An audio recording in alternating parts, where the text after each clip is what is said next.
There once was a ship that put to sea, and the name of that ship was the Billy O.T. The winds blew harder, bow dip down, blow me bully boys blow.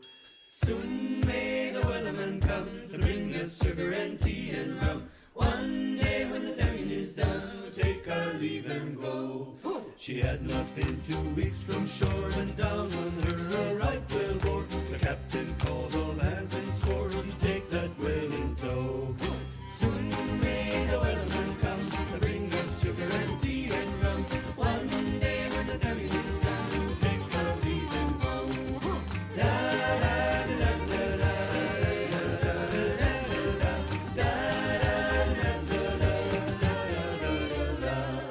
Before the boat had hit the water, the whale's tail came up and caught her. All hands to the side, harpooned and fought her when she dived down low. Soon may the wellerman come to bring us sugar and tea and rum. One day when the tanning is done, we'll take our leave and go. No line was cut, no whale was freed, and the captain's mind was not on greed. But he belonged to the whales and screed, he took that ship in tow. Soon may the wellerman come to bring us sugar and tea and rum. One day when the tanning is done, we'll take our leave and go. Da da da da da.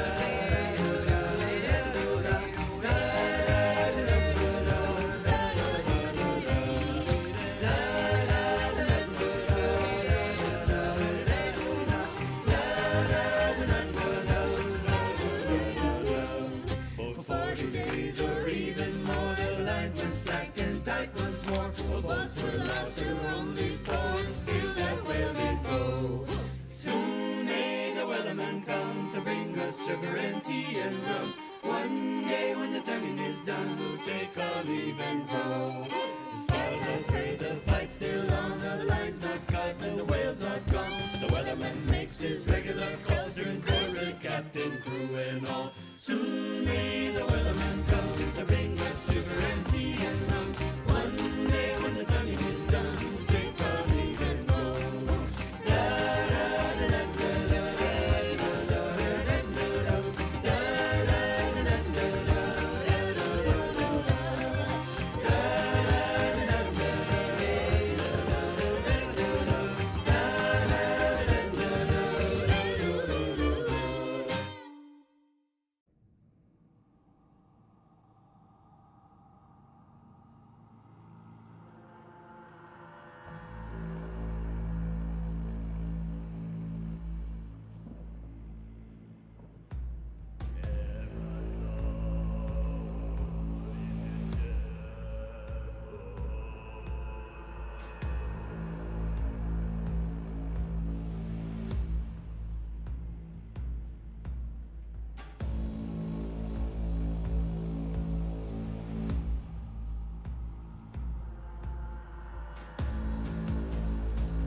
Good morning. Thanks everyone for joining us on this stop of the Flesh and Blood World Tour. We are in Toronto for the Canadian National Championship. I'm Frank Hung, joined here by the wonderful Elly Bird.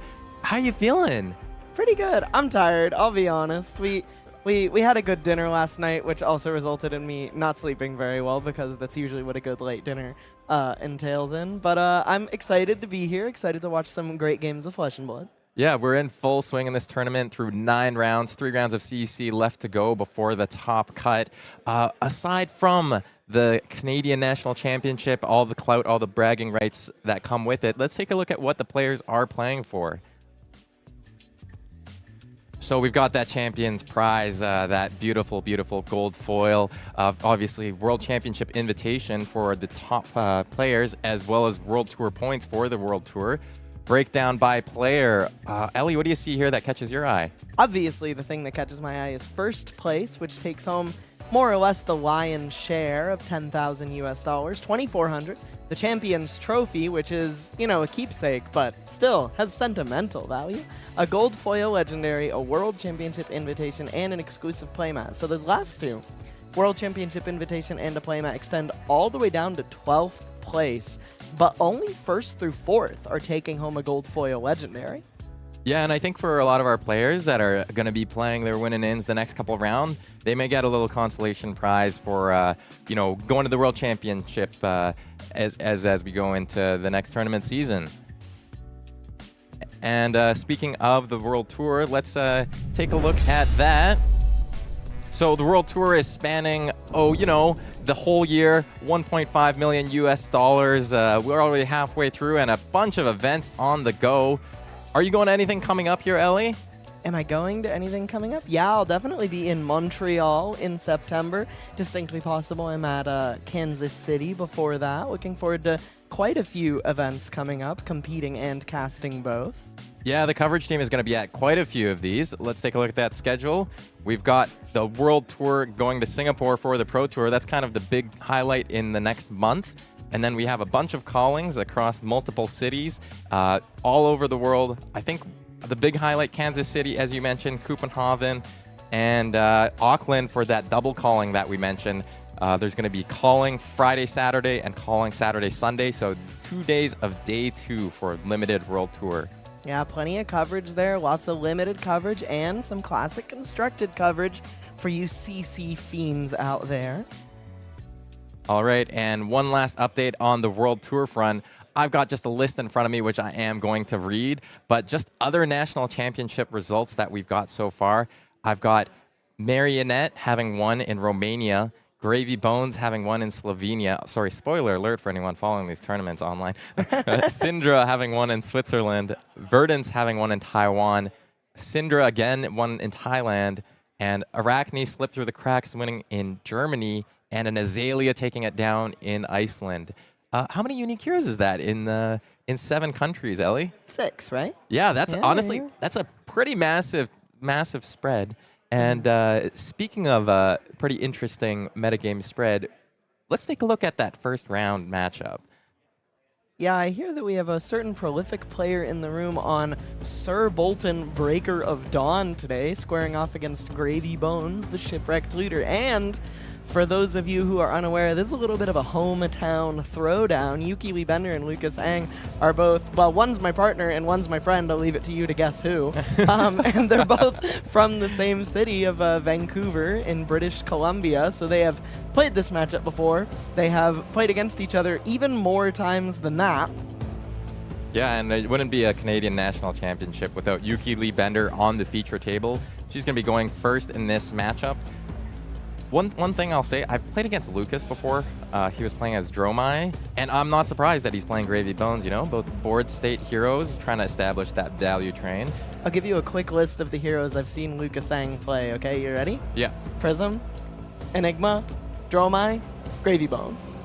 I don't want to pigeonhole the man, but, you know, he's kind of got a type, right? He definitely has a type. And unfortunately for him, due to his proximity to me, he has plenty of experience in this matchup. Yeah, and Yuki's starting us off here. Going to be charging. classic Boltyn turn 0. I'm just going to put this card on the table so that I can get one in my soul. Not a bad way for her to start the tournament off. Start the turn off, I suppose. Well, start day 2 of the tournament off. Yeah, this is a Bolt of Courage. We'll draw a card if it hits. Not sure that she'll want to commit the soul on this turn 0. She's also holding on to both a copy of Lumina Ascension and a Courageous Steel Hand in her hand.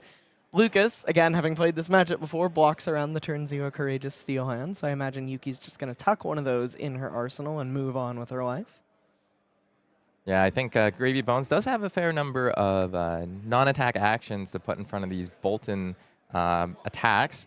If we take a look at the Boltyn hero text real quick, if he's charged this turn, the attacks that are blocked by an attack action card get +1.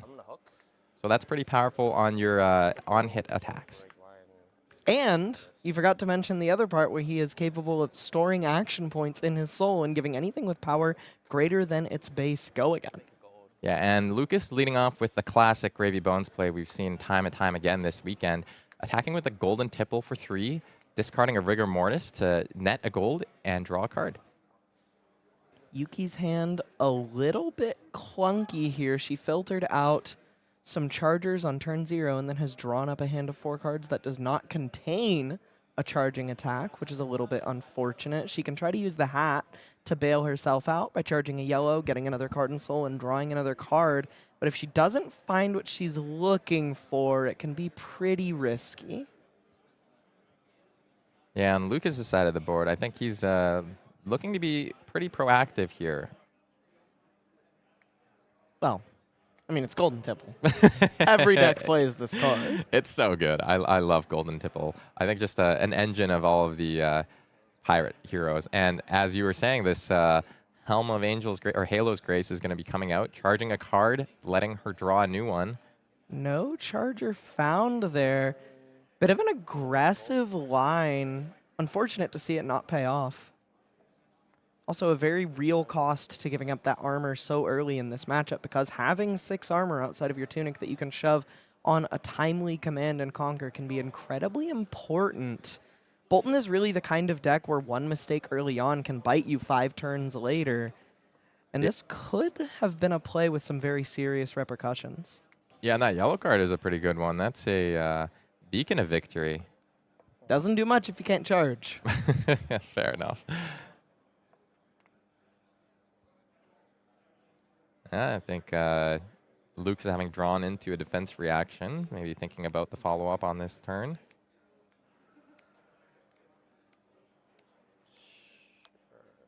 Oh, so Yuki is playing my Boltyn deck. For all of you at home, I hear some people in chat are wondering what that coin is.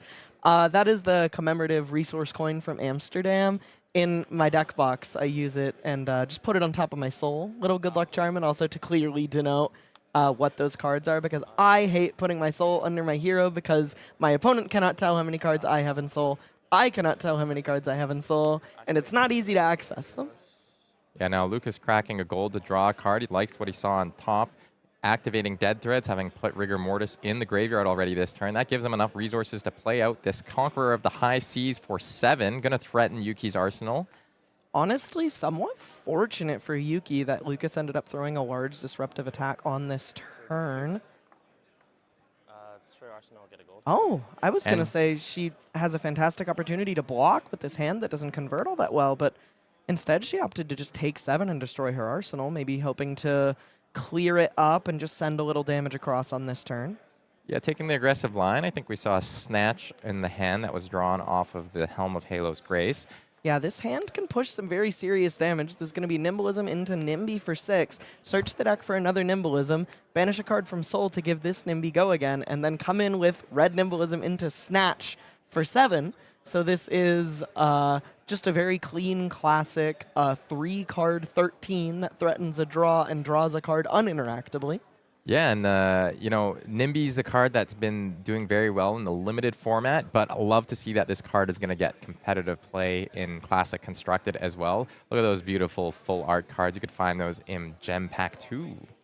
That's very true. I have done a lot of hunting to get those for this deck. And the secret is out. The cat's out of the bag. For those of you who are at home who were thinking, why the hell did Yuki Lee Bender bring Boltyn to Canadian Nationals? The answer is he tested pretty well into Gravy Bones, and Nimby is a straight up messed up card that does some messed up things in this hero. I mean, 0 for 6 is just great value on one card. Getting to, synergize with almost every part of Boltyn's kit here as well, that's just like icing on the cake, right? And now we're going to have our Snatch coming in. This is going to be 7 attack, draw a card on hit. Lucas taking the opportunity now to look at the top card, having taken the previous attack. Lucas making a little bit of the classic Lucas Ang stank face when he sees something he doesn't like. Let's take a look at Lucas's hand here. Yeah, I think holding on to a Limpet, an Enlightened Strike, a Give No Quarter, and a Tip the Barkeep. Looks like he's lining up a block for 7, and then this following turn might just be good old East. Oh, sorry, that is not an E-Strike. That is an Ash token being used as a judge-issued proxy for likely a fabled card. I believe it's the Eye of Ophidia, but we'll see as Lucas plays out his turn here. Could be Riches. It could very much be Riches. We're going to draw in discard off of Gravy Bones. Activate Gravy Bones. That lets us pitch the Eye of Ophidia here to play out another Conqueror of the High Seas. This is going to be, again, just for 7, but more Arsenal Disruption that Yuki has to play through.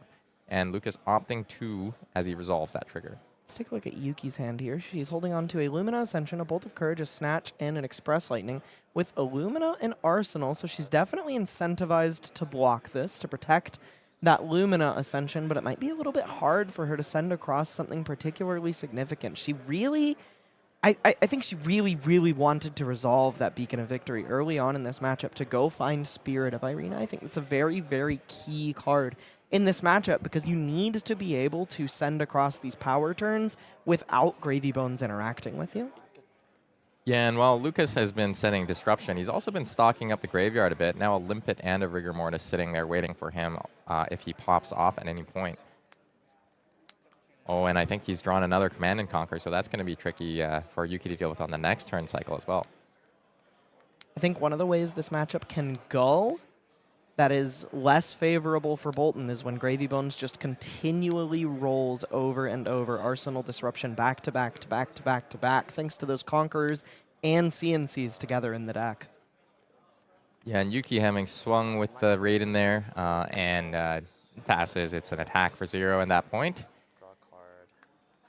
Lucas going to filter here, drawing a card by cracking a gold and discarding a Rigor Mortis to Gravy's hero power. Activate Dead Threads, gain a resource. Dead Threads being activated for the free resource. That lets him play out a Golden Tipple and discarding another ally he had in hand, that large Whaler Humperdinck. Interesting to see that in his deck in this matchup. And this Golden Tipple for 2 is going to connect as Yuki wants to keep the shields up and maybe keep the barrage up on her side. Yeah, she's drawn something very valuable in this hand with her very first copy of V of the Vanguard of the game, which is pretty much entirely the reason that Tunic is in the deck. You want to use that one resource to basically get you an entire extra card charged in your soul, but a little bit unfortunately, she hasn't found Spirit of Irina yet, so she can't actually play out Lumina Ascension on the combat chain that she's charged with via the Vanguard. Yeah, and Lucas here, playing a Chart the High Seas, finding the 3rd copy of Conqueror to put in the graveyard, but getting to pitch this Tip the Barkeep that was on top of the deck, so not a bad trade for him, basically. He plays out this blue, that gets a blue in the graveyard that'll allow him to play out these allies, and then also gets the 3 resources for his troubles. One play Rigor Mortis. Rigor Mortis coming out here now. One of the more premium allies, attacks for 6 for only 1 resource, only costs 1 to put into play.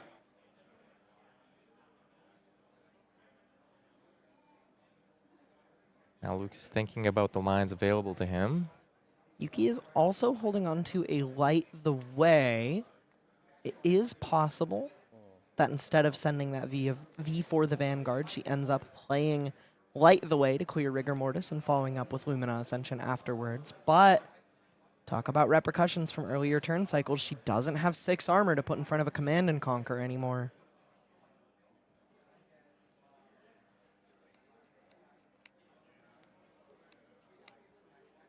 And Lucas may be debating whether he wants to send that Command and Conquer this turn or just save it for the future.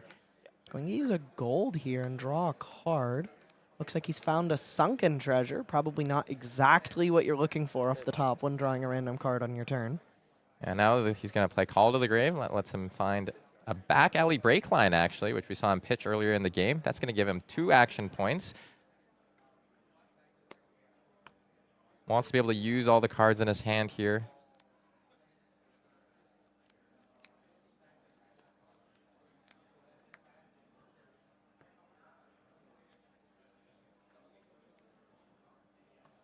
I suspect we're going to see another ally, perhaps Limpet, hit the board here.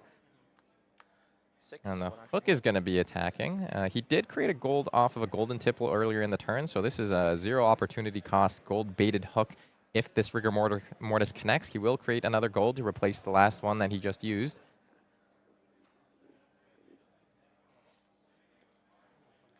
And Yuki still wants to be the beatdown. Takes 6 damage off this rigor mortis.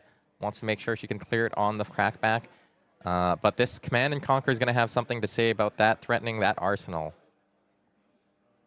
Yeah, rather than getting to shove 6 armor here, she's going to have to give up 4 and a card from hand. Yeah, now only 1 armor block left aside from that tunic on her side of the board, giving up an Enlightened Strike as well. Thankfully, she does have the light the way to cleanly clear the rigor mortis, and she gets to fire back pretty hard here with a double Lumina Ascension turn. More than likely, either sending a pretty significant amount of damage or shredding the vast majority of Lucas's hand. So light the way, clearing out that rigor mortis. And this double Illumina Ascension, as you said, starting to do some work. This is going to be a Raiden swing for 5 on hit. Reveal the top 2 cards of my deck. If they're light cards, charge them. You don't charge them. This is significant because if you flip a Banneret, you do not get the token, as sweet as that would be. They do go to your soul, and you will gain 1 life for each light card that goes to your soul. Generics, non-light cards, go to the bottom of the deck. I love having Elly in the booth next to me for this game because of just the absolute mastery she has over Boltyn. And the one person stupid enough to play this many games on this hero. The one person who's been labbing the hero for years and maybe starting to see a payoff in this metagame. The other text that's not mentioned on Lumina Ascension, she gets to swing that sword an additional time for each Lumina Ascension.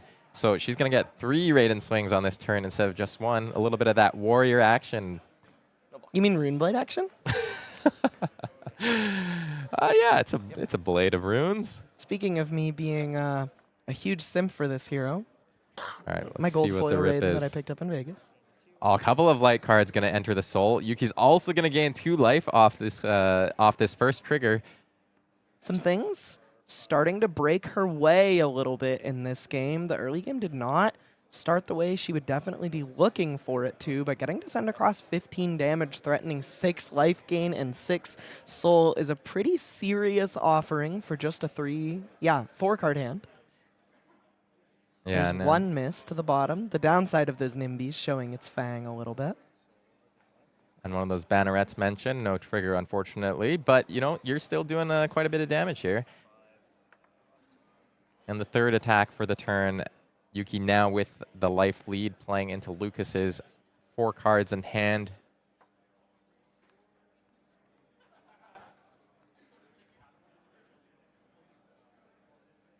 Really, really disincentivizing blocks from Lucas's side of the table because of Boltyn's hero text. 2 more hits. 2 more hits. She's going to gain 2 more life. Gain 5 life in total that turn. Massive life total swing. This was 20 points of life swung on 2 cards resolved. Unfortunately, she's out of 2 copies of Beacon of Victory and 2 Lumina Ascension. The only downside of Lumina is that a lot of your good cards are also light cards. And now she'll try to draw up another hand to crack back. But first, we're going to go to Lucas, who's kept all 4 cards. He's drawn a card and discarding Sawbones here, really stocking up those allies in the graveyard. Activating Dead Threads, which nets him 1 resource, immediately spends it on a golden tipple to discard another ally. This is maybe why he didn't block it all last turn. How many allies are in his deck? He is absolutely maxed out on them. Yeah, this is starting to look like some of those draft decks we were seeing yesterday.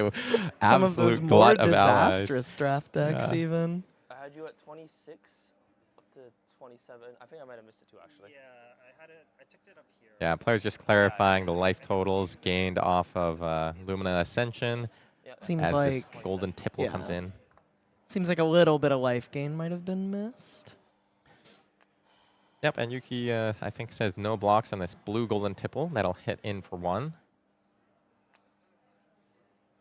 Yuki finding herself with the life total and tempo lead. Her hand is a touch awkward here with double Banneret, but this hand is very capable of clearing an ally, sending some damage to face, and arsenaling a Nimbleism, all while blocking 3. Yeah, you know, that's like a nice little not aggressive, not defensive play that she can choose.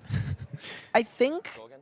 that a play pattern that really favors Boltyn about this matchup a lot of the time is being able to clear a bunch of allies and strand Gravy Bones with cards while setting up for your next turn. Sometimes Gravy Bones does some really messed up things with multiple cards, but other times he kind of just holds on to 4 blue block 3s and doesn't get much done. Yeah, and then a card that we haven't seen in every Gravy Bones deck, that was an Enlightened Strike played. The mode being chosen, go again. Now Sawbones is going to be cracking in. He's played a blue tipple this turn, so he can play that from the graveyard. It's going to be Sawbones for 6, threatening that gold-tipped hook.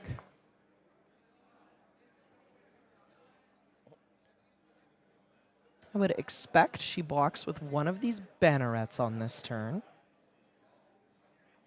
However, if she wants to push, she can cash in her Tunic counter to send damage. She does need an attack with a power of 3 to clear that Sawbones efficiently. Just taking stock of where everything is and how much of everything she has left. Maybe thinking about the fact that she's played 2 Nimbleisms. This Nimby being played out would represent the last red Nimbleism coming out of the deck, I believe. There are some amount of yellow Nimbleisms in the deck in this matchup. I'm really loving what I'm seeing on the Boltyn side of the board here. What's that? It just really does remind me of that intricate sequencing from a Rune Blade. Yeah, that's a really big draw of the hero for me. I think he has some very deep and interesting decision trees, and I also think he is somewhat unforgiving to play, which is something I find pretty attractive in a lot of heroes. I found it attractive about Aurora. I found it attractive about Briar, Viscera, a lot of Rune Blade heroes where love them, hate them. They're not the most straightforward aggressive decks to play, and I think Boltyn really falls into a lot of those categories. Yeah, there's a lot of micro decisions, like you had mentioned earlier on in the game, and you know, there's the potential payoff of taking a riskier line, and then there's also the troubles that come with it, right? Yuki thinking about giving up just this Banneret on the defense.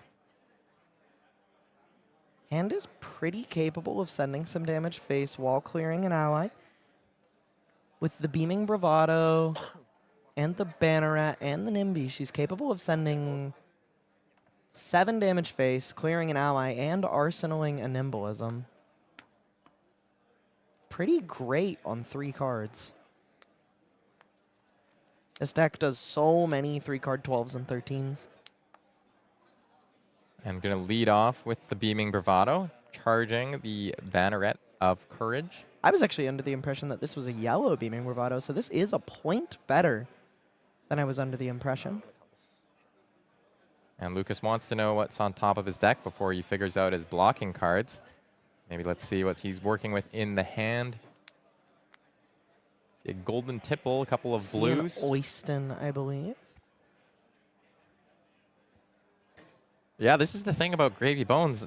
Really good proactive plays, but the hands don't block that well, especially against a hero like Boltyn. That golden tipple functionally blocks 1. Yeah, Yuki gave up 1 card last turn and is actually still ahead in the life total race. Oh, that is not an Oyston. That is a Loot the Hold. Loot the Hold, Portside Exchange, Golden Tipple, and a Murderous Rabble. So definitely some ways to play out allies on this turn, but none to discard to that Tipple. The downside of playing so many copies of Golden Tipple in a lot of these decks is that they block 4-1 against Boltyn. I think, you know, the meta has been shifting. There's a reason why we saw such a wide spread of heroes that won Nationals is because Gravy is a good deck, but as he becomes a bit more established in the metagame, there's going to be heroes that come out of here, perhaps like Boltyn, that are really able to target some of his weaknesses. 16. That's why they call it the deck to beat. And so Yuki activating Boltyn's hero ability to give that attack go again. Lucas taking 4, and now this Raiden swing is going to be coming in for 4. Lucas taking 3 thanks to the Sawbones activation to soak 1 damage. Saying no blocks on another attack for 4 thanks to the Courage. 12 to 20, and I suspect Yuki's going to use that Nimby in her hand to clear out Sawbones and get an Embolism to put in the arsenal. And that full art Nimby. Those are so sick. The Nimbolisms look great too. Just taking the opportunity to take stock of what's left in the deck. I believe I did see one of those yellow Nimbolisms mentioned in there still, so still has some action for future Nimbies. Now Lucas taking stock of the allies that he's about to try to play. Down to 12 life with Yuki at 20.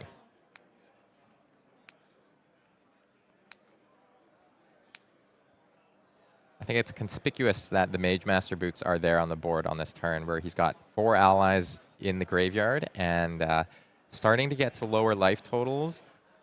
Maybe wants to use those as an effective health. Force Yuki to spend some time clearing allies. Yeah, not seeing quick dodge flexors is very interesting in that matchup. I think a lot of Gravy Bones decks are on those boots and generally prefer to present them against aggressive decks. See what Yuki's working with here when she draws it up. Beaming Bravado, Snatch, and Light & Strike, and a Take Flight with Tunic on 3. That Take Flight can do some serious action on this turn. Yeah, and one thing we didn't mention, those are also alt art snatches. This deck is fully blinked out. I'm the Gravy Bones. Activating Gravy Bones hero ability. Discarding the Golden Tipple. Holding on to 4 blues now. Avasti coming out. This is going to give the next attack go, or sorry, Pirate ally attack go again. And Lucas going to pitch the Portside Exchange to play out Rigor Mortis. The Rigor Mortis will have go again when it swings in here for 6.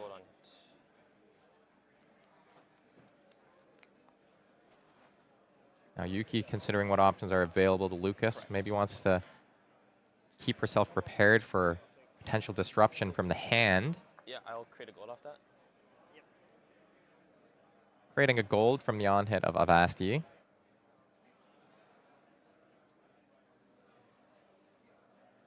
$14 to 12.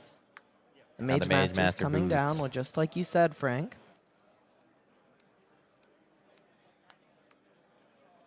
Play Rigor Mortis. Playing another Rigor Mortis. Double Rigor Mortis is pretty good, especially with a Loot the Hold to back it up. That is a whole bunch of free disruption in your blue base that also blocks 3, one of Gravy Bones' myriad strengths.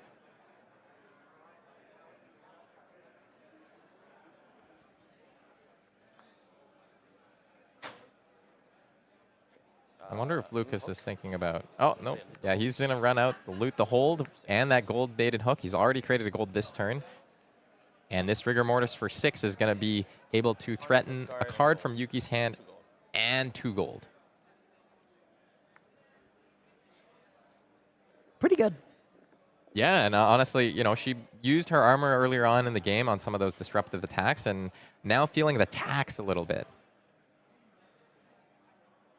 Thankfully, this hand is capable of blocking 6 and clearing double Rigor Mortis, but it will mean that Lucas is going to have 4 cards to work with.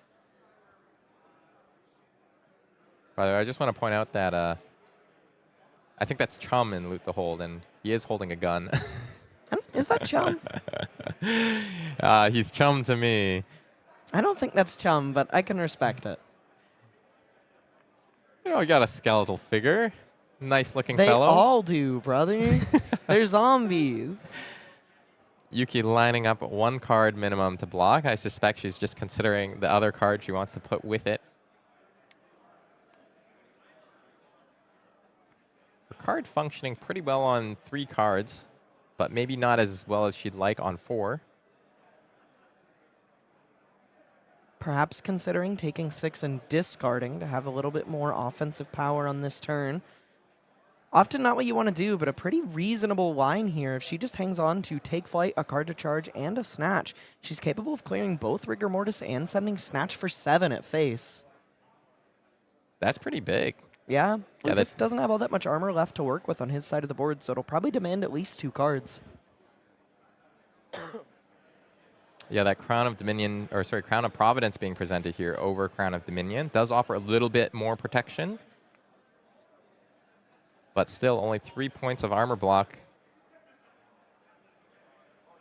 An attack for 6 would put Yuki down to 8.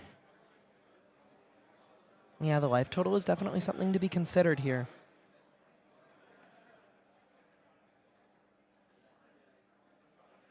You thought you were going into Gravy Bones Bone Zone, but we're actually going into the Math Zone.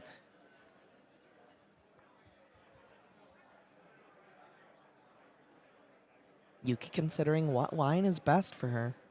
This does seem a bit like the pivotal turn of the game, like the decisions that she makes here and that Lucas has already made here. You know, they're going to very much influence how the rest of the game plays out, whether she's trying to just kill Lucas before he can get too much value off of these allies, or if she's going to take the disciplined plays and stay on ally cleanup duty.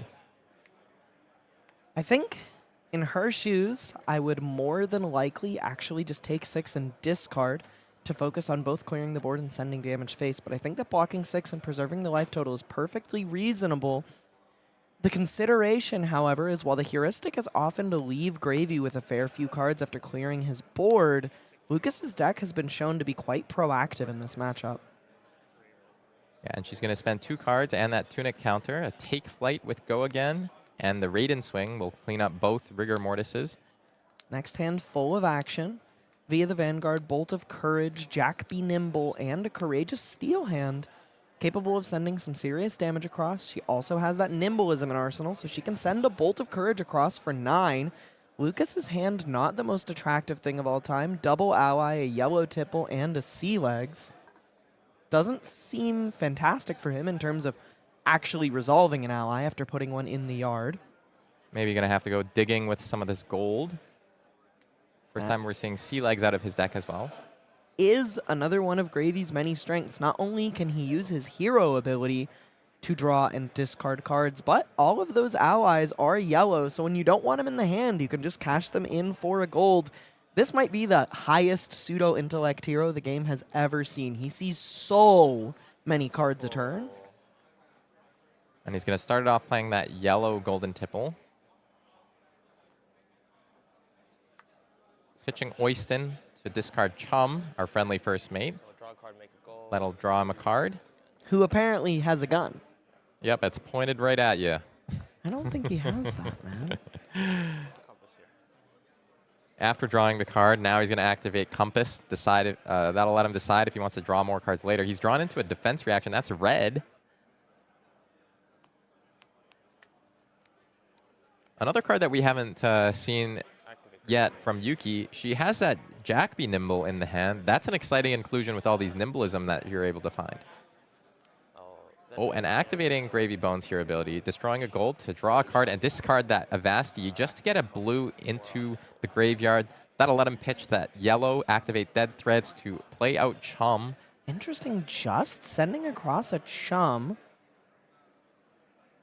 And Chum will swing in for 4. He gets to attack for free because he's so proficient at combat, I guess.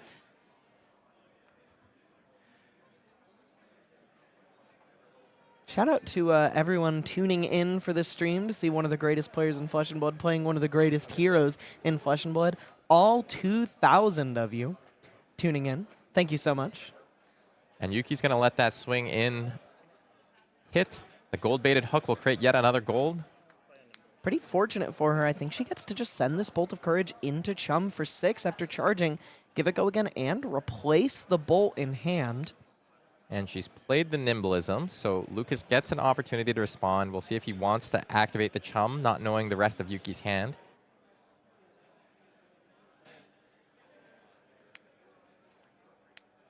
One of the things that these allies like Chum and Anka can get themselves into is you have to discard a card with Watery Grave to activate their ability. But if your opponent was already planning on attacking it or wasn't planning on drawing a card, in the case of Anka, you know, you're kind of just putting your allies from one zone to another that you can play, but you're not getting extra value out of it.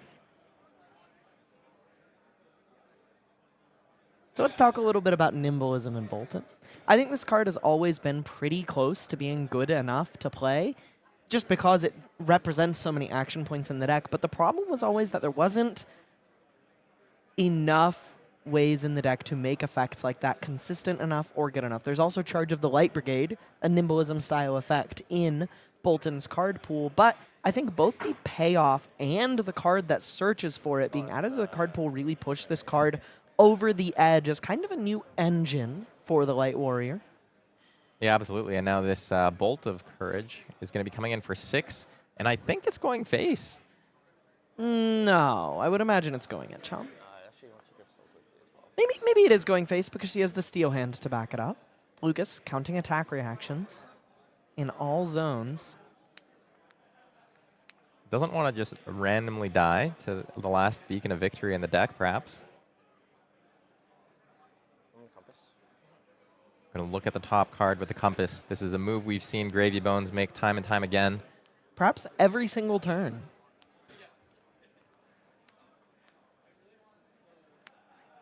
Is a little risky to send this Bolt face here. If Lucas can block this out and activate Chum, her turn might be in a little bit of hot water.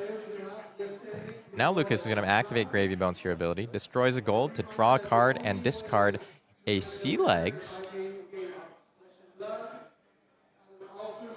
That'll create a Gold Kiss Realm. You'll get to activate that on a future turn cycle. Hero's currently tapped.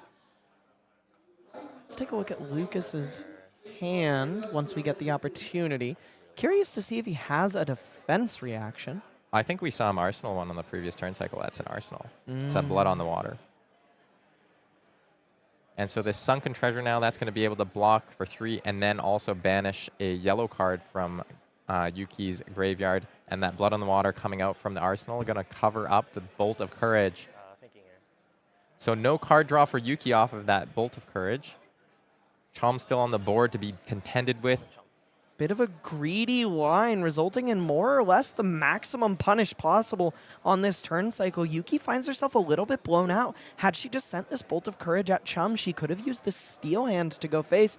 Now this Chum's going to be worth 7 life, and she's not going to be drawing any cards on this turn cycle. This seems more or less like the worst case scenario for this turn for her. Yeah, and Jack, be quick. Coming in for 4, and then following up with Raiden for 3. That's going to clear the Chum up finally. But unfortunately for her, not having drawn that card, Lucas being able to sidestep the Courageous Steel Hand that gave +3 to the first attack.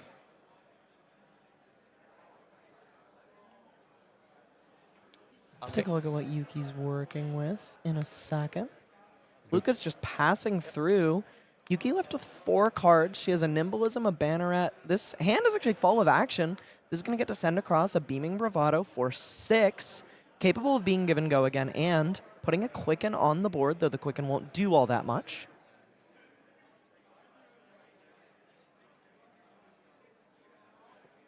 And Styx is still a pretty sizable chunk of Lucas' life total. He's got a non-block and Limpet in his hand.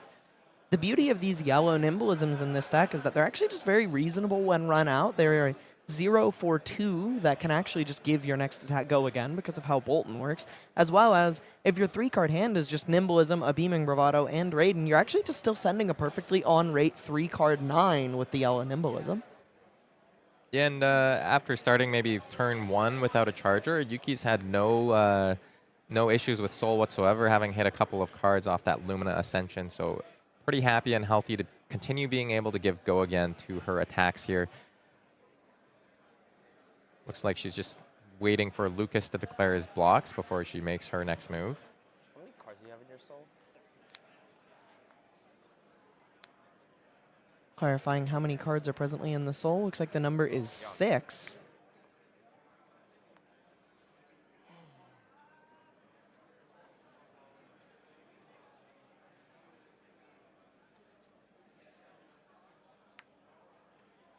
Crown of Providence being put on the combat chain.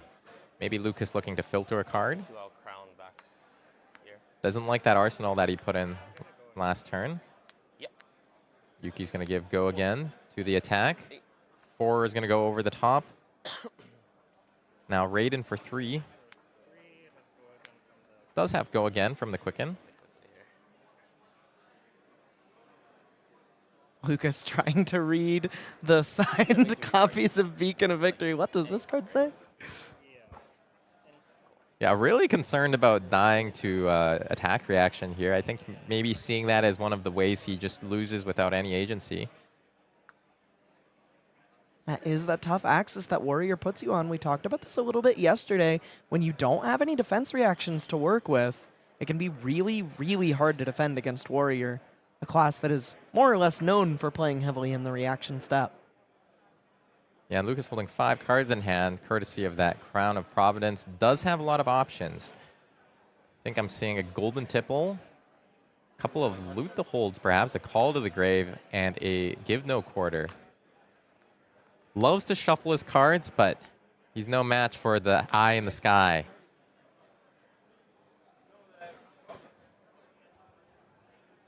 Five cards in hand has really just started to become a natural sight with Gravy Bones. I see 5, 6, 7, whatever cards in his hand, and I'm like, yeah, that looks normal.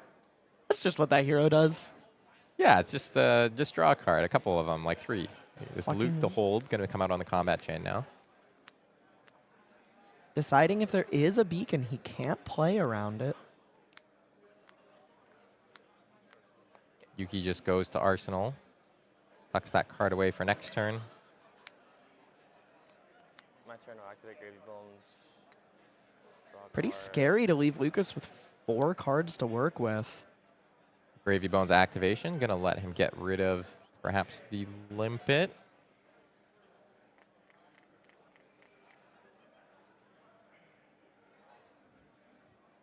There's already a Limpet in the graveyard. Has been there since one of the earliest turns of the game. Hasn't played it out. Has prioritized the Rigor Mortis because they attack for 6 instead of 2.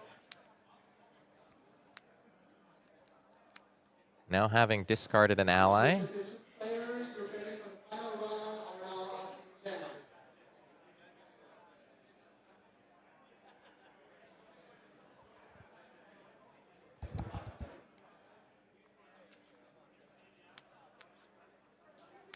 Chart the high seas. And now chart the high seas. Lucas really trying to find something here.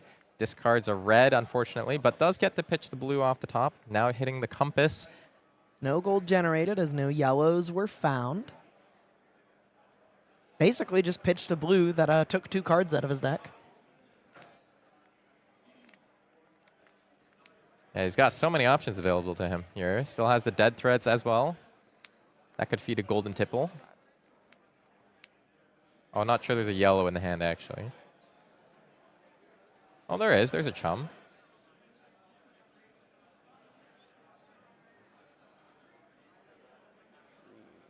Quite a bit to work with in this hand. Tipple, Chum, Call to the Grave can always find some new cards with all of those cards. I mean, and perhaps Call to the Grave just representing so many options.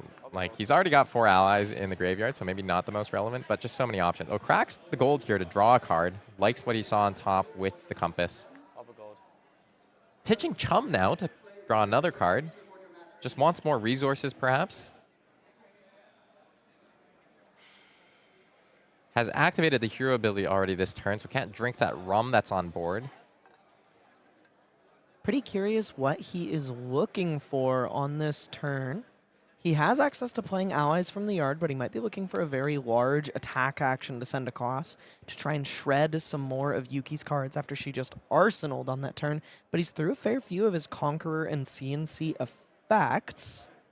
Yeah, or ways to give allies go again or something along those lines. Yeah.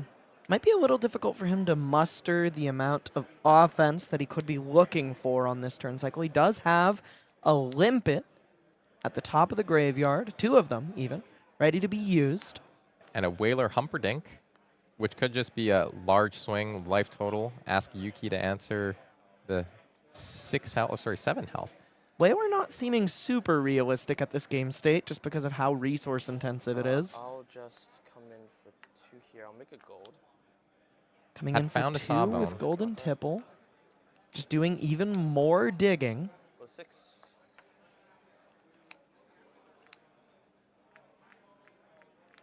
That Sawbone's now representing lethal damage. 1. Blue Tipple. 1 coming in with the blue tipple. Doesn't discard a card here. Lucas definitely not having found the amount of offensive power he was looking for on this turn. But still going to get to play out a Sawbones and swing with it. Oh, dead threads. Then activating Dead Threads. And that's that last resource needed to crucially attack with this ally. So he's going to get this 6 power attack from Sawbones, and then when he untaps at the end of his turn, he'll be able to use that defensively as well as Yuki's trying to kill him. Yuki holding a big brick of chargers with not all that much go again to speak of, unfortunately. She can pitch to play out a take flight, but it's pretty expensive. Tunic's coming up, but if she wants to keep a bunch of cards, she might have to block with it. And an engulfing light being lined up for the block. And This- is still capable of a fair bit of action if she keeps 2 cards. Tunic, take flight, sends across 4. Raiden is 3, and she has the 0 for 4 go again with a pretty serious on-hit in the arsenal in that it steals an ally should it connect. Blocking with just 1 card there, taking 3 over the top from Sawbones. Going down to 2 to Lucas's 8. Now using the Tunic counter to attack with Take Flight. Charging the engulfing light over the express lightning in her hand. Since she has plenty of soul, she's valuing the extra point of damage. Lucas now looking at the top card of the deck. And you know, one of the things that I realized about the game is as we've gone through the commentary, it was so high intensity and fast paced early on, and now it's gotten into a pretty grindy Really game style. slowed down. I think a lot of that has to do with the fact that both of these heroes are very, very capable of speeding up or slowing the game down as they please, and they're also both very capable of matching their opponent's tempo. Yeah, absolutely. No blocks. No blocks here from Lucas. No reactions either from either player. Down to 4. Lucas looks like he says, I don't think you have Beacon of Victory. He's also holding on to a Blood in the Water in the hand, it looks like, so, and an ally in hand, so capable of covering 6 in the reaction step while also functionally drawing a card, or at least preserving the one discarded. Now Yuki with a couple of cards available to her, as well as that Raiden swing. Well, everyone has a couple of hands available to them. Not Gravy Bones. He's got 1 hand only. He has 2 hands. He's just aura farming, and one of them's holding a compass. Oh, what about the hook though? The hook. I don't think that hook is his hand. You think? You think every pirate hero who has the hook has replaced their hand with a hook? It's only right. He's got 2 hands, man. Look at that art. All right. Look at that art. He's got 2 hands. Maybe it's Chum. Chum has a hook on his hand. Chum does have a hook. He doesn't have a gun, but he has a hook. Right. You know what? Poor Chum. He just is the face tank of the group. Just getting beat up on by everybody. So we've talked a little bit about how different decisions made at different points can be incredibly punishing with Boltyn, and the game states can end up looking very different. And I kind of want to talk about how different this game state could look if Yuki had just sent the Bolt of Courage 4/6 straight into Chum rather than gambling and getting blown out by that defense reaction. Not only would she have been able to send more damage face that turn than she managed to present, she would be quite a bit ahead on tempo. And now this Raiden is going to be attacking at face as well. Jack, be quick, I believe this one is. So that's going to be 4 go again. On hit, it will steal an ally for the turn. This one Pretty And actually- nasty when there's a 1 for 6 on the board. Also, fun fact, if Boltyn controls an ally and swings it, and you block it, it will get the +1, and he can give it go again. Wait, really? Yes. Oh my gosh, that's amazing. Boltyn just says attacks you control. Yeah, and you know what? Here, Lucas is actually just running out this Blood on the Water for 6. Yeah, playing around a bit of a beacon attack reaction situation. Yuki probably just going to clear the Sawbones with her last card, or send it face, as it would be lethal damage. Both seem acceptable options, though it's a little tough for her that Lucas can just cash in the Dead Threads and swing Sawbones. And using the Express Lightning to clean up the Sawbones. If I don't get to swing it, you don't either. I had no idea There's a about that beacon Jack in be the quick hand. interaction. That's awesome.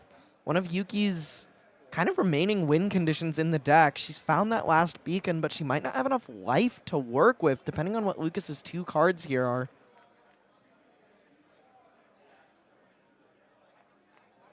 Lucas call having kept to the the call to the grave. grave. That's pretty powerful. That is about as premium as they come. See what he wants to discard here. I would expect it to be Chum. Oh, It's Oyston. going to be Oyston. Okay. I was thinking Chum just to buy a huge life buffer towards the end of the game. But Oyston costing 0 is very attractive. I believe she's. I know she has one. I know she has one. Yep. Oh, yes, and the Jack be quick didn't banish a Nimblism on that previous turn, but the players have just rectified the game state.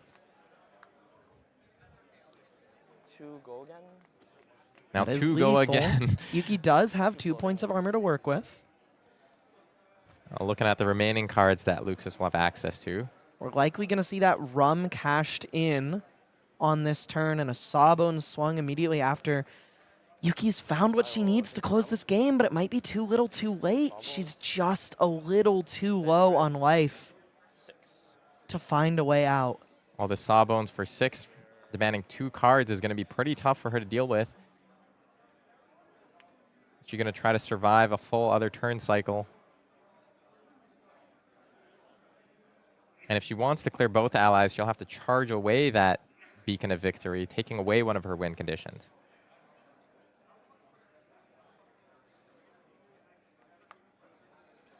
Putting 2 cards in front of Sawbones here. No damage leaking through. Bolt of Courage, 2 at face. Yuki's out here is that Lucas doesn't play around the beacon. She has something like 6 cards in Soul right now. Yeah, or that he just draws a few other allies. Maybe part of the rationale for him playing that Call to the Grave, just get as many of these non-blocks out of my deck as possible. Unfortunately, that Sawbones represents a little bit of instant speed, life gain / damage prevention. Gonna be able to cover up some amount of the beacon's damage. Lucas really, really heads up play. If he blocks here with the Dead Threads, Yuki doesn't have an out anymore.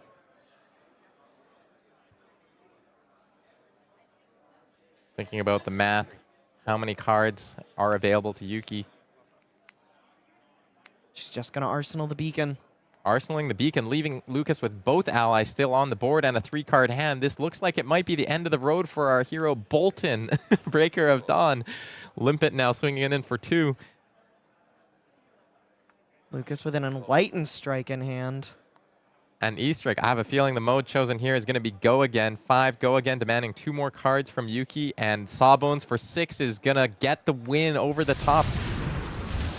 Win or lose, Yuki did show the world. Boltyn's pretty freaking real right now, man. That hero does some very powerful stuff, and a great game was played by both players. And really importantly, I think that this showcases the complexity of the decisions that you can make in the meta game at large right now. Both players were very capable of winning that game with different decisions made at different junctures in the game. Yeah, absolutely. It just got so grindy at the end. You know, both players jockeying for position, and when you put the game state like that, you're taking away your opponent's capability of making the decisions they want to make. So Yeah. you're really, you're both at the mercy of what your opponent's doing. Both heroes present so many on-hits, too. Wow, I thought that was a really awesome game. Lucas played amazing, of course, getting the win against Yuki Lee Bender, one of the legends of Canadian Flesh and Blood, international Flesh and Blood even. Global, yeah. Yeah. And at this moment, she is still live for top 8. Only X and 3. If she wins her next 2 games, you will see Boltyn in top 8. That'll be really exciting. I mean, I can't be too biased on the official broadcast. Yes, you can. Just do it. I want to see a Boltyn in the top. I think it would be really cool. Anyways, let's take a look at some of our other upcoming events in the near future. We've got that double calling we mentioned at World Tour Auckland. This is the Fabled event package that you'll be getting one of 3 promos for the new heroes from High Seas, as well as that really beautiful Drone of Brutality mat. I kind of want one of those myself, actually. It's very cool, very iconic, very, very good promo package there. Yeah, and then also up on the docket, a bit closer to home here, we've got World Tour Kansas City, Jolly Bludger playmat for this one. I like how they're also unique as well. You know, you kind of get a different thing depending on where you are in the world. And closing off, we've also got Copenhagen, that beautiful Return Fire. Oh, that playmat. is sick. That card is a 0 for 7 in Ranger, and not 0 for enough. 7 if you get to block with it. The rest of the time, it is a big, fat brick. You know, not enough people are playing it in the decks, but also maybe fair is fair. Your deck does have to be set up a certain way to be able to play that. All right. Well, thanks for joining us for the first round of the day. We've got a really exciting matchup coming up next with Verdance versus Puffin. Don't think we've seen Verdance in the booth yet today. And, of course, White Border Puffin coming back to you with Classic Constructed in a few moments. My Don't go hero. anywhere.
Welcome back as we come into round 11 of the World Championships in Canada here. How did you feel about the last round? That was an awesome game between Boltyn and Gravy. Nice to see them on stream. That was such a cool and exciting game, played so well by both players, and it's a little sad that Boltyn failed to chart his course through murky waters just so closely. Yeah, 2 players from Vancouver that did square off there. Let's take a look at the players in each of our regions, our players to watch. We're going to be starting off with Toronto. We've got a few players still super live for top 8. Actually, I shouldn't say a few. The majority of these players still live for top 8. A couple of players that are in that 9-1, 8-2 position, so pretty much locked in. But then a couple of players that are fighting for their tournament lives. Yeah. And if you're curious why there are certain players with certain brackets, lower win counts, this was actually a no-cut nationals due to it being only 130 players. This tournament was actually structured so that you could just keep playing on day 2. You paid for 12 rounds, you're going to come and play 12 rounds. So that also means we won't have a day 2 conversion rate. Like, there won't be that much of a meta breakdown because it's really just whether or not people wanted to play day 2 on whether or not they made day 2. Yeah, exactly. And, you want to play Classic Constructed, you'll have Classic Constructed, and they'll be able to register for that World Championship qualifier, which starts right after the CC rounds of Swiss. And so really nice for Invasion CNC, the tournament host, for creating a pretty great schedule. Yeah, as a friend of mine, Aaron Chance, once said that I think is some of the best advice I've ever received about Flesh and Blood tournaments. You're going to sit down and you're going to play some games of Flesh and Blood until they tell you to stop playing games of Flesh and Blood. That's what he's trying to do this tournament with a 9-1 tear. Let's look at the rest of Ontario next. We've got a lot of X3s in this bracket, including Aidan, Barsony, who we're going to see on the stream. All of these players still fighting for their tournament lives. I think that pretty much every X3 is going to make it to the top. So really, really competitive field here. I think, if I may say so myself, I think, we identified the good players mainly because they're good. Yeah, it's true. It's true. And then checking in with our crew from Quebec, which includes Jimmy Nero Demers and Jordan Jalbert-Ross. We saw a couple times on stream, and Daniel Dreisker as well, sitting at X3. So again, a couple of players locked in and one player fighting for his tournament live. And let's go to the West Coast. Yeah, over on the West Coast, we have Yuki Liebender, who we just saw on stream, as well as some others from the area. Her podcast co-host, Jay Subasu Ueda, live at X and 3, and Eric Lair and Lucas Ang, both at X and 2, live for top 8. An Azalea live for top 8. That's going to have implications on Living Legend, She perhaps. could LL, should she win here. Yeah, all right. Now let's take a look at the overall standings, see where all of those players fit in, and some others that maybe weren't on those graphics. We've got Jordan and Aaron at the top leading the way. I think they played last round. And then Jimmy and Shawn, Lucas, Eric, all having picked up dubs in the last round. Comfortable X2.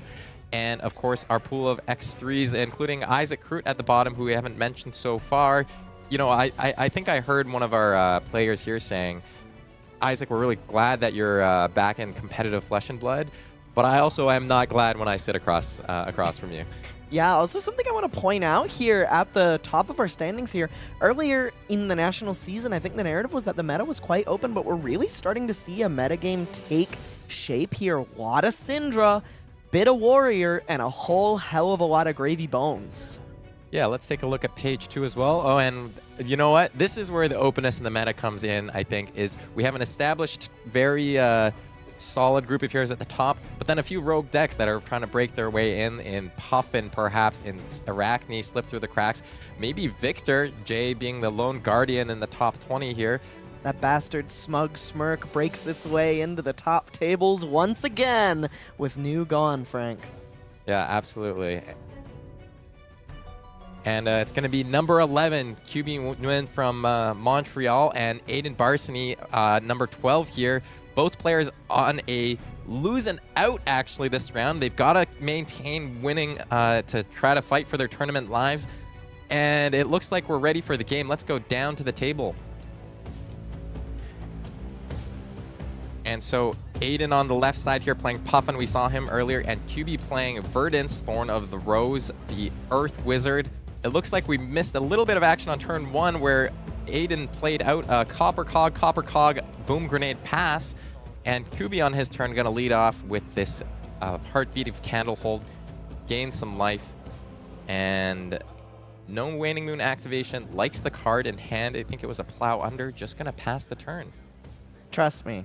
I would believe you if you told me that turn 0, Aidan did a whole bunch of cranking. Yeah.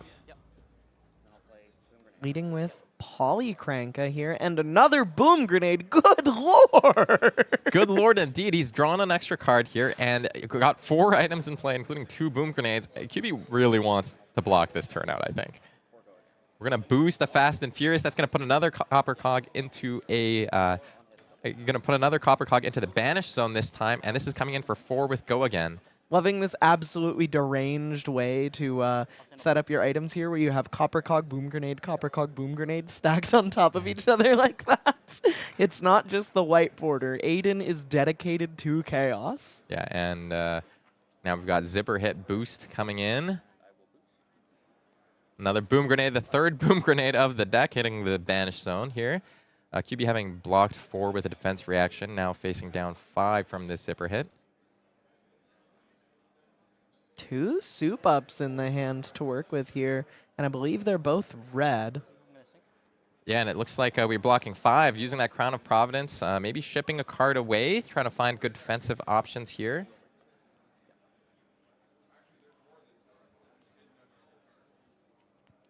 Yeah, Aidan looks like he's breaking the chain. Has activated the Polycrank of this turn, so that ally's going to stay in play if Cubi can't deal with it on the crackback. And Aidan now got to think about what he's doing. Yeah, these soup ups don't quite have go again, unfortunately.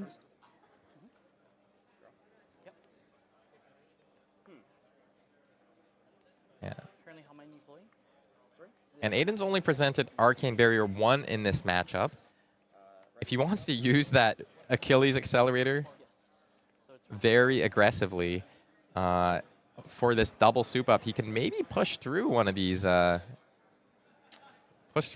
boom grenade hits. Yeah, cashing in that gold to gain go again here is actually a pretty heads up play, especially since he's found another item with Crank that he can either arsenal or end on.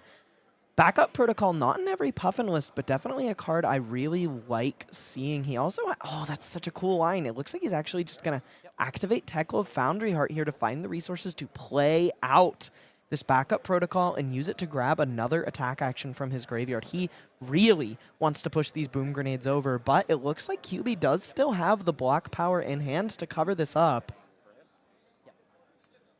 Yeah, Cubi working with an extra defensive card here. Had that defense reaction in the arsenal. This zipper hit's going to be 5. Picking it up with that Backup Protocol red. Going to demand both cards from Cubi. And a good old Spitfire for 3 to end things. Sadly, Mechanologist weapons do not trigger boom grenades, but they still did their job in a way, in that they more or less shredded Cubi's whole hand. The downside being that Earth Heroes typically kind of just want to put their whole hand on the combat chain to begin with. Yeah, and you know, the other upside of this turn is that Aidan took the, the 2 big pieces of armor here. Took the Crown of Providence, took the gloves. Didn't get that bark skin because Cubi doesn't have Earth cards in the banish. Maybe wants to make those embodiments.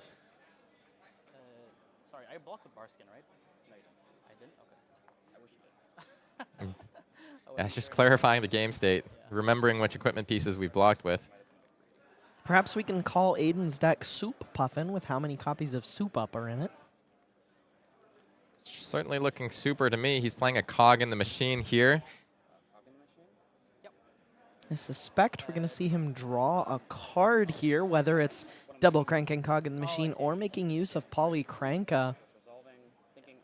Is a downside for Cubi, but an upside for Aidan, that since those boom grenades did such an effective job of shredding Cubi's hand, Polycranka just gets to stick around. Verdance doesn't have very many one-card ways to take a Polycranka off the board.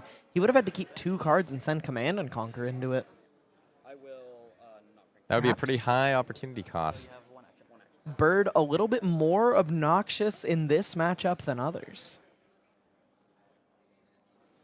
I don't think his present hand has many ways to clear that bird out either. Yep. So you crank. So we may see this Poly Crank be responsible for 3 cards drawn in this matchup. Now some Zeppelins in the hand as well. That's going to be pretty good for him. Soup up. Coming in. Leading with the soup up. Is that yellow soup up? Wait a second. Is he on 9 soup ups? That is That's indeed yellow soup up. crazy. This is soup puffin. Super Puffin. We're cooking a stew with all these 0 for X go agains. What is the on hit? Have a cog to make a cog. Yeah. Who needs boosting? When this hits, okay. So I'll say no. I love the variety in all the puffin decks we've seen out there. Yeah, and I think Aidan's really made a deck that fits his playstyle.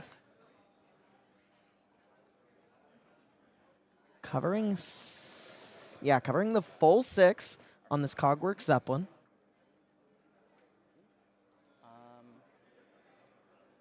I don't like this bird. I'm gonna kill this bird. No. Hurricane. Frankly, I'm surprised that. Yeah. Yep. I'll pass. King Evergreen. That's good to know.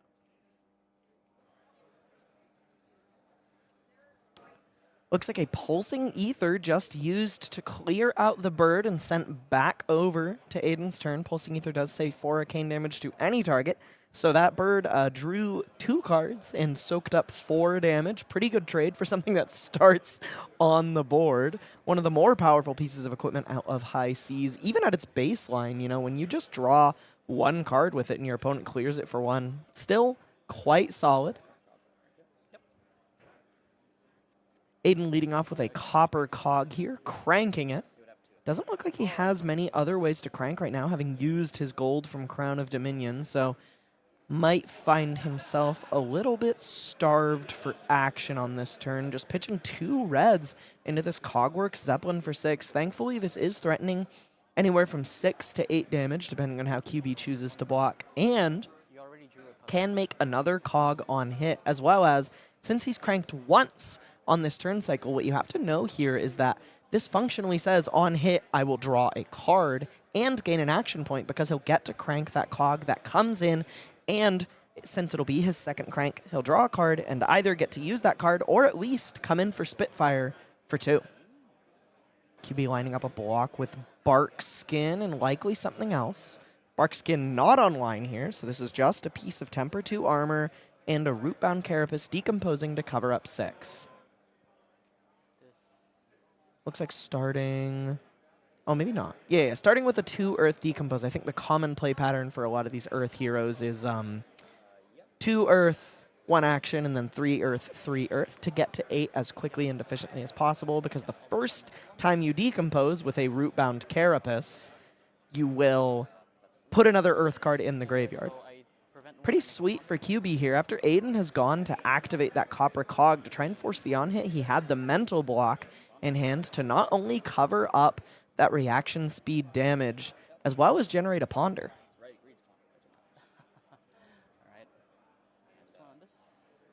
Over to QB's turn with 2 cards to work with.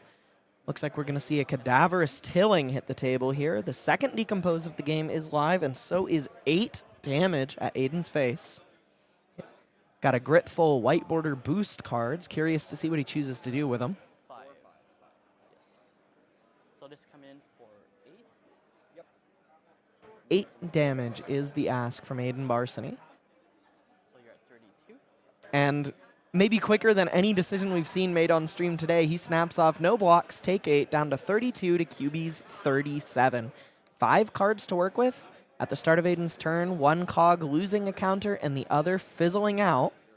0 to 60 boosted for 4 with go again. I'm going to say no blocks. Definitely curious to see how the rest of this game plays out.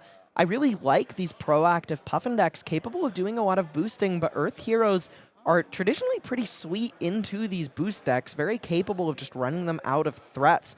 Verdance and Florian, kind of classic predators for Dash.io, another deck that does a lot of boosting and often just loses the game to running out of cards in deck and running out of gas. Curious to see what answers Aidan has to that defensive strategy and see if he can actually just find a way to get over this root-bound barrier and push some real lethal damage through, because a fair few cards are already out of his deck between boosting and Tekla Foundry Heart, and both life totals are still above 30. Yeah, now Aidan continuing on with another zipper hit here. We're really seeing, you know, this whole aggro archetype of Puffin kind of being pioneered in real time. I'm gonna block 3. Yep, take 2. Free block declared on that chain link. 2 going to leak over the top here. Still above 30 life on the Verdance side, as you said. For how much? I'll take 2.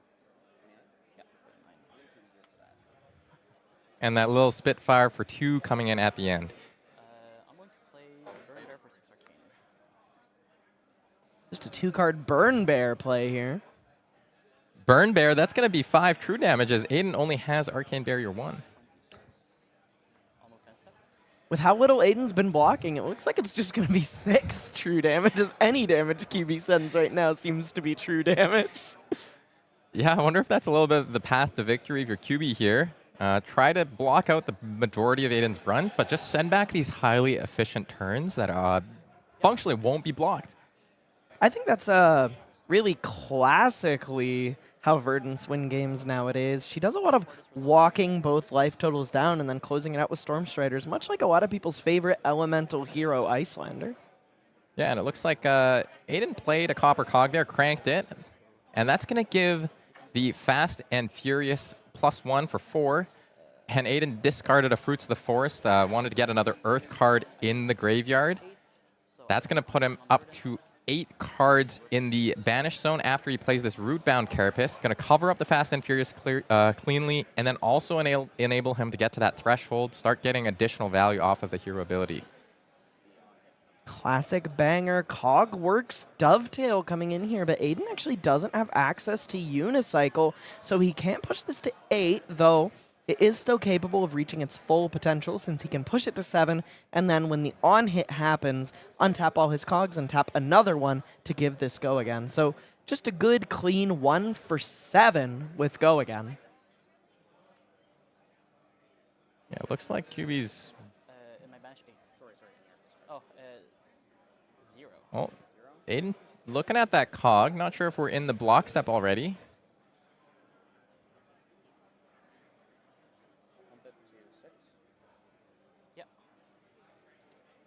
Looks like we're going to +1. That's 6. Yeah, 25. I will hold priority on the untap trigger. I will Okay, Aidan playing around a double defense reaction. Didn't want to go +2 in. And not be able to give this go again. Yeah, not be able to get go again. Takes the slightly more conservative line because he has that Cogworks Zeppelin that he wanted to play out as a follow-up. And Cubi not having blocked with any cards now does have some defensive options available to cover up the Cogworks Zeppelin, prevent Aidan from creating a golden cog on this turn and potentially save it for next turn or send in the Spitfire. Okay, so I'm going to block 3. Yep. Yeah. And in response to that one tap of the Copper Cog, Kubi's going to play out another defense reaction and stifles the remainder of the turn for Aidan. So a little bit of chip damage that went through, 5 damage from that, or maybe it was 6 damage that went through from that Dovetail. Is nothing to sneeze at. Yeah, the Dovetail cracked in for 6, and then Hit Trigger gave it go again. So he actually only used 2 of its possible activations. Really just prioritizing having the cogs up for that Zeppelin follow-up instead, representing basically the exact same amount of value. Yeah, and now one of those Copper Cogs hit the graveyard this turn, so this Soup Up will have go again. This is definitely Soup Puffin. Soup Puffin. And now we have a heist. I think there is a boom grenade and now a backup protocol red in the banish zone. So there are also cogs in his banish zone, so if he connects, he gets to get a cog, crank it, and possibly draw cards. Yeah, and Cubi doesn't want any of that smoke, is just going to block with 2 cards, and is going to finish up this combat chain with a hit from Spitfire for 2. That'll leak across. Cubi keeping 2 cards in hand, gets to do some stuff. Spitfire is such a sweet weapon. Why pay 1 for 2 or 2 for 2 when you could pay 0 for 2? Yeah, exactly. Or even 3. Now, Heartbeat of Candlehold. This is going to gain 3 life. Cubi is online, so this is also going to represent 3 arcane damage. And let me tell you, I prefer this way to presenting your Verdance triggers than a certain U.S. national champion's tools. Yeah, and having played that Heartbeat of Candlehold out from the arsenal, that's going to now let him play this Plow Under and decompose a couple of Earth cards that he just put in the graveyard, I believe. So really just keeping pace on Earth cards in graveyard. Yeah, he's really treading water on those graveyard resources he has set up right now. Yeah, lets him delete the card, though, that Aidan was saving in the arsenal. Delete is a strong word. It just goes to the bottom of the deck. Delete until later. Put in the fridge. It's back in the fridge. We put it in the pocket. Freezer bag. Yeah, now Cogworks Tinkering's being put up front. Maybe Aidan thinking about whether there's another card. Nope, it's going to be 4 damage over the top of this thing, but I create a golden cog. The only blocks Aidan has given so far have been armor. That's my type of player. Yeah, the Steam counter coming off the golden cog at the beginning of the turn. A copper cog's going to be joining it. I do believe we said 13 copper cog deck. That is quite a few. My Puffin deck plays 6, and I already feel like I draw them and go, ugh, get this out of my deck. Well, it's so interesting that this is like the first time we've got an unlimited mechanic in Flesh and Blood. Yeah. And I know the players are just going to make full use of that. You know, I was seeing 30 copper cog decks in week 1. I had a conversation with Yuki very early on where I was like, I think the funniest possible thing for Copper Cog would be like, once we reach this crystallization point where the best Puffin deck has been figured out, is if you just play 3 or fewer copies of it anyways. Oh, wow. You can have 20. You want to. Yeah, and Cubi actually right there blocked with 2 cards and then discarded a Mind Block there to cover up the pump with the Cogworks Zeppelin over the top. Taking the damage is going to create the Ponder. Now discarding this Fruits of the Forest to gain 2 life. That'll create a... oh, no Verdance trigger on that one. Okay, and then just going to Ponder and immediately put it in the arsenal. Likes the cards in his deck. Looks like Aidan's drawn into a cog in the machine here. Good way to get some of those cogs back on the board after having run through some of his copper cogs and the gold he started the game with in Crown of Dominion. Yeah, really taking stock of what's left. He knows he's gone through the boom grenades, played out a heist, played out a bunch of boost attacks already. Aidan plays Flesh and Blood like you do, Frank. He's going to be playing this cog in the machine. Creates 2 golden cogs. Yeah, See if looks he like it's going to cranks be a both of double them. crank. I see no dice in sight. I think a Palantir Aeronaut is in hand. Let's With no, oh, yeah, he has the copper cog up. I was going to say with take a look no at that unicycle. card.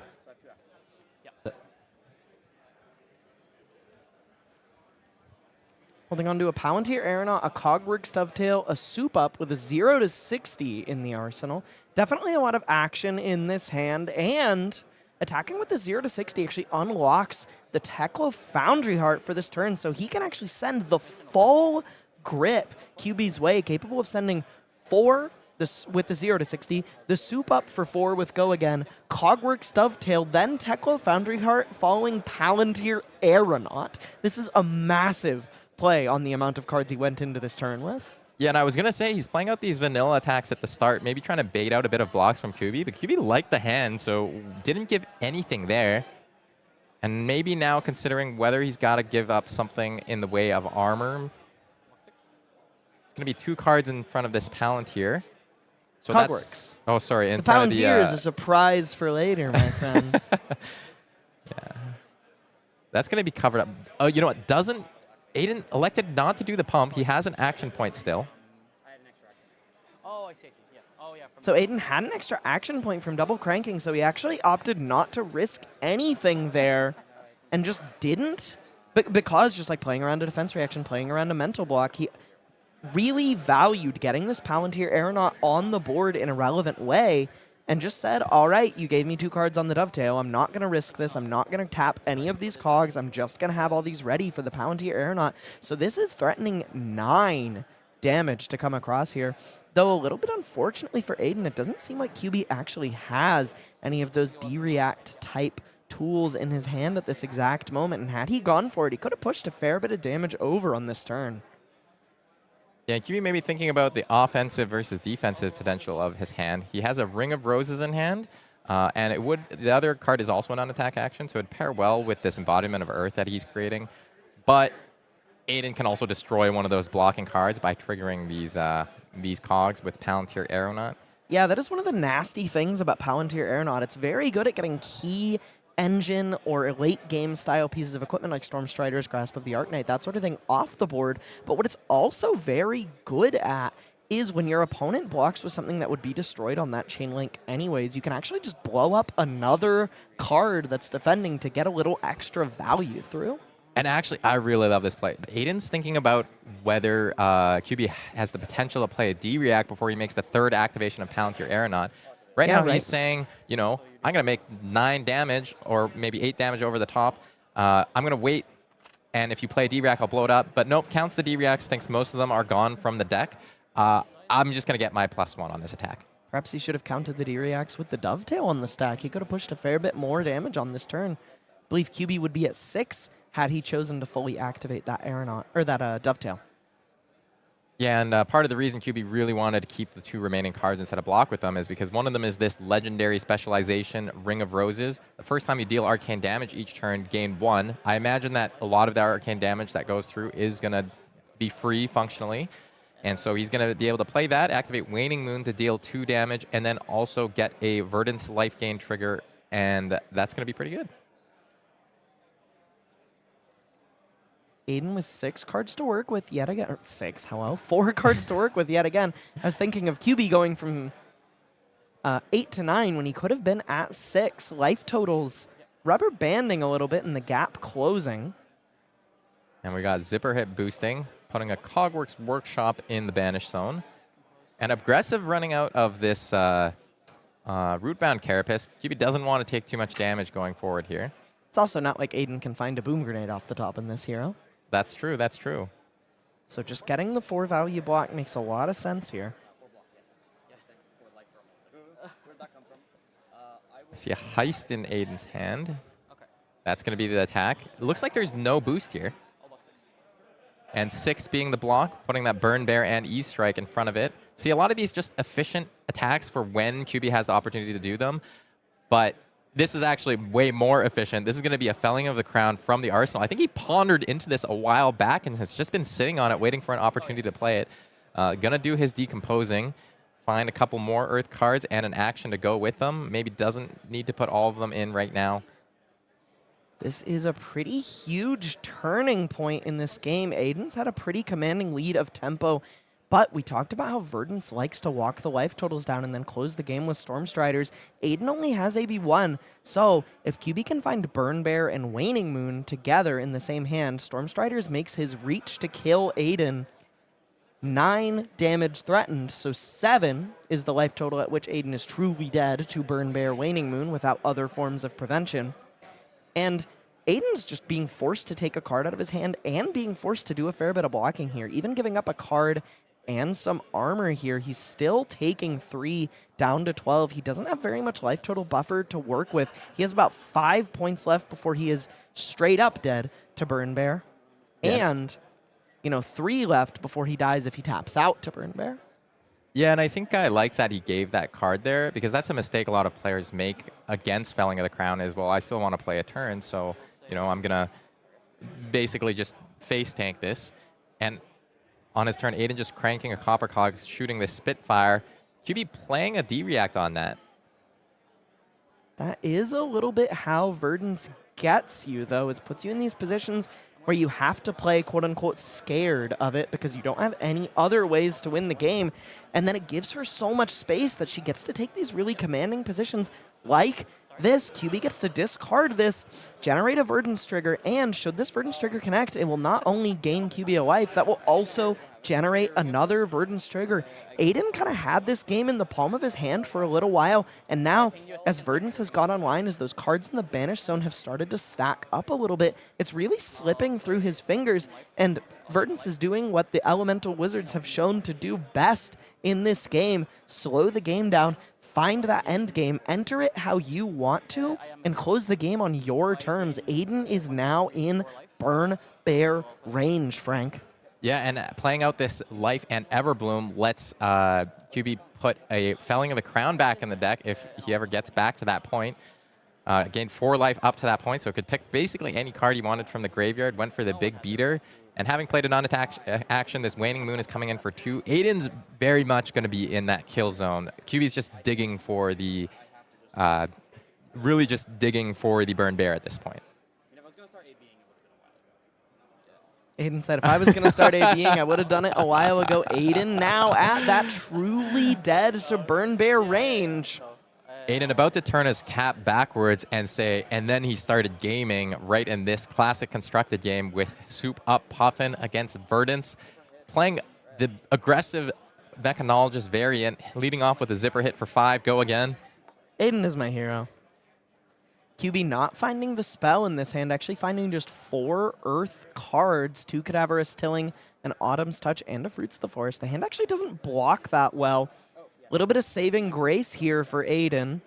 Found a little bit of space, found a way to push on this turn cycle a little bit. Cubi's hand doesn't block that well, though it does send some physical damage across.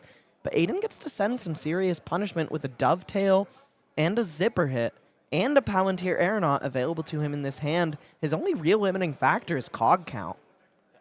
Yeah, maybe he needs like a couple more copper cogs in that. Yeah, maybe he should play like 20, 23, 30. He should just present 60 copper cogs. Every turn you'll draw a card, and it'll be another copper cog. Well, I figure if you want to draw 2 copper cogs a turn, you should play 30, right? That's half, 50-50. I think I'm unlucky enough that the bottom 30 cards of my deck would just be copper cogs. Yeah, yeah. That's kind of what happened to Aaron Shanson Limited yesterday. A little bit, yeah. Yeah. And so Cubi now facing down this 5 attack that will untap the singular cog on the board if it hits. Just good value. Even when you only have 1 cog, Cogworks Dovetail feels a little sad, and then you're like, oh, this is a 1 for 6 with go again. Yeah, exactly. And the previous time that Aidan was able to resolve that Palantir Aeronaut, Cubi hadn't blocked with that Barkson yet. If Aidan is able to keep the Palantir Aeronaut and set up some cogs and survive until then, he can blow up the Stormstriders, but that seems like a little bit of a stretch, so maybe he's just going to play it out here as a little bit of a brutal assault after this Cogworks Dovetail.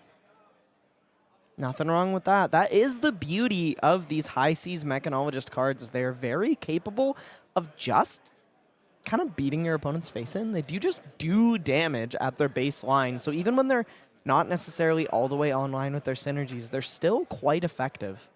Yeah, and Cubi just really trying to make sure this game doesn't get away from himself. Wants to present the appropriate blocks. Blocking 6 on this Cogworks Dovetail with 3 cards. Again, like you said, not the best blocking hand. No, this looks like limited. Yeah. 3 cards blocking 6 on a Cogworks Dovetail. And Aidan may be sensing here that, you know, the shields are down a bit. Can he convert both cards into offensive value?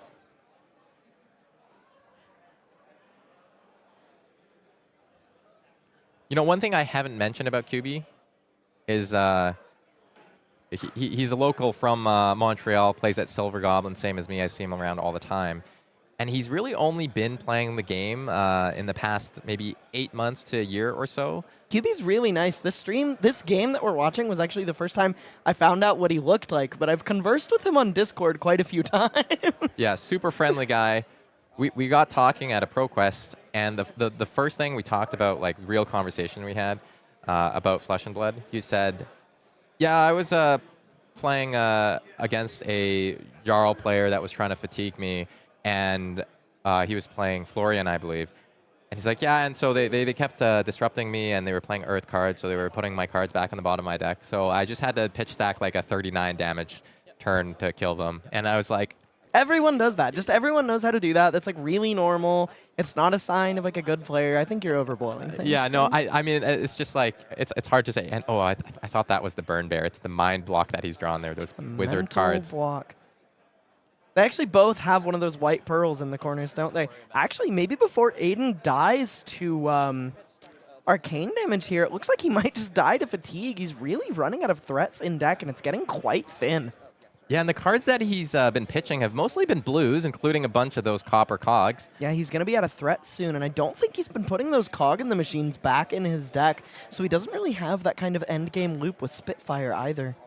A couple of copper cogs coming out, and now this Cogworks Workshop is going to create a golden cog, let him put a couple of steam counters on stuff. On up to 2 cogs that he controls. That includes the copper cog, not limiting this to golden cogs. He's going to be okay on cogs for a minute. If he makes another cog this turn somehow, he can. Oh, and is that another?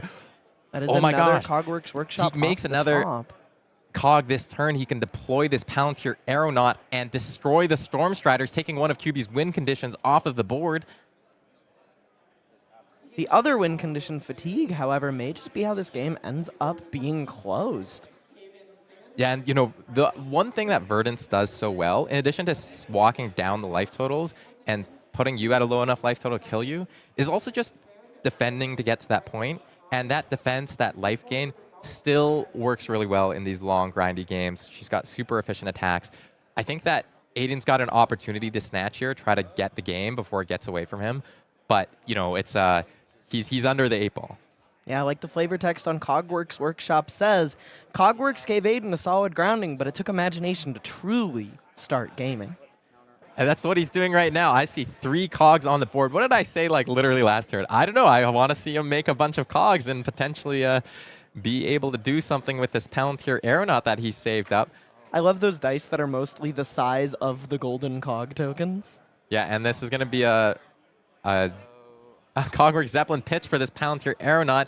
Cubi's got to play around this one carefully. It can destroy a card. Have to give up those Storm Striders. And there's a fair bit of damage being threatened here. Like you said, threatening 9-2 over Cubi's total life, current life total. So he has to give up at least 1 card. And, I mean, it seems likely to me that those Storm Striders are dead and gone. And he does have an Emeritus Scalding in hand. The Scalding won't quite get there, though. Aidan still has AB1 up. He can just use the Storm Striders to prevent losing them, but he has to give up a card, so it's pretty expensive. Looks like he's actually just going to block with the Scalding. Oh, but if you destroy my equipment here. Cubi even said, oh, you can destroy my equipment here. That's very spooky. Okay. That's very tricky indeed. Let's just listen in for a bit. I see now. Yes. It's also speaking for me because if you have the burn bear in hand, I'm dead. Yeah. Yeah, Aidan very much knows the How does he position know he's how? in. So how do I do this? I'm gonna block 6. Looks like a block of 6 is the offering here. QB playing around dying to the Palantir Aeronaut activation, but Aidan has more or less clinched those Storm Striders if he wants them. Yeah, it's interesting here. Do you think there's a world where You let him keep the Striders? you let him keep the Striders and you destroy one of these blocking cards? Not a chance. Not a snowball's chance in hell, brother. Get those things off the board. That gains me 7 life. I mean, it's just that, you know, we've seen Aidan take the aggressive line every single turn of this game. I'm not saying I think it's the good decision, but I think I would entertain the thought, you know? Sure. It's one of those lines that exists, and you can think about it for a little bit before going, no, I'll do the right thing. It's like playing Vegan of Victory, searching your deck, and you're like, I could take like Snatch or E-Strike and do something cute. And then you think about it for 5 seconds more, and you're like, nah, it's Lumina. It's always Lumina Ascension. Yeah. It's always Lumina Ascension. Yeah, Lumina go Boomina and Palantir go something as well. Boom as This well. this is not a strong line. Speaking of lines that we shouldn't have taken, Yeah, Frank. a line that I arrow not have taken. Oh, that's pretty good. That's pretty good. All is forgiven. Yeah, all right. Oh, destroying He the is Warmonger's gonna diplomacy. destroy the He Warmonger's wants to diplomacy. deal damage. This man is on a tear. He says this is going all the way up to 9. Cubi's going to 1. Aidan just putting it all on red, saying, you know what, you didn't draw the spell here, you're not going to draw it next turn, you're through a significant number of them, I'm going to leave those Striders on the board because you going to 1 and letting me shred cards is one of my win conditions here, but now Aidan has to contend with felling of the crown with only a few cards left There's in only deck. 4 cards left in deck. Oh, this is actually incredible because... The upside is that he does get to put a card back in his deck here, Frank. Yeah, this is anti-fatigue functionally. This does kill Aidan. He has to give at least 1 card in addition to tucking a card on the bottom of his deck. Perhaps more so than betting it all, saying that he doesn't die to Storm Striders next turn. He really just needed to push the damage through because he's running out of ways to win the game. Honestly, I got to hand it to Aidan. Just like heads up play, knows what his game plan is, knows that it's a gamble. He's got to go for it, right? Oh, he's got a couple soup ups in this hand, so he's going to be pretty capable of defending this felling. I'm not sure Cubi was actually capable of decomposing that, or Aidan's just giving some thought to what he tucks. Yeah, I think he's giving some thought to what he tucks. I saw the Foundry Heart go straight on the chain, but we all know that he's blocking with it here, so it kind of just makes sense. Yeah, exactly. I think perhaps Cubi's played a bit of a T-bone of his own. That's right, a T branch. I'm being waved off in the booth. They're about to come out with the hook. Yeah, we're pulling you off with the cane, brother. All right, Aidan gone. giving away this soup up. That does get to galvanize, one of the modes that's very useful in different matchups. But in this case, getting some other use. Putting this soup up to 4. Cubi looking at the card saying, wow, that's nifty. Galvanize is one of my favorite keywords of all time. I think it was kind of introduced in Bright Lights, and that set was pretty low power. And so a lot of people were kind of like, oh, this is a limited mechanic, blah, blah, blah, blah, blah. And it's really cool to see High Seas return to the keyword and flesh it out more with some new cards, also making some of the other older Galvanized cards seem a lot cooler. And Aidan just says, I don't have enough gas left to win. And Cubi's drawn the Burn Bear in that same turn, throws it on the combat chain. What an absolutely exciting game and an exciting way to end it. I know we wanted to see Puffin do well, and we want to see Aidan play a pretty awesome aggro Puffin deck, but also great props to our friend Cubi, who's been, you know, playing out of his mind through the constructed and draft rounds of this tournament, live for top 8. There are 2 types of people in this world, Frank. Puffin haters and Puffinators. And I think we know where Aidan stands. Yeah, absolutely. Well, one thing that we can be sure of is we're not gonna. It's not the last time that we'll see Aidan, and I hope it's not the last time we see Cubi too fighting for his tournament life. Next round is gonna be round 12, winning in for every player that's still in that bracket of the tournament. Haven't quite figured out what we're gonna put on the feed for you, so drop it. Oh, that's sorry, apologies. I do know who we're putting on the feed. We're seeing Fang versus Gravy Bones. And the Gravy Bones is none other than Noah Clark, the lovable heel of Toronto Flesh and Blood. Invented Enigma, I've heard. The man who's responsible for countless atrocities against, you know, illusionist-hating players.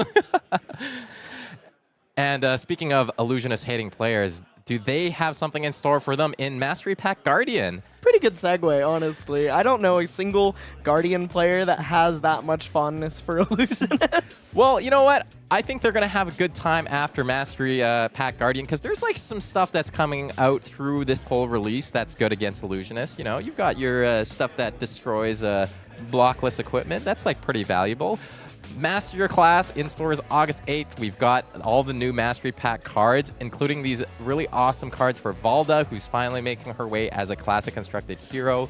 She came out in one of those earlier sets as a Blitz-only hero, now gets her own specialization. Seismic Eruption. I really like that card and that art, that it's full frame. Seismic Eruption is so cool. It's one of those cards that you don't necessarily see. You know, it's like, oh, this just pitches blue, and you don't necessarily see the synergies right off the rip.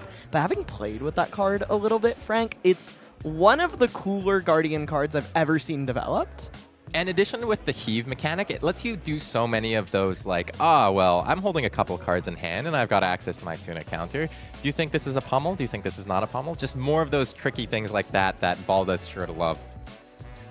We also got the beautiful Seismic Surge tokens, one for each of these regions of Wraith. We got Volcor. I think that's Arya on the right. And what's this middle one?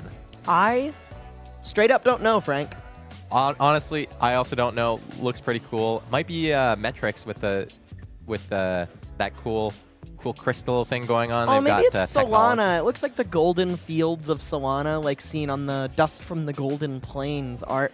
Really, really cool stuff. You can collect these separate art marvels for your seismic surges available, and you can put all 3 disparate arts on the board when you play that new majestic seismic eruption. That's just the big flex. And then, of course, Batter to a Pulp, which is the card that I was mentioning, available at release celebration events for Mastery Pack Guardian, which does include things like Crack Shuffle Play. And then Gen Con, which we talked about, also Crack Shuffle Play, a whole bunch of events there. Yeah, I mean, this is the nerd out moment of competitive Fab players. So, like, this card already seeing an impact in Classic Constructed, targeting Gravy Bones Compass. Very, very cool piece of hate. And talk about a cool piece of armor. Testament of Valahai, the single piece of equipment in Flesh and Blood, barring Carrion Husk, capable of doing the most blocking. It gets +2 if you control 3 or more seismics, and if you control 6, it gets +4. Capable of blocking a total of 5 throughout the game, and available in gorgeous extended art on the release of Mastery Pack Guardian in stores August 8th. Yeah, that's all really awesome. Now, we're getting the players seated at the table right now, so don't go anywhere because we're going to be back in a very short break.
welcome back to the World Tour at Canadian National Championships. I'm Frank Hung, joined here by Elly Bird, and we're going to be going into the last round of Swiss in Classic Constructed. So why don't we take a look at the standings before we go to the game? So with Jordan Jalbert-Ross and Aaron Chance both at X1 and Shawn Dhaliwal at X2, at X2, 9-2 on the day, those three players have it locked down, but everybody else below them in this X3 bracket is going to be on a win and in the final round of Swiss. We're going to see some of these players. I see 3 Verdances, 2 of these Gravy Bones near the top, an Azalea, an Arachne slipped through the cracks, some very interesting decks, some very expected and unexpected choices. And maybe let's see what the next page looks like. We got a big chunk of these Gravy Bones and 1 Fang who is going to be on our feature match. So, yeah, winning in, I think, for most of the players in this X3 bracket, right, Elly? Yeah. Kind of, sort of a winning in. There are just enough X3s that I believe an X3 who lost, maybe, I think literally just one X3, the worst X3, won't make top 8, and it'll likely be somebody who maybe even just lost like their first 3 rounds of this tournament. But we started the tournament with about 130, which would have been pretty close to a clean cut, but after drops, after X amount of people didn't want to play day 2, it's going to be a little messier, and there's likely going to be 1 X3 fighting on the bubble, so we'll have to see how things shake out after a game here. All right, well, let's go right to the game area. We're going to be seeing Hunter Platt square off against Noah Clark. Hunter playing Fang, Drakai of Blades. We haven't seen him in action yet this tournament. He's playing for Righteous Gaming, hoping to make a big splash here at this tournament. And then, of course, on the other side, we've got Noah Clark playing Gravy Bones, Pirate Necromancer for the Value Vampires. That team's been seeing a lot of success. He's playing the same exact deck as Jimmy Nero Demers, who's doing well at the top of the bracket. Fang leading us off with a turn 0 swing of the dagger. Also seeing Fire and Brimstone in the pitch zone on the very first turn of the game. Probably not going to see that one again for quite a while. Fang does not shuffle the deck. And this Golden Tipple declared on block. Scar Tissue is going to push this up to 4, and Noah's going to start his turn marked. Finding that turn 0 mark and a Grains of Blood Spill trigger is about as happy as you could be with the very first turn of the game as Fang in this matchup. And now Noah's got to contend with his own hand. Maybe liked some of those cards. I think I see a Swiftwater Sloop in it. That's a bit of a limited all-star. We know Noah loves converting his limited decks to constructed decks.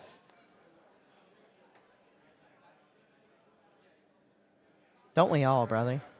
I think that's how a lot of us get our start in a hero, you know? We play a couple of games of limited and say, wait, this is something I want to do all the time. And now I have Ophidia being pitched to crack a gold. We're going to see the top 2 cards of the deck before we draw the card. Let's take a look at him. He's holding on to a Rigor Mortis and... Is that an Avast? I believe that is an Avast Yi with another Avast Yi in the hand. Not the most attractive set of 2 cards on the top, but he is going to draw the Rigor Mortis, likely to try and bin to this Tipple that's in his hand. Now Golden Tipple going to come across. Draw him the blue. I believe he just put it back on top of his deck. This is going to be a blue Golden Tipple coming in for 1 with Go Again. And Hunter says no blocks. Kind of interesting to snap off no blocks on a 1-power attack with that Valiant Dynamos on the board. Yeah, maybe smells that Noah wants to put some sort of on-hit, perhaps that gold-baited hook on a future attack. Fang is perhaps the warrior most lacking in 3 blocks, so that does make sense. Kind of suspect we might see another blue hit the pitch zone to power up the Swiftwater Sloop's High Tide ability. 6 Go Again, and I imagine this will be followed by the Rigor Mortis in the yard coming in for 6 following that. I mean... This is a really clean turn. 13 damage on your first 4 cards, and you'll have an arsenal left over is a really strong start for any deck. I think we watched Noah play a turn in his very first Classic Constructed Enigma game that was, like vanilla 7 damage. So for a different board state hero, being able to threaten more than that with Go Again, still establish your board presence, that's one of the big upsides of Gravy Bones over some of the other board state heroes that we've seen. And no on-hit on that sloop. I suspect we're going to be seeing it on this Rigor Mortis as it comes in. It's going to be attacking for 6 on-hit. I make a gold. Valiant Dynamo finally hitting the blockchain. There's that Dynamo block. Also pretty interesting present here.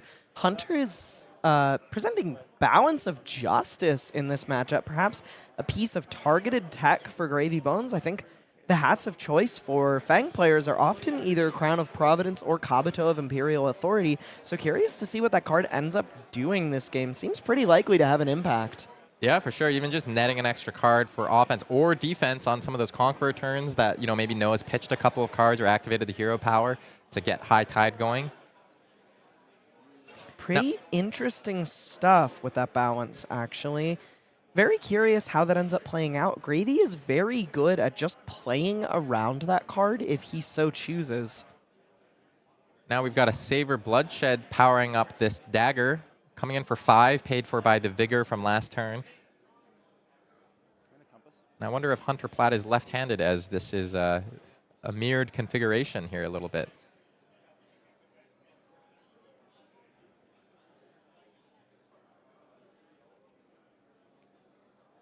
Noah looks like he wants to present some blocks on this attack. Doesn't want to let the free draw off Savor happen.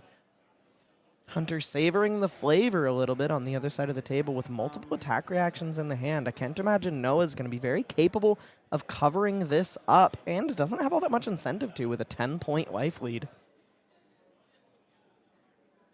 Fang is pretty dang tricky to block.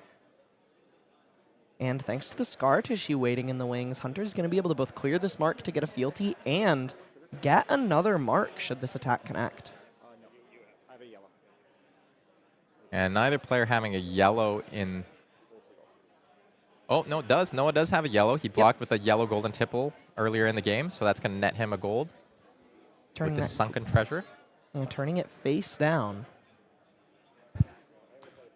And scar tissue being deployed now.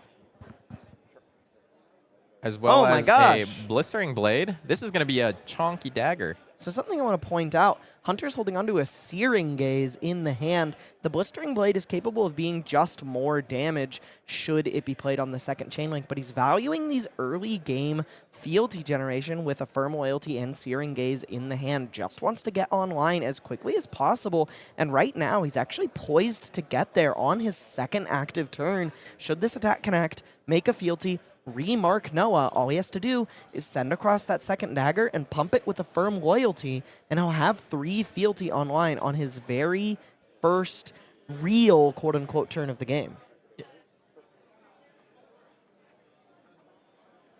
And it's going to be the blistering blade he dropped off the top, hitting the combat chain. Sorry, hitting the pitch zone. Yep, resolving all our triggers. So actually the blistering blade that was drawn off of the Savor Bloodshed gets pitched into Grains of Blood Spill.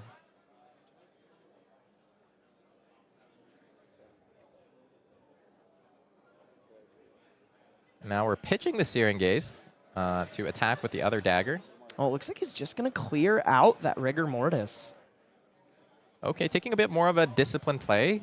Yeah, I thought he was going to go for the 3 fealty online off the rip, but rather just doesn't want to leave the ally on the board. Yeah, this gives Noah a little bit of breathing room. Only had to take, 5 over top of that big attack of 11. Gravy activation. Noah getting a limpet in the yard. Cracking a gold to draw a card. I'm sure Hunter's salivating, thinking about that Balance of Justice, but hasn't blocked with it yet. I was going to say that Bodge is online, should he get to block with it. It's got to find the right moment for it. Balance of Justice is a very easy card to end up spewing. Yeah, and now this Avasti is going to let Noah play out the Limpet. And now Limpet's attacking for 2 with go again. Braveforge Bracer is being basically windmill slammed onto the combat chain here. Noah activating Dead Threads to gain 1 resource, playing out a golden tipple. It's just for 3. 3 go again, not electing to do the discard draw. Doesn't have a card he wants to get rid of. There's that Dynamo block. Hunter seeming pretty invested in hanging on to his hand here. Looks quite full of draconic reactions. pretty hungry to get online, it seems. And takes the 2 damage over the top. And did look like Noah was just poised to Arsenal there, so Hunter not too concerned about giving that damage.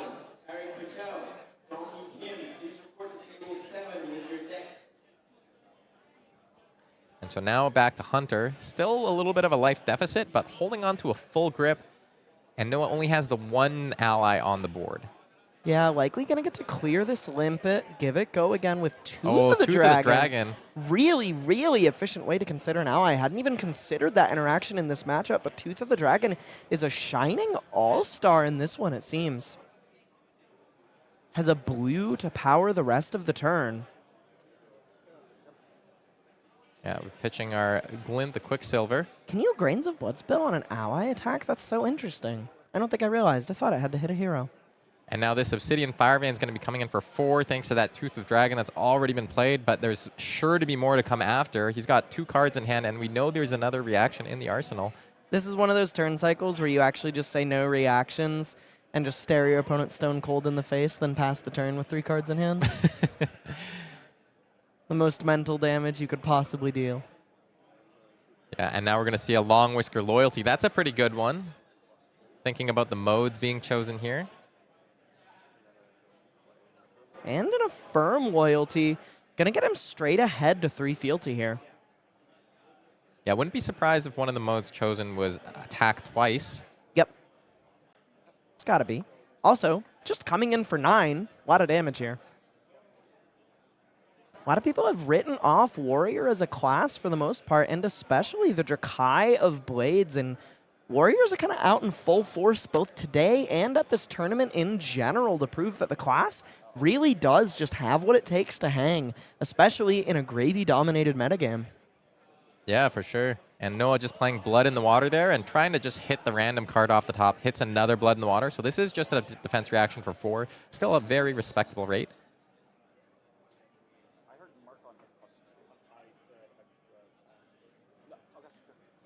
Just lining up, clarifying the life totals and damage on each of these daggers.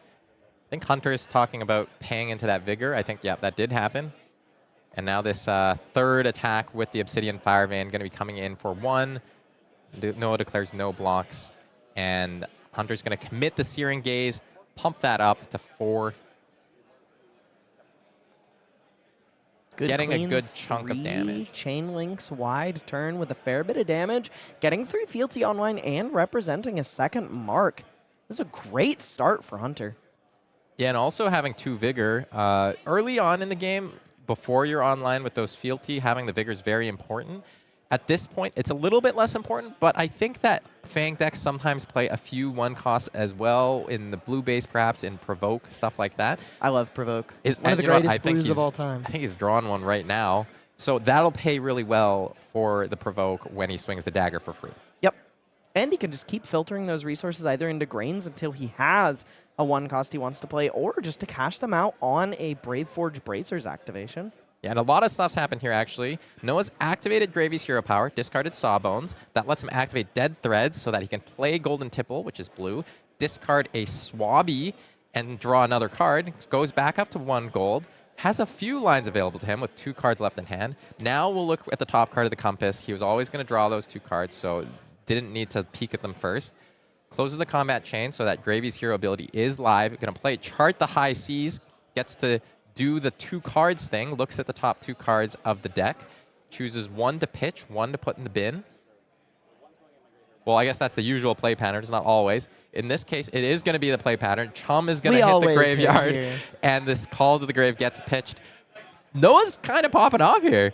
Yeah, definitely finding everything he wants to with a lot of these cards that find things randomly off the top. Basically, the only thing that hasn't gone his way this turn cycle was the random trash on Blood on the Water, but that ended up putting him closer to a Chart the High Seas hitting. Yeah, exactly. And it's, you know, you can't even be mad when you play a 0 for 4D react, and it's not a 0 for 6D react, right? Like, you're just not allowed to be mad. It wasn't 6 block, draw me a card. Oh, well. Guess I'll move on. Now, Sawbone, oh, no. Sawbone's going to be considered as the ally that'll come into play. Hunter helpful, putting the resources back to 3, as Noah said, wait a second, I'm not 100% sure Oh, Just taking his time to consider all his options. Gravy is a complex deck, and Noah has about 1,000,000 cards in his grip right now as he looks through this graveyard to find what to play correct. it's going to be the Sawbones. We're committing Mage Master Boots, try to create a second ally here. Maybe not. You know, Noah really in the tank on this one. He's got so many branching decision trees. I guess he's thinking about how much he wants to overcommit and present the board.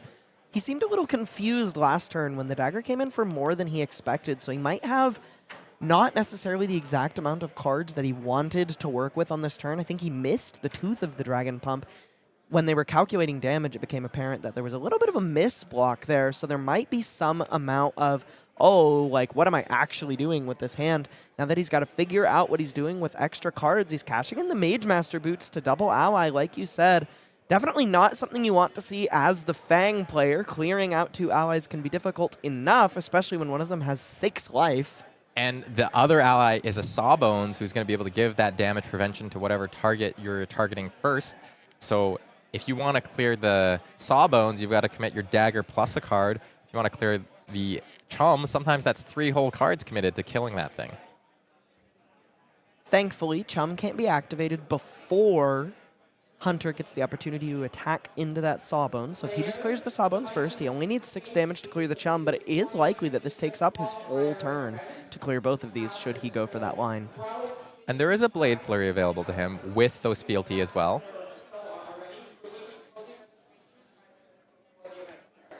I think I saw a Savor Bloodshed as well, which would be great if there wasn't this Chum on the board. But yeah, he can just activate Chum in response to the Savor, and that is not a well-used 0 for 4. Yeah, exactly. But, you know, I'm sure Hunter's got a game plan. He's blocked with just the Valiant Dynamo here. Let's take a look at what Noah draws up here and see if he actually finds the Watery Grave card to discard to Chum. He didn't. His hand's a little awkward. 2 blues and 2 Conquerors. He's going to have to do some amount of blocking to operate efficiently. And Hunter actually just kind of bets it all here, leading off with a twist and turn. He just says, you know what? If you've got the Chum activation, fire it off, brother. I'm not scared. Yeah, and maybe Noah's going to take a peek at the top of the deck. No, he said, okay, go ahead. Have your twist and turn. You may attack a couple times. Twist and turn, a really fantastic option for clearing out allies, actually. Just super duper efficient since it gives you that extra swing to clear problematic dudes like Chum off the board. And Noah just doing the math here, seeing whether it's worth it to use the damage prevention on Chum, but it looks like it'll be... it'll an attack be for 7. Yeah. A And Draconic Blade Flurry, giving this +3 and the next thing +2. And notably, this was a twist and turn played that will let Hunter attack again with that Obsidian Firevein because it just has to hit. It doesn't have to hit a hero. 2 resources floating from those greens to help make up for the fact that he has cashed in a fealty and no longer has 3 to discount his daggers. Working with that Savor Bloodshed in hand. Curious to see how he chooses to proceed with this turn. And maybe thinking about whether he needs to immediately clear the Sawbones or whether there's a way for him to attack face first and then clear the Sawbones. Sawbones is a nasty ally to leave on the board. Yeah, definitely one of the best allies available to Gravy Bones.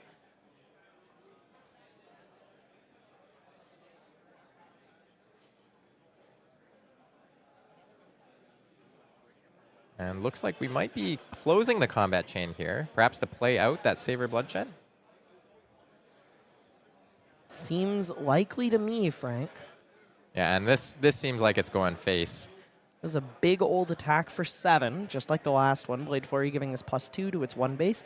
And 4 more from Savor Bloodshed. Also going to draw a card if it connects. And maybe this is what Hunter was thinking is, if I draw any sort of pump off the top, I can clear this Sawbones cleanly with my next attack. Just thinking about the graveyard here. Wants to know what reacts he has to consider, has to play around. Also, the card I guess I thought was Provoke was actually that twist and turn that was played earlier in the turn.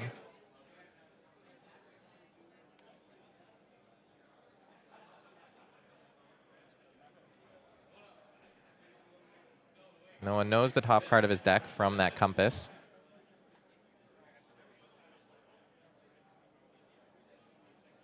little good-natured chatter at the table as Noah considers the blocks on this.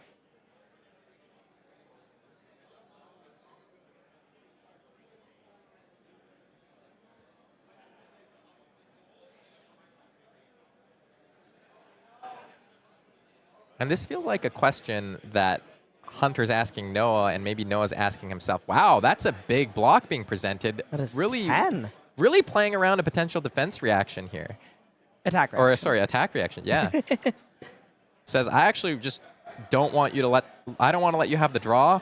I don't think that you'll be able to kill the, don't think that you'll be able to kill my Sawbones if Sawbones you don't is going to draw. be able to just cover up this Fire Vein swing, though, if Noah doesn't want Hunter to draw a card. As it is just for one. It has just given away 2 Conquerors of the High Seas. Not going to be able to disrupt Hunter's arsenal. Bit of an interesting juncture for Noah. He can cover up this Fire Vein swing, but it might be hard for him to actually swing on his turn if he does that.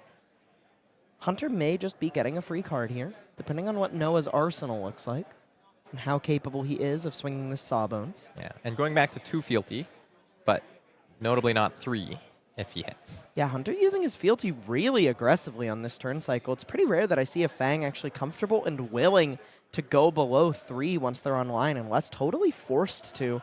He kind of just used this to fire off a proactive play, but he didn't really have that many Draconic options in the hand, so he might have just been forced to fire it off. But the second fealty was what really surprised me.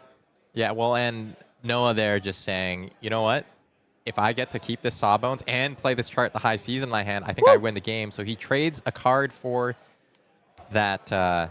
Trades a card for that Dead Threads. Chart the High Seas that has hit both an ally and a blue, so both charts have generated 3 resources, turned on Gravy Bones' hero ability, and made a gold. What a powerhouse of a card here. Noah's going to get to develop a Rigor Mortis and come in for 6, whether it's with Sawbones or Rigor Mortis.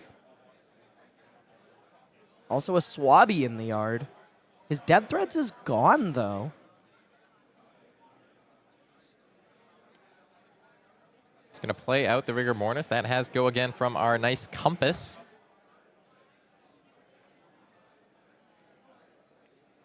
And activating our hook as we've created a gold this turn. Going to use Rigor Mortis to attack here.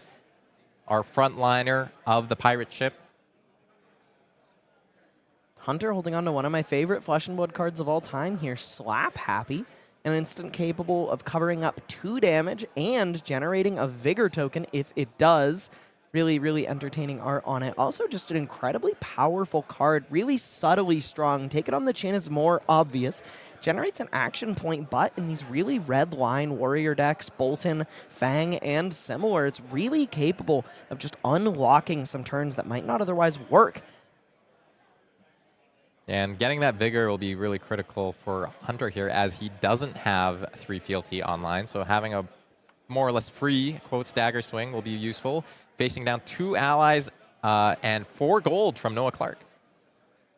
And that was Rake over the coals is a really interesting inclusion here, making this dagger swing for 3 and guaranteeing that all his Draconic attacks this turn get +1 and a Perforate hitting the pitch zone. We are seeing a little bit of spice in Hunter's deck list make itself known on turn 4 of this game, while it's looked otherwise reasonably standard for the rest of it.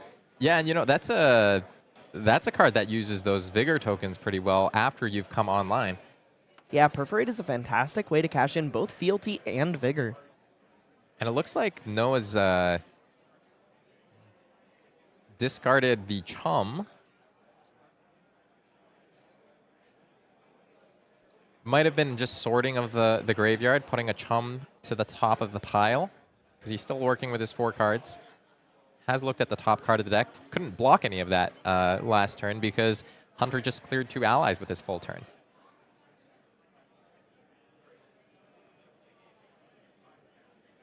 And Noah now drawing cards off the top with the gold.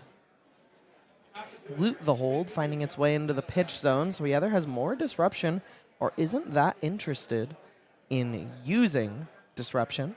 Hunter does have a fair bit of armor left over, capable of covering 6 on an ally attack, so maybe just not the highest value threat he could send across here. Rest of his hand looks like a saltwater swell, a swiftwater sloop, a call to the grave, and a golden tipple. No allies to turn that golden tipple on, so it may find its way into Noah's arsenal on this turn cycle. But before that, this is 6. Go again. Yeah, Noah's pitched that Sawbones and then drew it into the tipple immediately. Might regret that a little bit, but you never know what you're going to hit off the top with your gold. Hunter just taking stock of Noah's allies presently in the yard. It's a Swabby and a Chum, I believe. Yeah, Hunter's going to take this sloop to the face. That's 6 go again. Pretty good rate for this deck. Pretty good rate for anyone. 6 go again is a point better than a Surging Strike, which is a card that sees play in the OG Ninja Hero. Oh, and now we've got a Conqueror of the High Seas. This is 8 go again with Disrupt Your Arsenal on hit. Is that good? I'm just saying Is that good? I'm just saying Hunter's putting all of it in front of here. He is capable of using his Bodular on this turn after blocking 2 with it, so he is going to get to draw a card and maybe replace the one he's losing out of his arsenal should he not block out this Conqueror of the High Seas.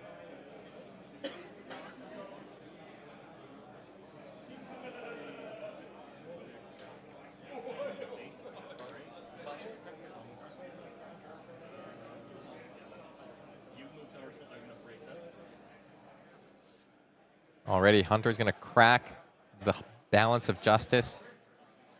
Draws a card. And I think Noah's just arsenaling after that boat barrage, not developing an ally there because I don't think he was able to play a blue card. Or get one in the graveyard. Notably, you don't have to play them. You just have to find a way to put one in your yard. And now Noah with the commanding lead in life, but Hunter about to send back a 5-card hand. Leading with an Oath of Loyalty is a good way to close that gap. This is 4 go again. Looks like I believe he's also holding on to a copy of Pledge Fealty in this hand, so we may see him find his way back to 3 Fealty on this turn cycle. Trying to close that life gap a little bit.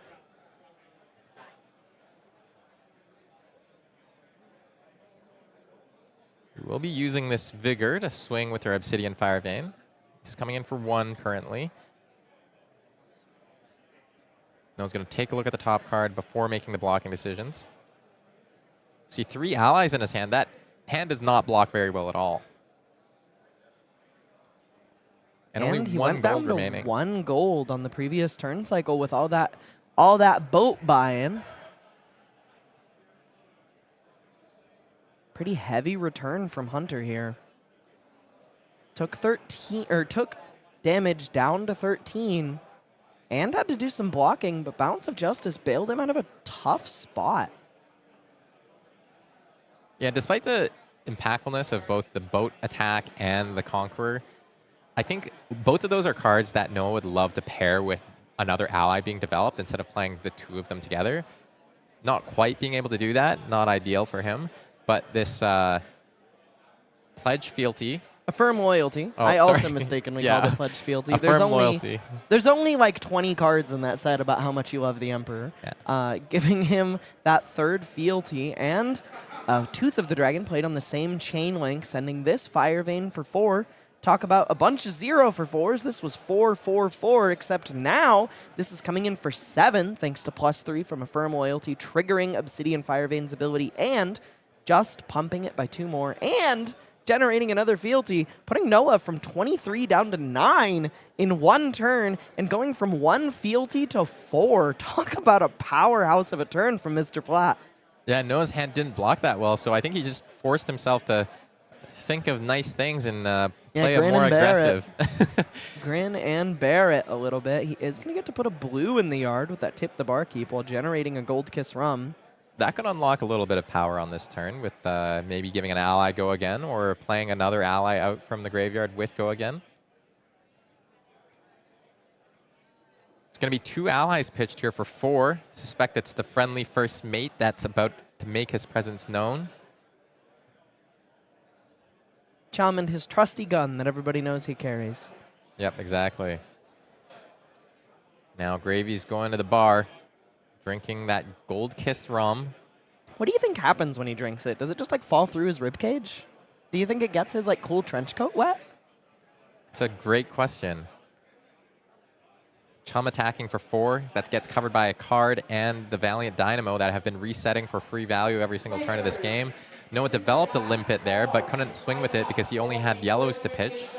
Yeah, pretty interesting point of texture going on in this matchup is that Fang and a lot of these warriors have actually traditionally struggled a fair bit into a lot of these board state decks. Enigma almost entirely invalidated the boards or the warrior class, like top down, just by virtue of existing and the way Ward interacted. But not only can warrior choose to use their multiple weapon attacks a turn to piece off and kill the allies as they choose, they can also like find themselves capable of clearing because Gravy is so much more constrained on how much he can put on the board in a single turn compared to Illusionist. And as we start to see more Necromancer cards enter the game, I suspect that might be one of the key differences of this board state class compared to the other one, is that their allies might be a little beefier, but they're also going to have to do a lot more legwork to get them out there, especially with multiple of them.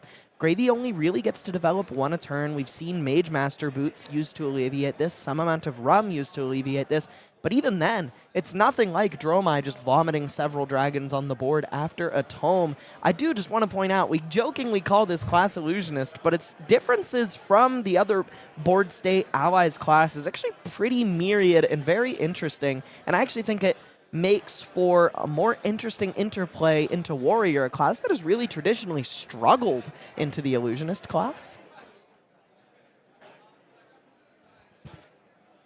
Oh, yep.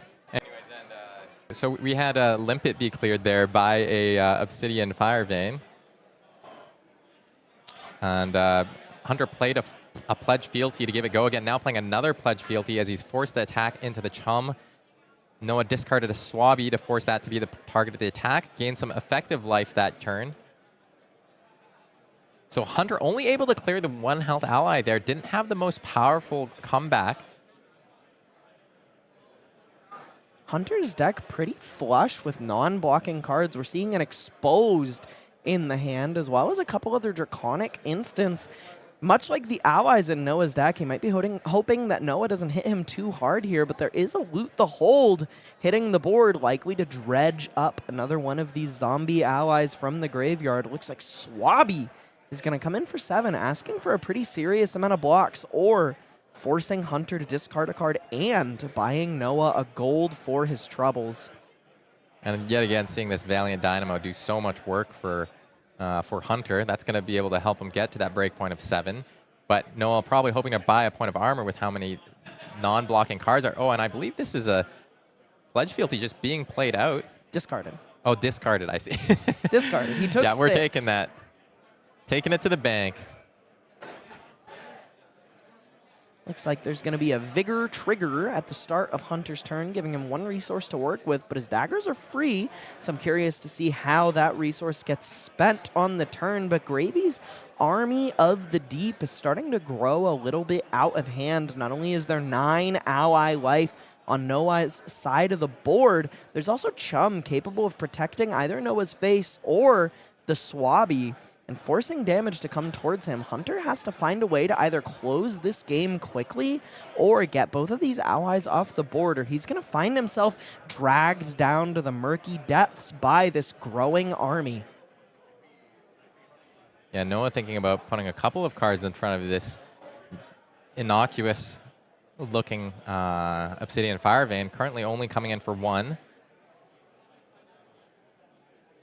There's almost always a trick when it comes to Fang, so it's reasonable to block these daggers even when they lead on 1 power. The only real way you get blown out is if they're holding on to something like Tooth of the Dragon, should you choose to block multiple cards. Yeah, and I think we've seen a couple of those played out so far this game, so only 1 left in the deck that Noah has to consider. We saw Fire and Brimstone pitched away early, so that's not really in Hunter's wheel of options. Yeah, only one of these 2 heroes burns through the deck like nobody's business. Gravy Bones moves through the deck so quickly. I've had limited games where I'm on the 3rd cycle of my deck while my opponent's still on the 1st of theirs. That's so funny, because I didn't think that Gravy could play Unicycle. Boo.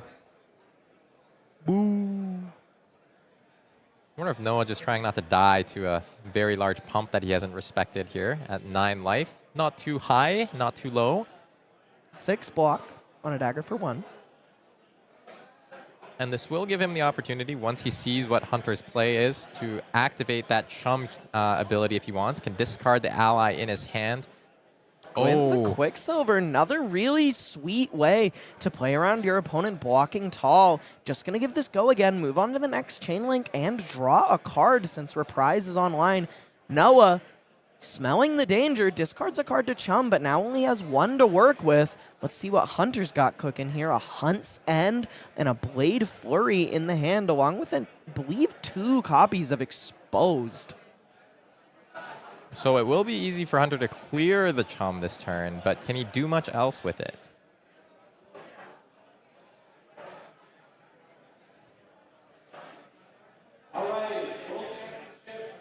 I think is able to go one above this block that Noah's presented, at least like a little bit of damage. But that would prevent him from being able to clear the chum, which I think he wants to do.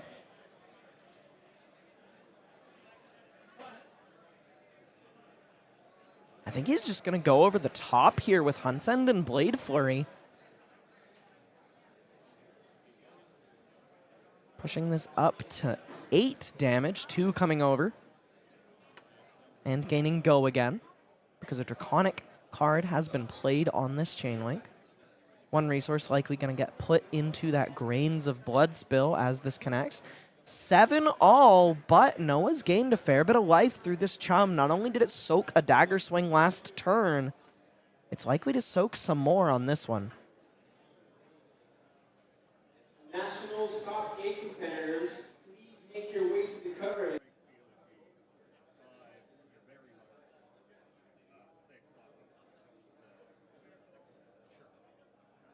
Hunter taking a pretty entertaining line here of just firing off 2 Exposed into chum to get it off the board. Kind of a painful card to draw multiples of, as it is blue and doesn't block. Can do something powerful in that it marks your opponent and gives that attack +1, but really, really tough to find in multiples, especially with a chum on the board and its ability activated.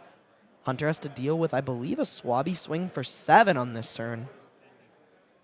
Oh, and they're looking at Exposed, because Exposed is marking the defending hero. There's no defending hero when it's when your dagger is targeting an ally.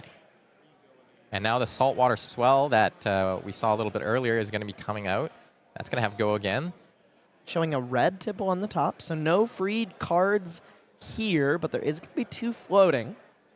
So he could spend that on a gold if he wants, but I imagine he will just follow this with a Swabby Swing for 7. Yeah, really starting to put Hunter in the grinder. Not quite fully lethal every single turn, take multiple cards of your hand, but this is the last turn that Hunter will be able to, you know, not give a substantial portion of his hand to Noah Clark.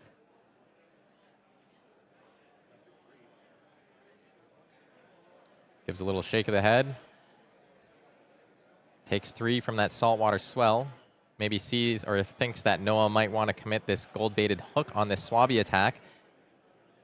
Does have 3 points of armor still to work with this ever-refreshing Valiant Dynamo and Bracers and Grains, but still going to have to give some amount of card action from the hand to this Swabby. Holding on to some pretty premium cards. I see a Savor Bloodshed in the hand, and I think a Perforate as well. So we might see that cashed in on a fealty thanks to that Vigor, like we talked about earlier in this game, but he has to give something up to the 7-power ally, or he will find himself joining Gravy Bones' army's ranks. And this is going to put him down to 1 after having taken 3 off that Saltwater Swell, blocking 4 on 7 from Swabby. Swabby swung in a couple of times already, doing good work for the pirate crew.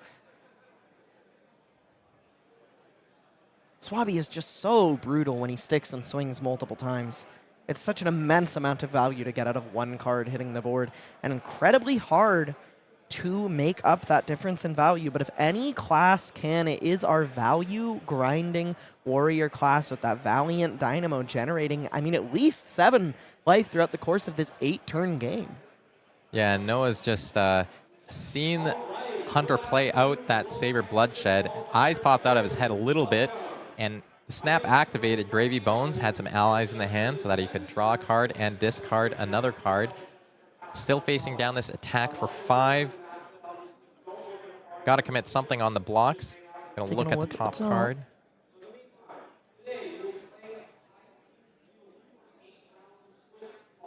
Hunter also taking stock of what's left in Noah Clark's deck. Looking at the graveyard. Card being presented on defense.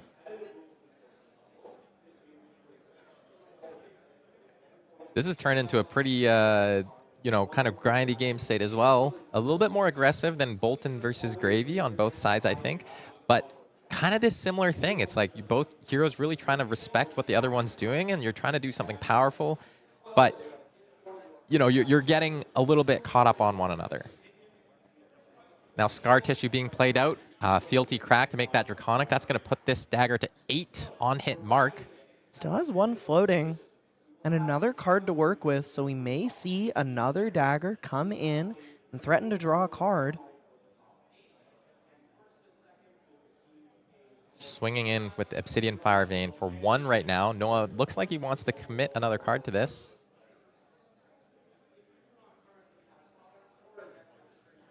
Putting a Golden Tipple. Pretty eager to fire off this last card in his hand. The Fealty is cracked. I do believe this is that Perforate.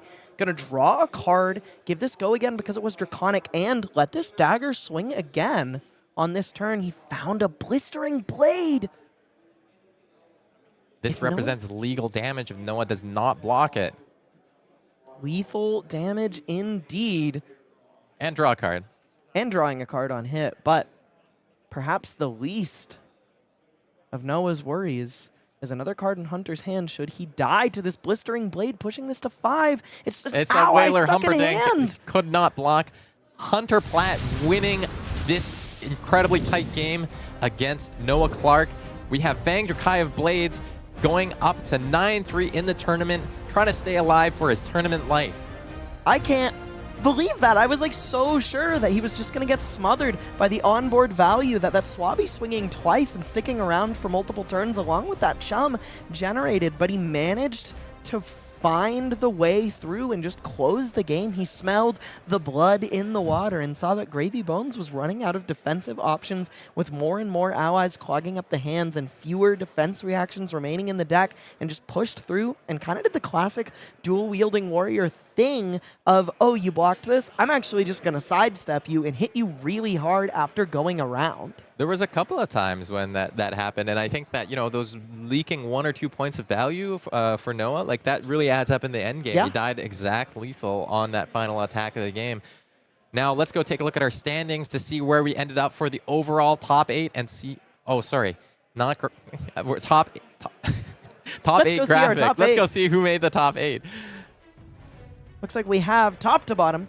First seed versus 8th, Aaron Chance versus Donghee Kim. Another one of those dual-wielding warriors. Perhaps the narrative of this weekend is that they can hang. Sadly, it does look like our dual-wielding warrior that just won was the unfortunate X3 to bubble. A possible prediction someone could have made knowing that he was the worst X3 going into that round. A little bit unfortunate. A hell of a lot of Gravy Bones with 3 of them in the top 8. Nearly half of the top cut here at Canadian Nationals 2025 with Donghee Kim on the Shipwrecked Looter, as well as Lucas Hang, who we saw earlier today playing against Matt Muse, another Toronto area Canadian powerhouse. Yeah, and then we've got Jordan Jalbert-Ross out from Montreal playing Cindra, playing against Tarek Patel, and Shawn Dhaliwal also playing Cindra, playing against Verdance. So we've got a couple of pairs, 2 Cindras, 2 Verdance, the 3 Gravy Bones, and our 1 Kasai at the top. I think we've seen all of these heroes on the coverage at some point throughout this tournament, so it's no surprise, but I'll be really excited to see who can take this down. Yeah, the meta is definitely starting to crystallize a little bit here with just a 4-hero top 8. Perhaps as the national season drags on, the question is truly going to become who beats Gravy Bones best, and how do we tackle that crystallizing metagame? Yeah, exactly. And now I'm hearing we will take a quick look at the overall standings, see how our players did, who was on the bottle, on the bubble. Not on the bobble. Not on the bobble, and maybe on the bottle of Gold Kiss rum after that very sad bubble for Hunter Platt there. Jimmy Nero Demers playing that same Gravy Bones list as Noah Clark. Lost his last round at the bottom there, number 10. Seems like they both ended X4, yeah? Yeah, so pretty good showing overall, but not the result that they wanted. Page 2, we've got Eric Lair, who was our lone Azalea at the top here. Unfortunately, not going to be the one to give Ace in the Hole her final push over the Living Legend leaderboard. And Cubi Nguyen, who we saw the previous round, also losing the win in, and Daniel Dreisker. All of these, those players up to number 12 are going to be getting that World Championship qualifier, so a little bit of consolation for yeah. maybe not quite finding your way into top 8, but still an incredible showing from some of the best players in the country and one of the strongest regions in the world. Some other strong players all the way down to 20th. Really, congratulations and a great weekend so far, but we're not quite done. I believe we have a little bit more flesh and blood to play here, Frank. We've got 3 more rounds of Classic Constructed. Single elimination, obviously. It's just going to be this cut to top 8. I'm really excited to see it. And I hear that what we've got for you lined up is going to be Cindra versus Verdance. So don't go anywhere. We'll be right back with the game.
welcome back to Canadian National Championships. We've just finished up 12 rounds of Swiss going into the top 8.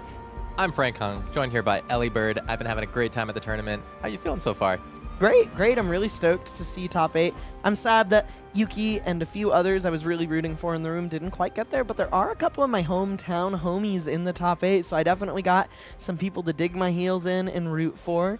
And I think we're going to take a look at the top 8 bracket in just a second and make some predictions based on that. Yeah, Frank? Yeah, let's go over and look. We've got so many gravies. It's kind of hard not to choose one of them, but we've also got Aaron Chance, one of the best players in the country, as you can see by his first seed going into this top cut on Kasai, and the couple of Cindras and couple of Verdances.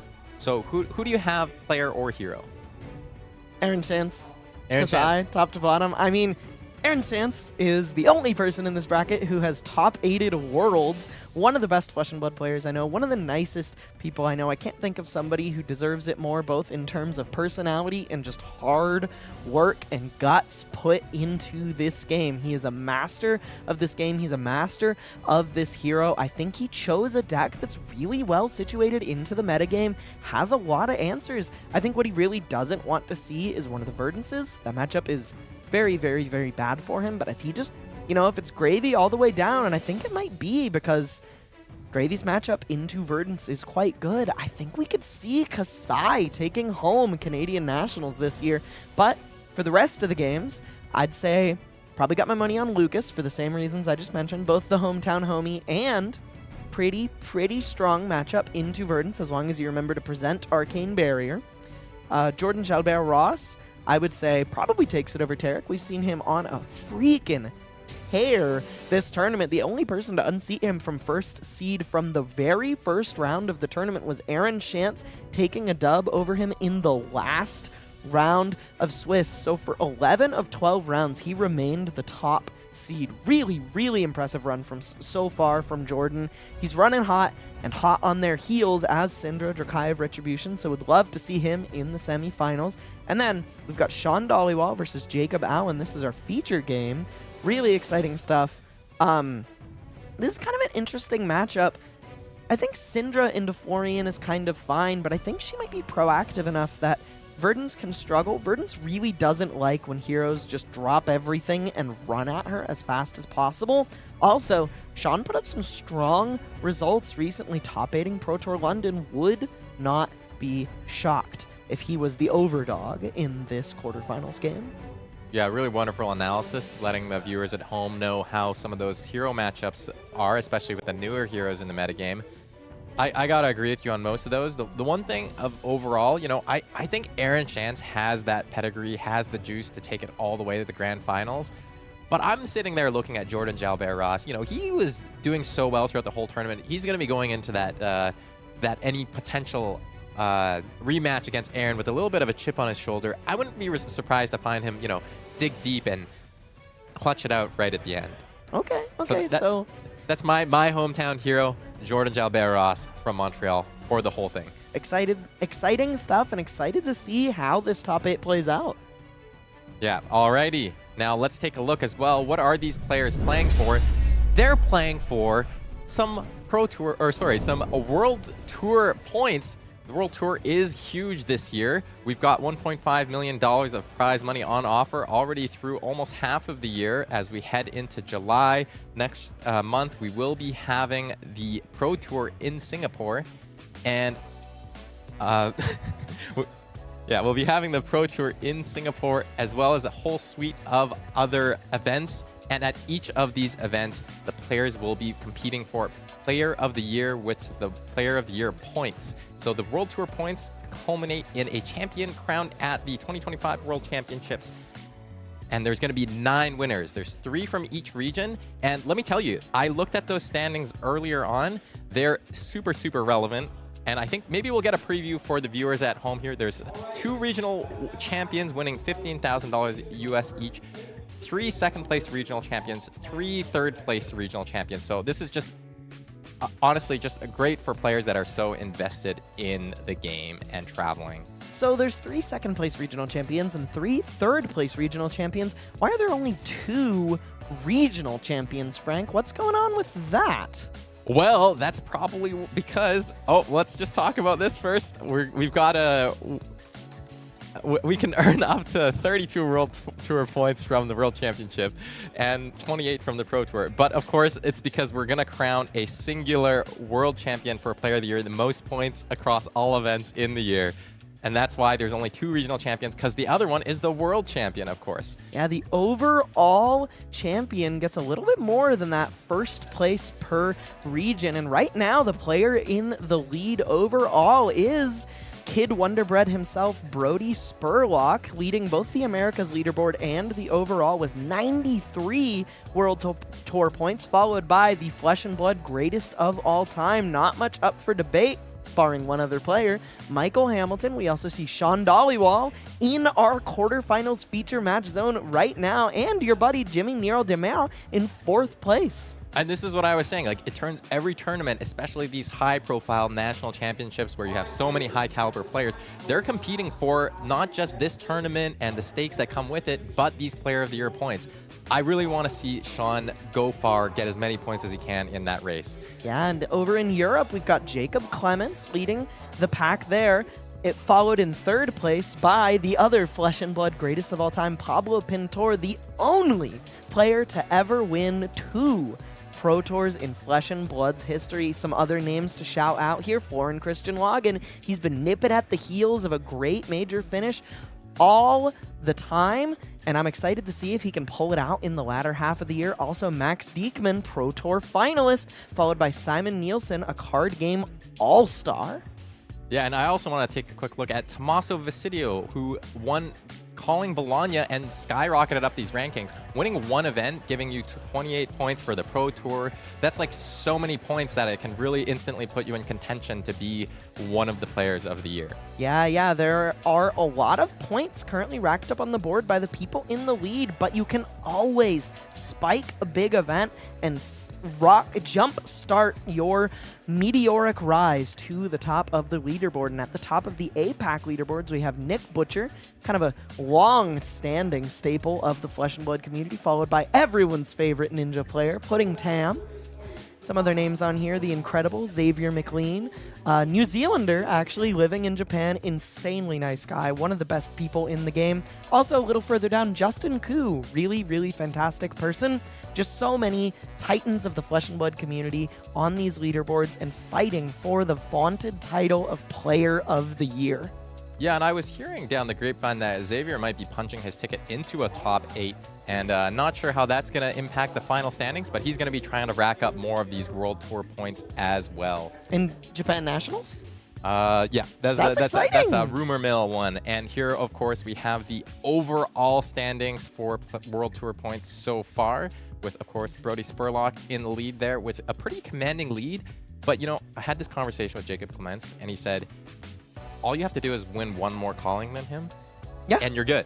Yeah. And you just leapfrog, and that's what all of these guys are trying to do. All you have to do is win a calling. It's that easy, Frank. When you're Jakob Clement, I think he's got it in him. That's true. That's true. I do think he has it in him. All these guys at the top, right? It's like there are no slouches on this list. A couple of Canadians that hopefully we'll see on more than 1 feature match later today. A lot of different countries in this running here, too. Yeah. Also, the reason we mentioned there were only 2 regional champions is because the overall Player of the Year gets $25,000 US for staying ahead of the pack right across the finish line.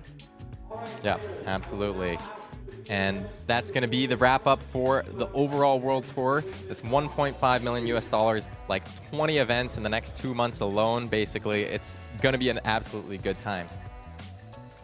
Now back here in Toronto, Elly and I are going to take you down to the feature match area where we can see some of these competitors square off, including Shawn Dhaliwal on the left here playing Cindra, Drakai of Retribution. He's chosen to go first. He's the higher seed. And Jacob Allan, a little bit of an underdog, a less known quantity, but just tearing it up in this tournament. Well-deserved top 8 from him. Very interesting matchup we have here going on today. I think we've seen Verdance really prove recently that she is a hero to be reckoned with, a really strong hero who maybe didn't have the gas straight out of the gate when she came out in Rosetta. And I just want to point out something here. Shawn has presented Mask of Pouncing Lynx in this matchup. I think it's like you said, Elly. he wants to go fast.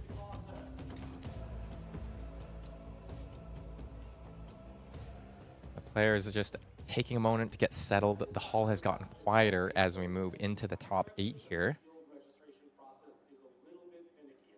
Shawn just considering his opener, maybe trying to make a fealty or two and leak some damage.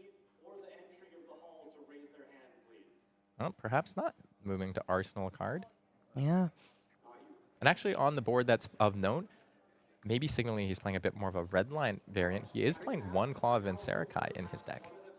Really fantastic tech against these wizard heroes. Allows you to repeatedly cover up some arcane damage by destroying it and buying it back with Cindra's hero ability. It's basically a Valiant Dynamo for arcane damage on a weapon. Fascinating way to put that, but you are correct. Yeah, and now here's a Burn Bear to send through some of that arcane damage. This Claw of Vincerakai is going to get used early on here. This is 6 arcane damage coming through. 5 is going to connect, and the Waning Moon for 2 is going to make full contact. Shawn taking a good chunk of damage on this turn 0, and Jakob going up to 43 off that Heartbeat of Candlehold. Good way to convert 4 cards going second. Yeah, pretty serious amount of damage levied with just 4 cards going second, but he is going off Arsenal here, and Shawn is going to be the player with the first 5-card hand. I'm not sure a 10-life lead means that much to our Draconic Ninja on the other side of the table. Yeah, absolutely not when she can do some stuff with that Mask of Pouncing Lynx at any time. We're going to be leading off with a Rising Resentment. We saw this to pretty good effect in one of our earlier stream games. This time not an on-hit that's too relevant, except damage. Just a good old head jab. 3 go again coming in here, getting covered up cleanly by an Arcane Twining. Love the art on that card. Unfortunately... That weird little thing getting swirled into oblivion. Yep. It's just very cool. And also that amp, it's just like a nice side ability that you have access to in the Verdance deck. It's like a magical attack reaction. That is true. That is a weird little thing, though. Look at this guy. What is up with that? What's that thing on his head? Yeah, and speaking of attack reactions, Shawn's going to rip off this Ancestral Empowerment, guarantee the first chain link hits here. Barring a defense reaction from Mr. Allan on the other side of the table, which it doesn't seem like he has. Down to 42, still 2 above his starting life total. Shawn has quite a bit of mountain to climb in this quarterfinals game. Now we Another have our head first jab. fealty being created of the game. I was really thinking Cindra was going to put the first fealty on the... Or Verdance was going to put the first fealty on the board. Yeah, here's a display loyalty being presented. Maybe Shawn thinking about his follow-up here. Plays a Ravenous Rabble. Shows a Demonstrate Devotion. That's a 1 for 4. Accidentally knocks over the top few cards of his deck. Trust me, brother, I've been there. We've all been there. Coming in for 4. 10 presented with just 3 cards and still multiple to work with. And 2 cards already hitting the combat chain here on Jakob's side of the board. If at this time you are currently still opening packs, please raise your hand. Shawn just thinking here for a moment.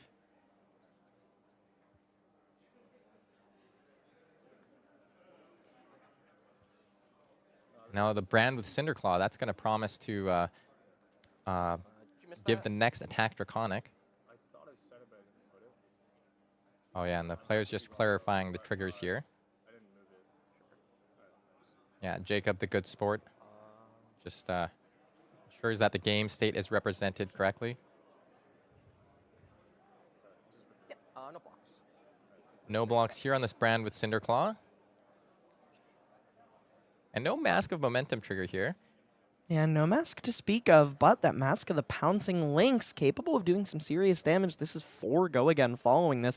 This is a really, really massive opening turn here. And Mask of the Pouncing Lynx, this ever-present looming threat capable of going and getting Assault the Wound to levy some really serious punishment. But no matter how big this turn gets, Shawn might not want to fire it off until he has another Chain Ender to follow it up with. Yeah, using his Snapdragon Scalers. One of the options that you have in this deck as well is you can find the Blood Runs Deep, but I think that in a slightly more aggressive redline-oriented list, especially when you're presenting the Claw of Vincerakai, it's a bit of a less appealing option compared to just, you know, using a big attack at the end of your combat chain. Flicking for some extra damage there. These life totals are closing gap really quickly. Jakob got to hit Shawn pretty proactively, but this is a bit of a wrinkle in this matchup for Verdance. You don't disrupt Cindra all that effectively, and when she keeps a bunch of cards, she's capable of hitting you incredibly hard, and I think we might just see the links fired off here immediately. Shawn has hit 4 times this combat chain already, so Assault the Wound will come in for 6. That's not bad value for your hat. Hat being worth 6 is really good. It looks like he's just going to go get a Lava Burst. Maybe there are no Salt the Wounds in the deck. But this is still 5 more damage here. Shawn just trying to make this game as short as possible. Don't let Verdance decompose. Don't let her gain life. Don't let her set up and get online. Make the shortest game you possibly can and put a lot of pressure down so that she can't even get you to the range where she gets to capitalize on things like that Bark Skin of the Millennium Tree, that Plume of Evergrowth, or close the game with Stormstriders. And Stonewall Gauntlet being presented on the blocks here. So because this Lava Burst is greater than base power, it's going to get -1 from Stonewall Gauntlet's effect, functionally blocking 2 there on the 5 power attack. Pretty interesting back and forth with the glove slot for Verdance. We've seen the Stonewall Gauntlet is capable of blocking 2 on this attack. We've kind of seen Verdance players go back and forth between Blade Beckoner gloves against heroes that use weapons so that you can kind of piece out that one block as you choose twice, or just cover 2 on a weapon attack. But a lot of heroes just aren't swinging their weapons in the current metagame, or Stonewall Gauntlet has a greater defensive value against heroes that don't like to break the chain. So there's a little bit of, do we play Stonewall, do we play Blade Beckoner, and it kind of ebbs and flows with the state of the rest of the metagame. Yeah. And it looks like the Stonewall Gauntlet was just being read by Shawn. Jakob did not choose to put it on the combat chain. And he's just going to grab back those 2 daggers of his while he has the chain links necessary, the classic Cindra play pattern. Yeah, his Dynamo of Vincerakai, as you put it, returning to the battlefield, going to gain him a little bit of life the next time Jakob chooses to send across some arcane damage. But instead of that, he's just going to gain 4 life at the end of Shawn's turn. Yeah, so life total's getting back a little bit closer, that rubber banding we talked about. That's why I held them. Yeah. Players talking about why they made those choices on that turn.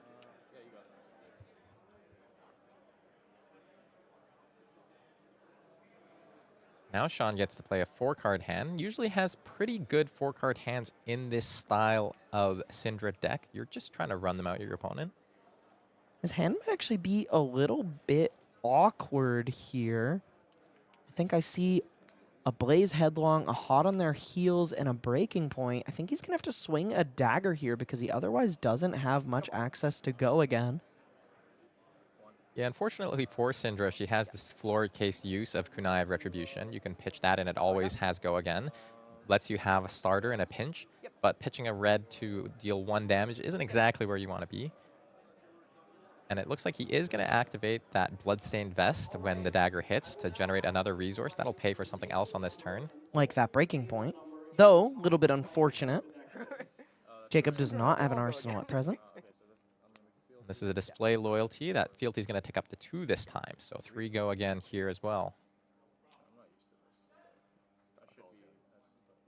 I've also not all good. Players settling into the game a little bit more, feeling more relaxed.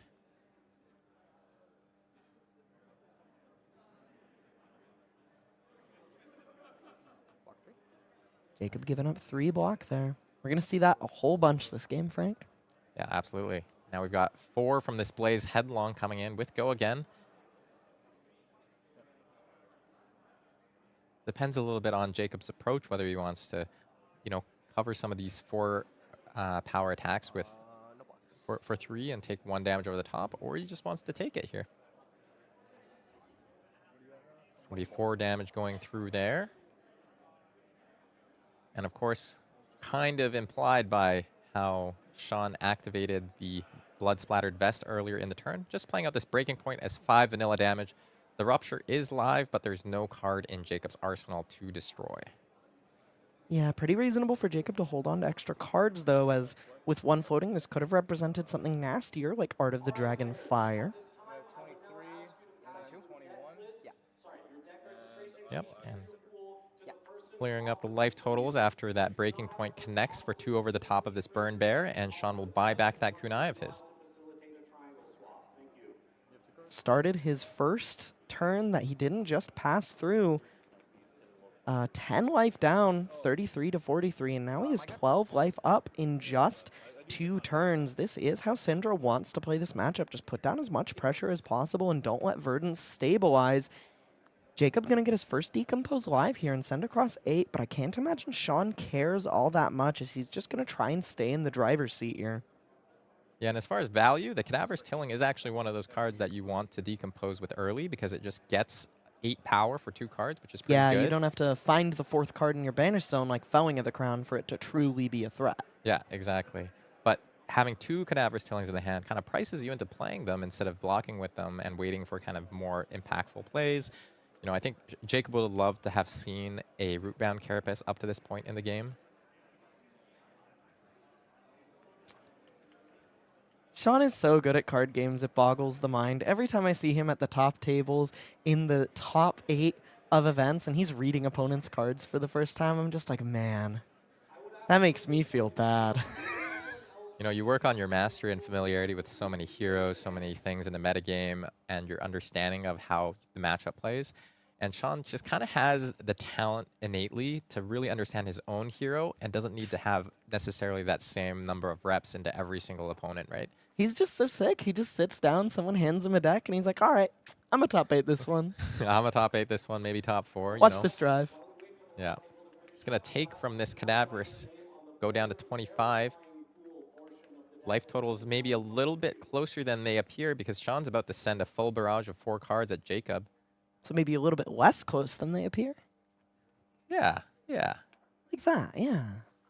Shawn got 4 cards to work with. No Mask of Momentum to threaten finding more, but still, Jakob has to deal with a fair bit of damage, and it looks like it's going to be damage that's going to be split up pretty obnoxiously with this Ignite coming in for 2, either going to discount a dagger or a 1-cost attack in Shawn's hand.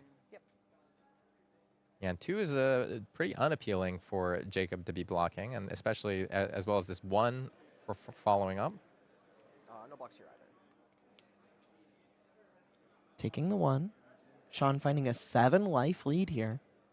Still has a Snapdragon Scalers and 2 activations of his Blood-Splattered Vest available to him in this game. A lot of onboard resources still, even with that Link's gone. Now hot on their heels. Now this will mark if it hits. Jakob not interested in letting Shawn have free fealty, so this Autumn's Touch lined up to block 3. Shawn turning the dice to 4 before presenting the cut through, which he doesn't even have to flick to turn on since that kunai connected following the Ignite. Pretty high value set of just 3 cards here. He's pushed 10. That is kind of the Cindra MO. You send like 9 to 10 on 3 cards and shore up your value with Flick Knives. Jakob seeing the opportunity to get some value out of the Stonewall Gauntlet, just shoving it here, turning off the bonus on this cut through, and if Shawn has a Rupture effect here, he's going to have to either Arsenal it or send it into the nerf effect from this Stonewall Gauntlet. Really heads-up block from Jakob here. And the really interesting thing here is that, you know, we can see that Jacob's holding a Felling of the Crown, or sorry, not a Felling, a Plow under. That plays really well into asking your opponent to Arsenal. And so now this goes down to 3 go again. Shawn thinking about how he wants to sequence this play.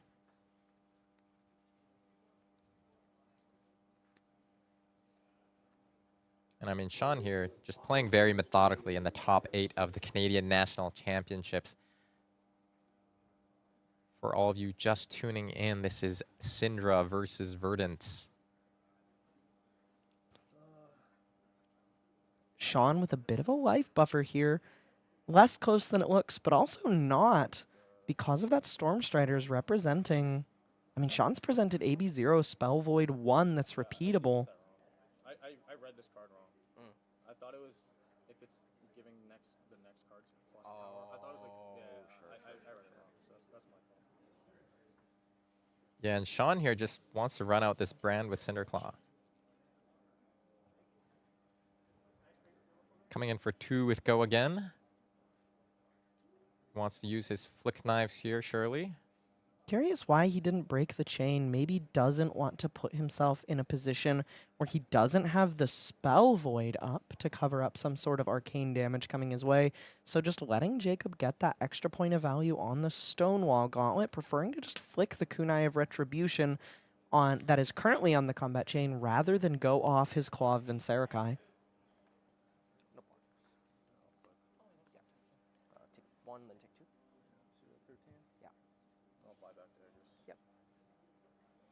Another line available to Shawn was to see the Stonewall Gauntlet blocked with Flick, then break the chain and send the brand, or just arsenal it. But again, it kind of seems like he didn't really want to put himself in a position where he maybe doesn't have all his daggers available. Players sharing kind of a wry laugh about how Jakob is sending across a Plow Under and still has to decompose because he wants to send 6 damage and get closer to having Verdance online, but Shawn does not have an arsenal and hasn't had one since the very first turn of the game, where he just put an Ancestral Empowerment in his arsenal and passed. Cindra is here for a good time, not a long time. Unlikely to block this Plow Under unless the hand is a big old brick. Just going to keep putting pressure down on Jakob. His life total is getting lower and lower. Verdance wants to walk the life totals down, not sprint them. Yeah, and Shawn is definitely in the sprinting mode. I caught a quick peek at the top of his hand there, and I saw an Art of Dragon. So that's a pretty good card to try to finish a combat chain on. Looks like he's also holding on to a Fire Tenet Strike first, an Art of the Dragon Blood, and a Burning Blade Dance. So plenty of action in the hand. He'll likely have to cash in a fealty on the Fire Tenet Strike first if he wants to give that Burning Blade Dance go again. But plenty of action in the hand. Okay, sure. I'm going to take the 6, go to 19. Shawn saying no blocks, down to 19 to Jakob's 13. Now Jakob's 15. Getting good value out of this Fruits of the Forest. Sorry, I didn't do my side. My bad. Yeah, all good. I got you. Yeah, that's what I got. Sounds good. Yeah, he just said that. And then, since take a look at your graveyard. Absolutely. Oh, sure. Cool. Shawn taking stock of what Jakob has available to him in the yard. And this is, And, you know, you're in the top 8 of national championships. Even if the game's going to be pretty fast because you're playing an aggressive deck, You should take your time. you should take your time. You should think about what you want to do. You want to play a short game in terms of turns. You don't necessarily want to play a short game in terms of time. Yeah, and, you know, you might not take very many game actions, but you want to take a lot of brain actions. Oh, that's so good. I'm patenting that one. I'm really glad I got you with that one.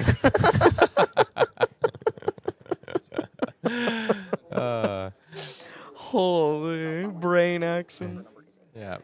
I think Shawn, just looking at what options were available to Jakob there with the Plume of Evergrowth, it can retrieve target Earth action or instant to the hand. Can't target those defense reactions, but there is a Plow Under there, and I think Jacob's drawn a Felling of the Crown.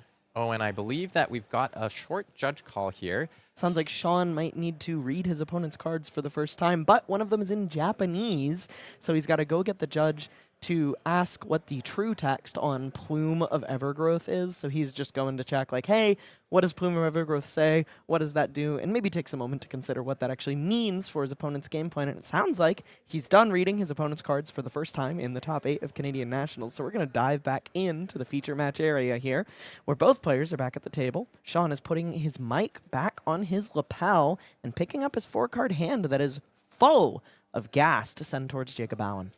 I'm really liking the line available to him here. He's giving us a better look in the hand now. That Art of Dragon body is so juicy to me. Is Art of the Dragon Blood and Art of the Dragon Fire, as well as a Fire Tenet Strike first and a Burning Blade Dance. So plenty of action as long as he fealties this Fire Tenet Strike first to start the chain off. Might not have all the fealty in the world to make this turn work. Instead, going to lead with the Art of the Dragon Blood.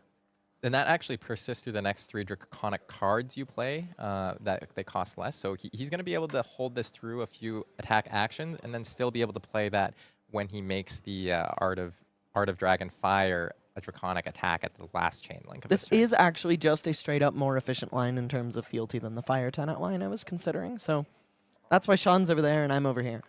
Well, and I think when you play the Cindra deck a lot, you know, the deck rewards you with the good hands. Oh, that's true. It's just like Boltyn. The thing you have to know about playing Boltyn is that every time you play Boltyn, you increment your percentage chance to draw Lumina Ascension by 0.0001%. So the more reps you have, the more often you draw your Lumina Ascensions in the first 4 turns. Yeah, and same with Cindra. The more you play Cindra, the more likely you are to draw head jabs. But this head jab That's is probably true. 3 go again. Just kidding. Oh, Hit us with the pump fake.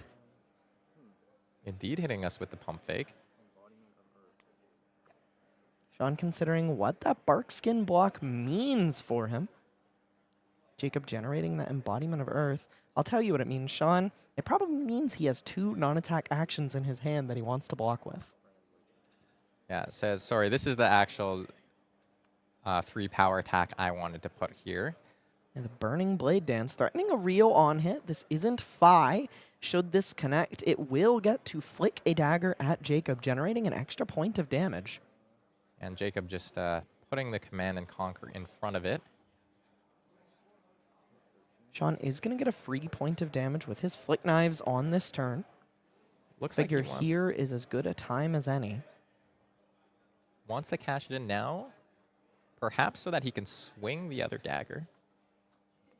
He would have to flick the Claw of Vincerakai for that one. Yeah, it would be a bit of an aggressive line to take here, but maybe likes his chances. Should get all of the resources you possibly can out of your Blood Splattered Vest before the game closes, and you're both sub 20 life totals. Maybe reasonable to just cash it in for an extra 2 points of damage on this turn.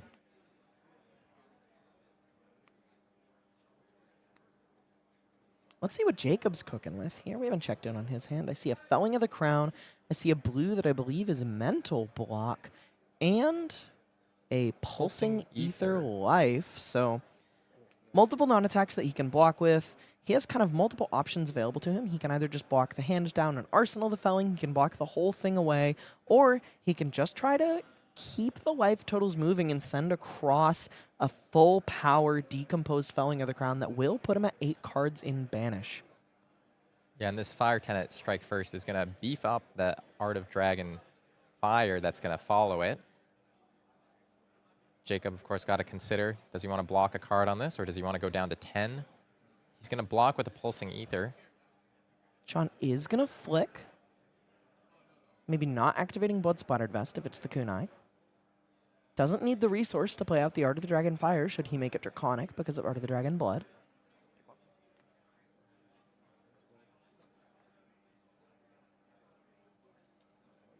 Yeah, now cracking the fealty.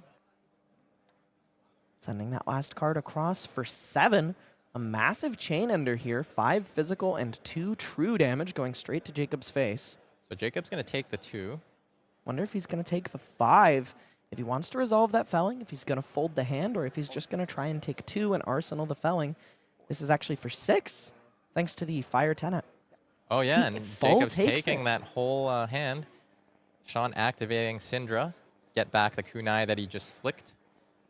Jakob deciding that he is not going to win the game that way if he just folds the hand. He needs to find a proactive line through this, and even if he is going pretty low, he has life gain in the deck to insulate him from Flick Knives endgames, and Felling of the Crown is his best line back into this game. Yeah, and this is going to put Shawn ever closer to that guaranteed kill range with Storm Striders. Does Shawn? have to put a card on the bottom of the deck. Shawn with plenty of action in this hand, a Cut Through, a Burning Blade Dance, a Blaze Headlong, and an Art of the Dragon Blood. The full hand converts as long as he doesn't get blown out by something like Mental Block on a Knife Flick. Even then, still has Snapdragon Scalers to bail him out. But he does have to put a card on the bottom of his deck. Yeah, no access to fealty on this turn cycle. So not going to be able to lead on that Art of Dragon Blood like he did the previous turn. But can end on it as a 0 for 4. I mean, 0 for 4, pretty good when your opponent's on 4 life. 4 is a good number in general in Flesh and Blood, Frank. Yeah. Sink Below, Snatch, Wounding Blow, Winning Blow, Anaphos, underrated card. You know, Titan's Fist. 4's a good number. Like One a- card worth 4, we're happy to see that. just think about that. Part the Misfail is one of the highest power constructed formats and possibly limited formats. And Wounding Blow is a respectable early pick in the draft. 8 damage on offer post-decomposition from this Felling of the Crown. But first, Shawn has to decide which one of these cards he's willing to part with as summer falls here in Toronto. And Jakob now at 8 Earth cards in the Banished Zone does have the Verdance ability available. I think we're seeing the Burning Blade Dance be the card considered to put on the bottom of the deck. Likely trying to send the rest of the hand, force Jakob on the back foot before he can do any more damage with the combination of Efficient Earth, Disruption, and Wizard Arcane.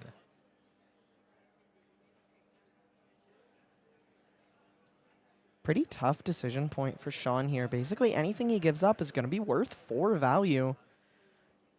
That's why this is one of the best cards in the Earth suite. Almost always a card on the same tier as Codex of Frailty, uninteractably worth anywhere from 11 to 12 value if you can get it fully going. A massive swing and a huge turning point for Jakob. He still has a little bit of armor to work with thanks to that bark skin of the Millennium Tree. This could be where he pivots on his toes and finds his way back into this game against Cindra. And really importantly, one of the things that Shawn is probably loath to do right here is early in these games against Earth Heroes, if you get a Felling of the Crown sent at you, you can actually just block it out. You know, you put your card on the bottom, they get their 11 value off of that card, but you don't have to give up the life totals. In this case, it feels like, you know, Jacob's at 4 life.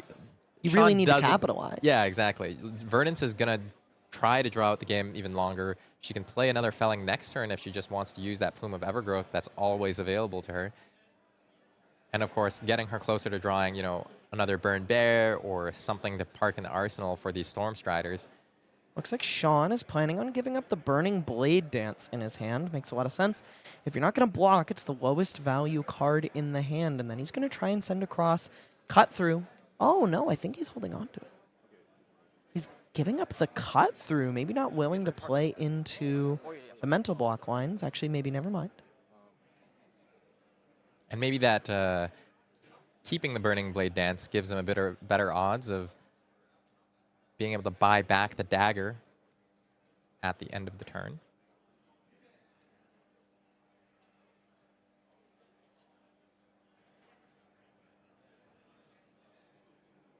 Looks like he does give up the Art of the Dragon Blood. Doesn't want to go off daggers, it seems. I think we might see some Flick Knives action here to swing that Kunai Retribution. Oh, you think he's going to flick the Claw of Vinserakai, float 1, and swing the Kunai? We talked about this line last turn. Might be a little bit more economical on this one. Let's see if Jakob has found any damage prevention in this hand. Doesn't look like it. I see Scar for a Scar, Sink Below, Fruits of the Forest, and an Emeritus Scolding, so no shelters or mental blocks to speak of here. This is likely just going to be a 0 for 5 with Go again. Jakob has to give up something, and that Sink Below is a prime candidate. It looks like he's not going to be using the... Jakob's sinking to try and find some sort of damage prevention in response to the Flick Knives in the reaction step. Let's see what he draws. Another Sink Below. Well, you could do worse than that. Replaces the Scar for a Scar with a 4-block. Yeah, replace your 2-block with a 4-block. Shawn going to activate Blood Splattered Vest here. Okay, so maybe planning to swing with that Claw of Vinserakai at the end of the combat chain? Claw of Vinserakai doesn't have Go again. I'd be surprised if he swung it. I think he might actually just be using that resource to get his Kunai back for next turn.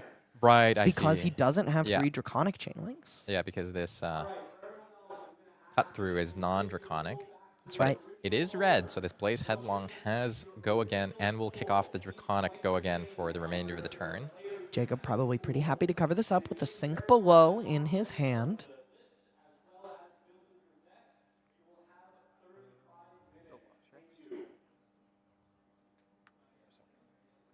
Not sinking here, liking the 2 remaining cards. Double Sink, a really good way to stanch some of the bleeding that he's been experiencing on these past couple turns. Shawn going to end on Burning Blade Dance. Jakob does have a 3-block, but it's an Emeritus Scolding. Maybe something he wanted to try to navigate into his arsenal to have a way to close the game.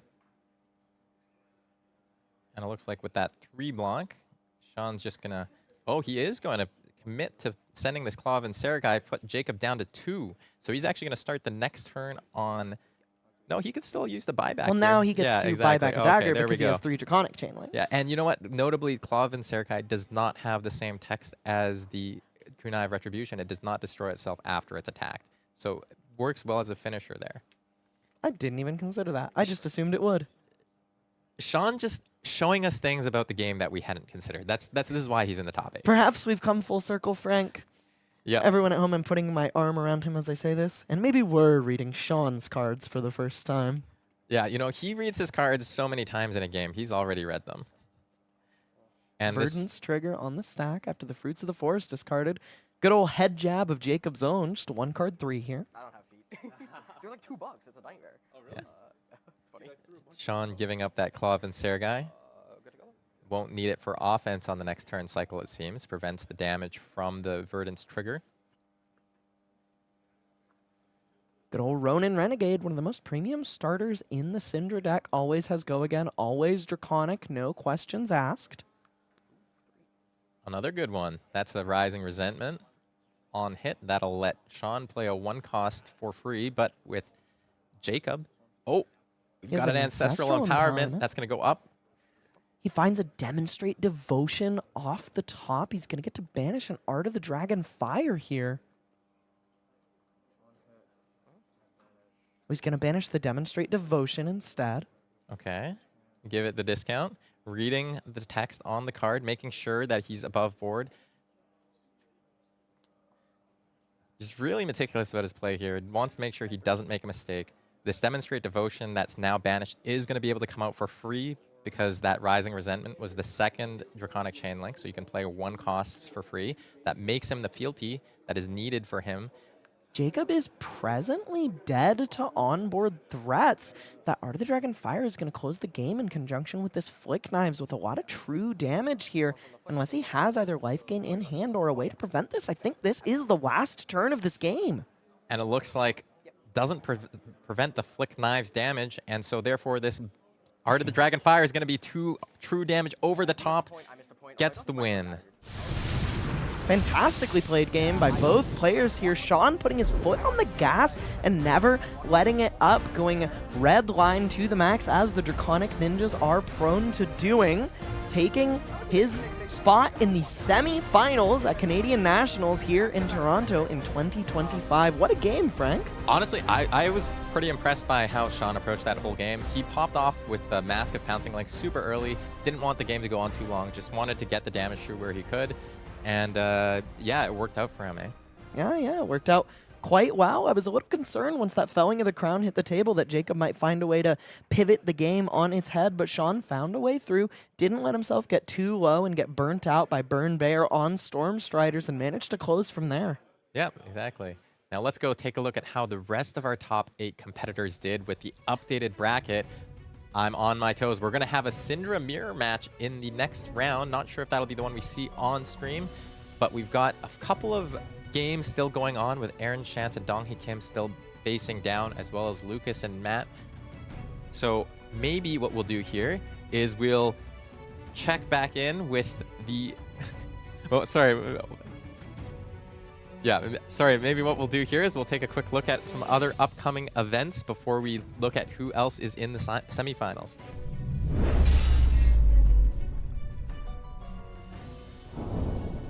So the Flesh and Blood World Tour, we've said it before, we're going to say it again. This is $1.5 million of prizing available across 120 events, iconic destinations. We're almost halfway through the year, and Pro Tour Singapore coming up early next month. I'm pretty excited about this, watching, going, attending all of this stuff.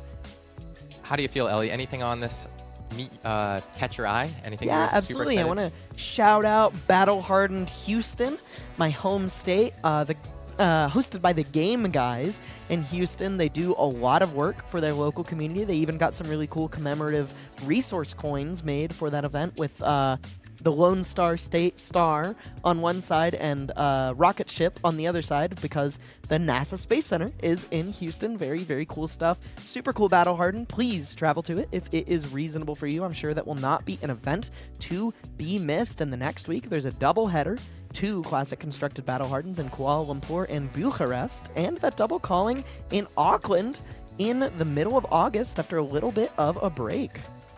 Yeah, and then over back in North America, we've got Kansas City for a calling, which is Classic Constructed. That's going to be exciting to see as the meta develops and kind of matures a little bit more. That'll be the post-Pro Tour period. And Copenhagen as well, another constructed calling in Europe. Yeah, followed by Phoenix and Orlando to close out August from there. All right, that's $1.5 million of prize money on offer overall, as well as what we're looking at today, all these competitors playing for both World Tour points, prizing, and of course, the vaunted title of Canadian National Champion. All right, we're going to go to a very short break. Don't go anywhere. The top 4 game is going to get set up, and we'll be right back.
Welcome back to Flesh and Blood Canadian Nationals. This has been a pretty exciting tournament so far. Good for our Ninja fans in the last round, and it's going to be good for them in the next round. We have a nice little announcement here for you, though. What are we watching next, Elly? I think we're actually going to watch that Cindra mirror that we weren't planning on watching before because we have just enough time to watch both top 4 games for you here today. Yeah, so we get extra Flesh and Blood, free Flesh and Blood, as they say. So we're going to look at both top 4 games, but we're going to get those players situated and set up. And once that game's underway, we'll be going live.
welcome back to Flesh and Blood Canadian National Championships. This has been a great tournament already. Elly, how are you feeling? Good, good. A little worn out, but we got to push through. We have a lot more Flesh and Blood to cover today, Frank. Yeah, with a two-rounder for the top 4 here. Let's take a quick look at that bracket and how those players got here. We have, of course, Shawn Dhaliwal, who we saw last round, taking down Jakob Allan, playing Verdance, Thorn of the Rose, and Jordan Jalbert-Ross playing Tarek Patel in a bit of a rematch. Tarek was playing, I believe, Gravy Bones in the first game, but Jordan was playing a limited deck. Now he gets his full potential, also playing that Draconic Ninja. So we're going to be seeing a bit of a Ninja mirror here while we get the other semifinals sorted and set up. Yeah, Jonathan Dhaliwal is advancing to the semifinals, looking to punch his ticket to the grand finals in the Cindra mirror while we wait on the other semifinals slots to even be populated. Yeah, and still a pretty interesting range of heroes possible to win out this tournament. We've seen in this weekend a couple of heroes floating to the top a little bit, with 2 Cindras picking up victories in Switzerland and Thailand. And then the Assassins picking up victories in Germany and Romania. We had Marionette in Romania, Slippy in Germany, and Verdance winning in Taiwan. So those are kind of the heroes that we expected. And of course, Gravy, who's well represented in our top bracket, winning Slovenia as well. So somebody at our tournament wants to be on that list. They want to be on the next World Tour Weekly. They want to be the subject of Majin Bey's whole discussion saying, yeah, these guys are following in my great footsteps. When's someone going to win on Boltyn, Frank? I was hoping it was going to be this weekend. I was also hoping it was going to be this weekend. I think it'll happen. The deck's good right now. I'm looking forward to it. I think you've kind of opened the floodgates. People have seen that the deck can do some stuff. People love to hate Boltyn. Nobody's going to touch that guy. People love to hate Boltyn. You'd be surprised. There's some Boltyn fans out there. Well, anyways, I think that there's a pretty wide metagame in the second tier below maybe what's consolidated at the top. And as those heroes fight it out, you know, maybe Boltyn is one of those that gets there. I think so. Do you think that there's another aggro option other than Cindra that's good in this metagame? Outside of Boltyn. Right, outside of Boltyn. That's kind of a good question. I feel like the aggro decks are a little bit waylaid right now. I think some amount of aggro's present problem is that Gravy Bones is kind of just capable of punching you in the teeth really hard in addition to setting up those allies. So if you want to be a proactive deck, it feels pretty hard to justify actually being an aggro deck as opposed to just playing Gravy Bones. Right, I see. Well, that's kind of an interesting, unique angle from some of these board state heroes. But going back to our premier aggro deck for this format, let's check in on the 2 Cindras getting seated at the feature match area. We've got Shawn Dhaliwal, 3rd seed, Cindra, Trakai of Retribution. And then, of course, Jordan Jalbert-Ross. The man's been a force at the feature match table all weekend. He's going to be going second. He got a choice of first or second because he's the higher seed at number 2. Only picked up losses to Aaron Chance this tournament. Yeah, scoring down against Sean Delaney on the other side of the table in the Cindra mirror. Excited to see kind of just like what the turn 0 situation looks like. Though you do prefer to go first, you can actually present quite a bit of damage on turn 0 just because of all the Flick Knives style effects. Also curious, I imagine both players will present Mask of Momentum, but curious to see if there are some amount of defense reactions presented in both players' decks and how they try to approach the mirror in different ways. Already, we're seeing a bit of a difference here in that Jordan Jalbert-Ross has presented Dragon Scaler Flight Path, and Shawn Dhaliwal has presented Snapdragon Scaler. So already, some different play in the equipment suite. Yeah, and we'll see if that's a factor that comes in from deck construction as well. You know, maybe Shawn having more 0-cost non-draconic attacks he wants to be able to give go again, versus Jordan getting the benefit of that 1 extra block, but a little bit more limited in what he can give go again.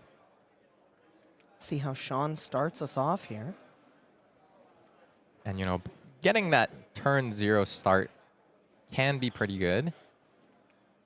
Not what you want to do in an aggro mirror necessarily, but you can get, you know, bang for your buck by chipping damage through over the top or creating a fealty.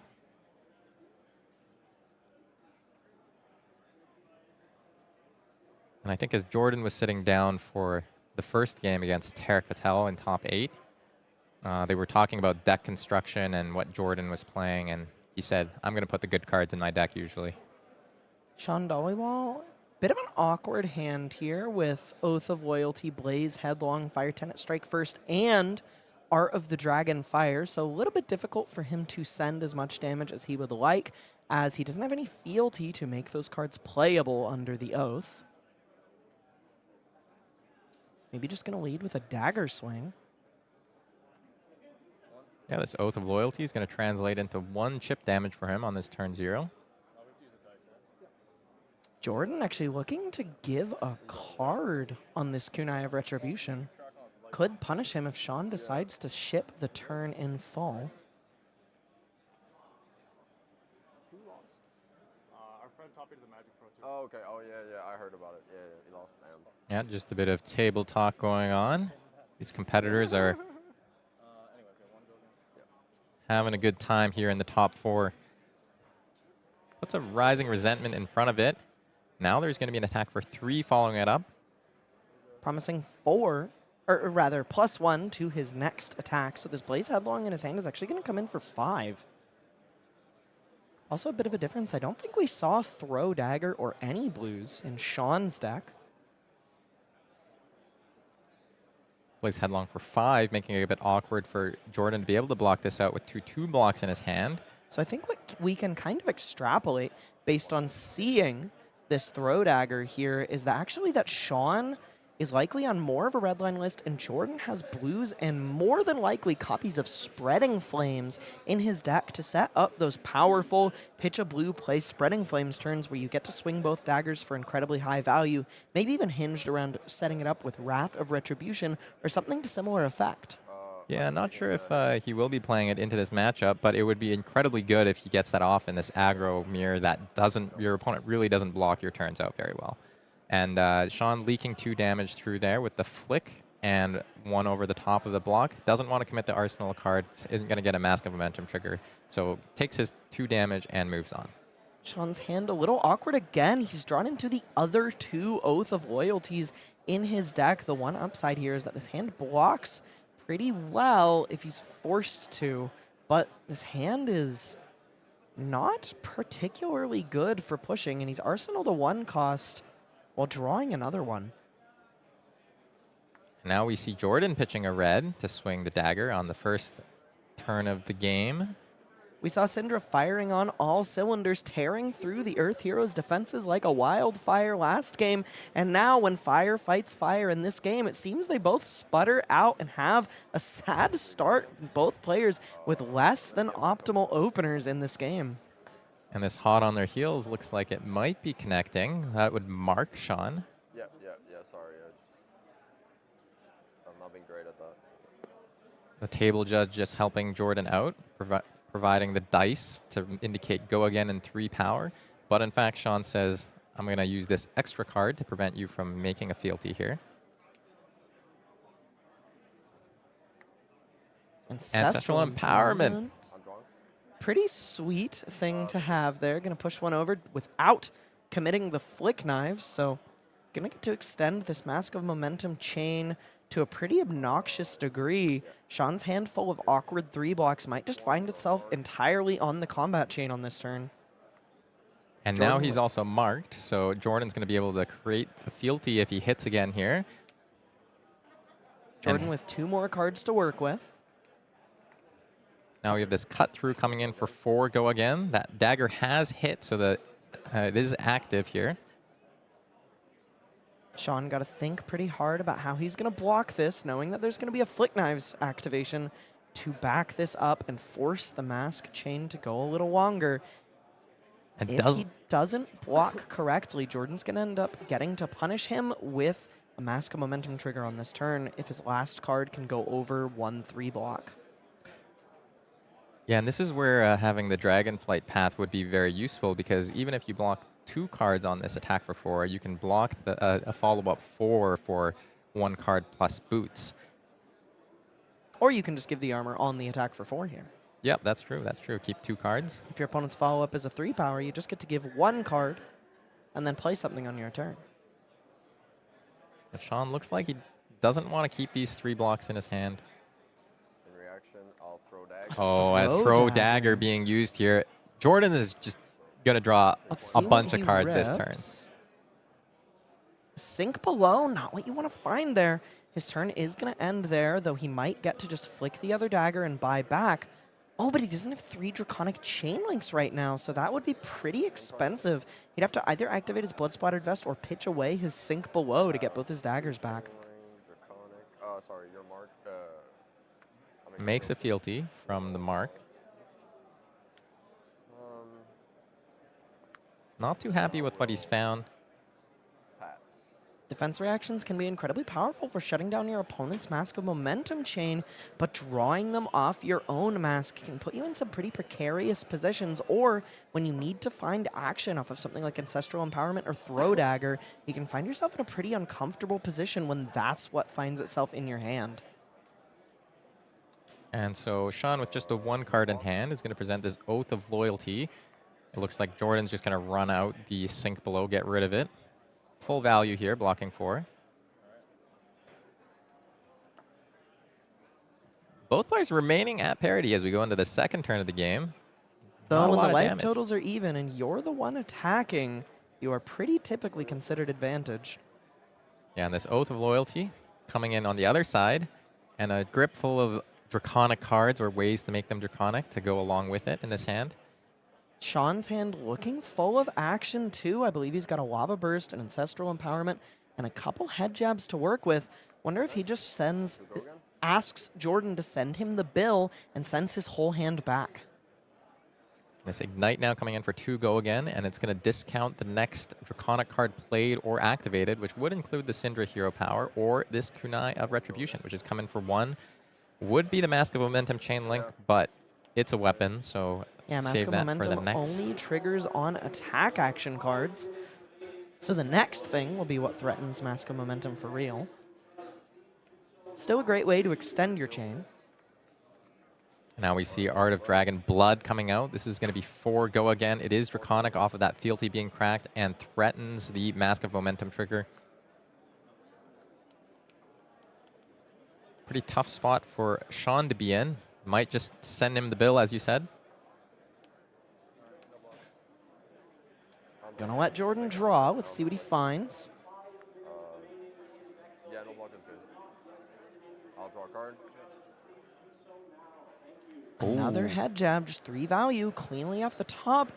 Either goes nicely in his arsenal or before that Lava Burst. Looks like he is planning on arsenaling this. Just have a starter for the next turn. I'm gonna come in for 5. Shawn went to mark down the life totals from the Lava Burst, and Jordan says, I'd actually like to flick this dagger and buy them back before we get to that stage of the combat chain. We saw him say not so fast before playing not so fast quite a bit yesterday, and today he's saying not so fast, I would like to flick my dagger. And so Jordan got to play a pretty nice 4-card hand, got the Mask trigger, arsenal's a card for the next turn, dealt a good chunk of damage, 17 that went through there. Now Shawn keeping a 5-card hand, 18 life behind, gonna try to make it the same. You're gonna be leading with a Ronin Renegade here, it looks like.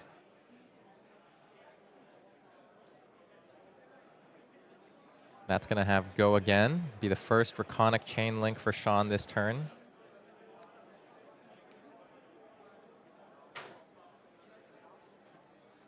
Ninja is the go again hero, basically the entire identity of the class. Jordan saying no blocks, taking 3 down to 35.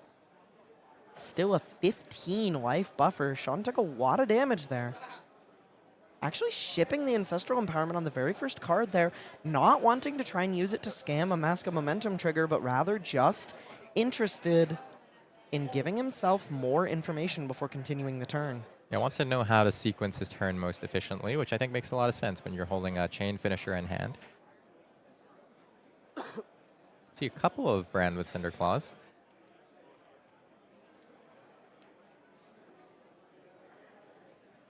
I think Jordan likes his hand offensively and has 1 defensive tool there. So maybe not really planning to block at all this turn cycle, except maybe to get that D-React out of hand.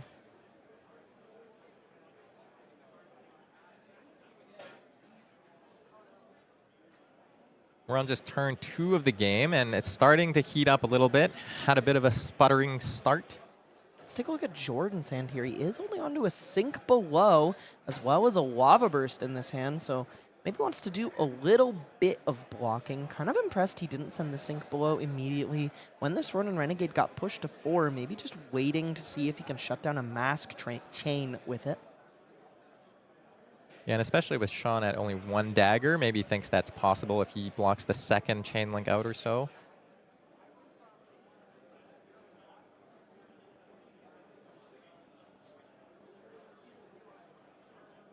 Yeah, and it looks like Shawn's going to be swinging that dagger here. A little bit tough. This kind of runs straight into that Dragon Scaler flight path, shutting down his mask chain here. And that's exactly what Jordan's going to reach for. It's going to hit the combat chain. Gonna get to use that 1 resource on the 1 cost he arsenaled, more than likely. Or just buy back a dagger and flick. But that has a very real cost. Yeah, starting your next turn with 0 daggers doesn't let you have any insulation from drawing a no starter hand. One of the things that actually makes Cindra pretty good is she's not as reliant on ripping a starter off the top of the deck. Shawn just very much deliberating his options in this game.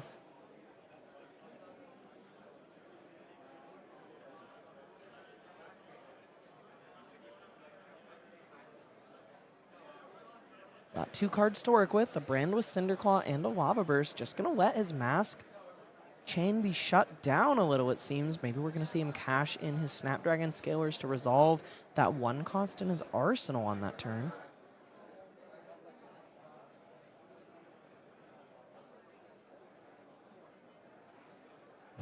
Jordan, I'm sure, chomping at the bit to play out his hand offensively. Still looking for the right place to put a sink below.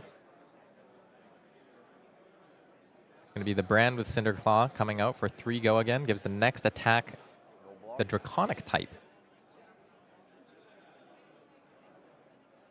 Maybe indicates a little bit to Jordan that there's a follow-up here of a card that cares about being Draconic, but maybe not because Shawn has drawn a random card off the top of the deck as well.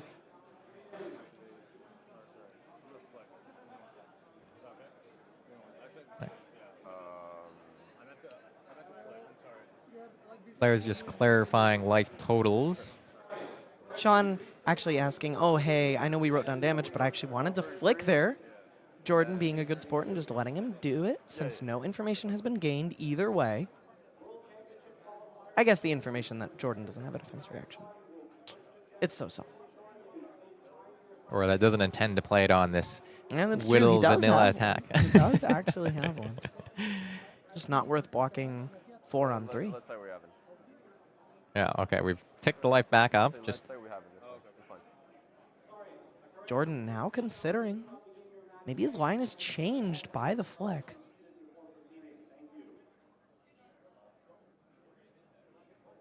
maybe just thinking that it's going to be hard for Shawn to come up with a way to make a Mask of Momentum trigger if this attack gets blocked out.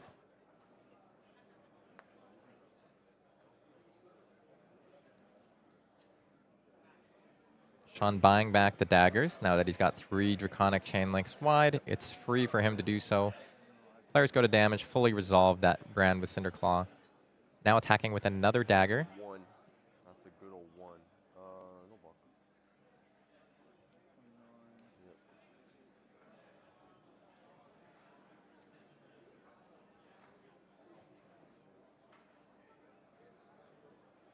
So count it on. All right, and now that this dagger's hit, Shawn's going to recoup that resource by getting the stain counter on blood splattered vest. Yep, yep.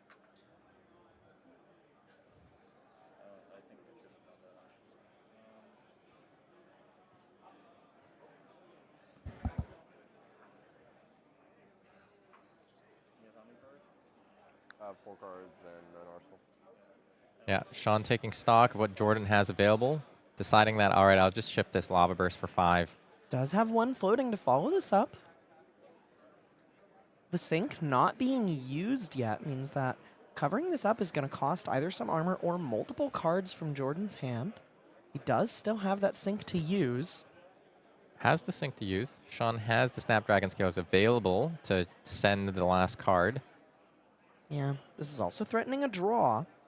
So pretty attractive snaps. Target. Jordan doesn't block this.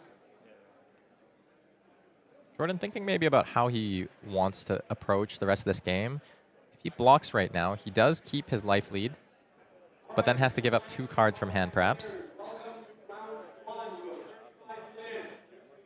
Yeah, but this, like, we can be on camera and they'll have time to be on camera also. No, that's it makes why. sense. Yeah, it makes sense. Yeah, players talking about having to play on the feature match, the high stress, high stakes environment of a top 8.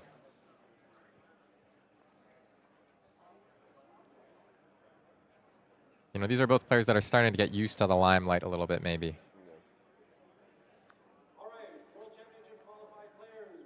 5 damage on offer. Jordan's saying no blocks, okay, because he looks like he's going to let Shawn draw here. Shawn chomping at the bit, cracks the Snapdragon Scalers, and we're probably going to see that 1 cost in his arsenal come out to play.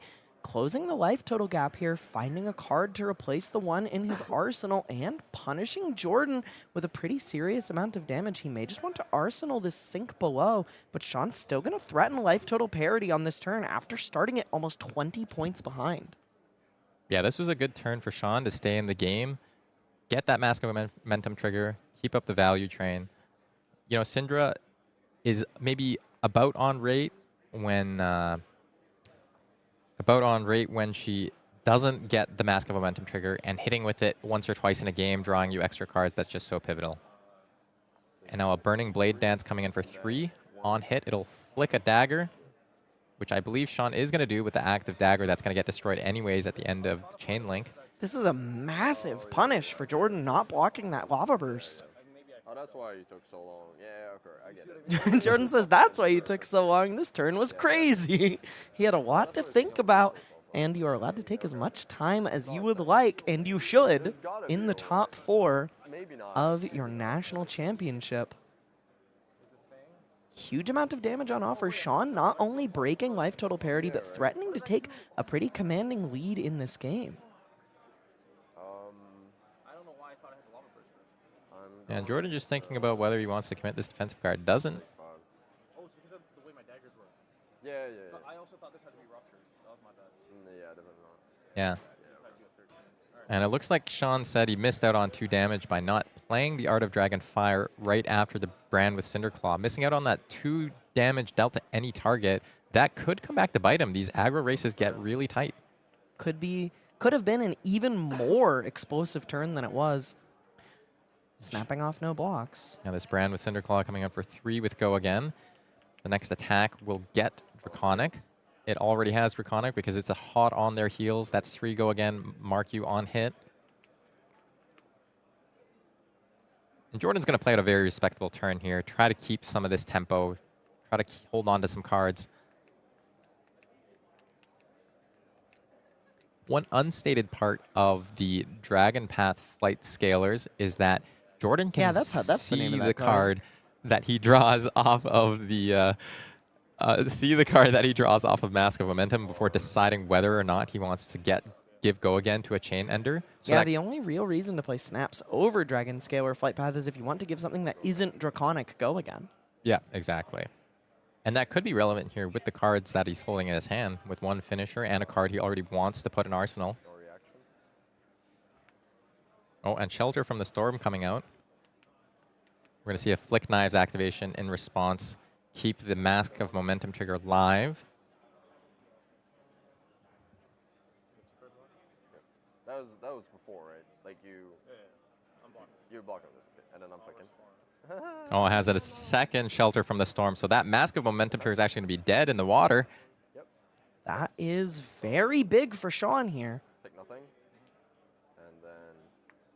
Now a Lava Burst for 5 is still very good value for Jordan. He can park that card in Arsenal that he wanted to all along and buy back the dagger. So all in all, that Shelter from the Storm may be preventing Jordan from drawing a card, but only getting 2 points of damage prevention. Still quite good for Shawn, but now Jordan gets to keep that card he liked in the arsenal. Jordan Makes it now feel finding a Shelter of his own in his present hand.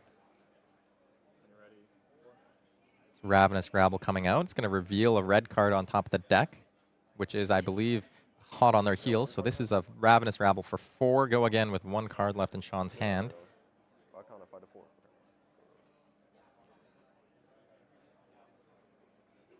This is turn 3 of an aggro mirror, and the players are starting to get to the point where they're hitting their stride, racing the life totals down. We're going to see a synced blow deployed here. Draw a card. Jordan drawing a card off the top. Might like that. Definitely nice to see, and this is also maybe Oh. one of the reasons that we saw Snapdragon Scalers presented by Shawn was this snatch hitting the table. You know what? And I think that Jordan actually just sunk that D-React that he had in hand to the sink below, thinking that Shawn might decide to arsenal the card. Jordan also holding on to a copy of Snatch, a pretty brave inclusion when your deck is playing Dragon Scaler Flight Path over Snapdragon Scalers. And it looks like he's just taking the hit here. Wants to send the Snatch of his own with a 4-card hand. Yeah, and he knows the card in Arsenal because of the Rabble. How are you going to make up for this, Jordan? You've got to try to put the grips, vice grips on Shawn. You've got 4 cards into Shawn playing on 10.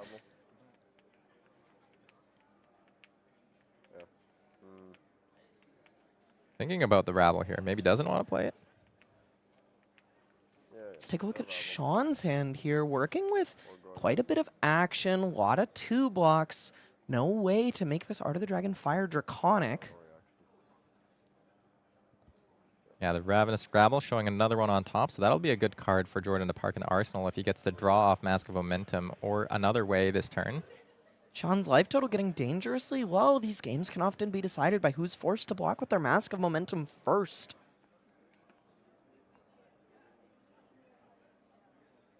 Shawn is in a tough spot here. If he's forced to block, it's incredibly hard to get out of the vice here. Yeah, and Jordan full taking on that last turn.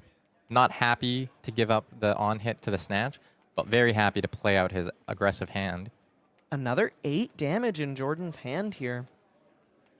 He's got that Demonstrate Devotion and a Snatch to follow this 3. So presenting 11 damage to Shawn's present 6 life. I wouldn't be surprised if he did something sneaky with that fealty available to him. Gonna flick on this chain link. Just getting the value here, activating that Blood-Splattered Vest. Yeah, needs to be able to pay for his next attack on the combat chain, which is going to be Demonstrate Devotion.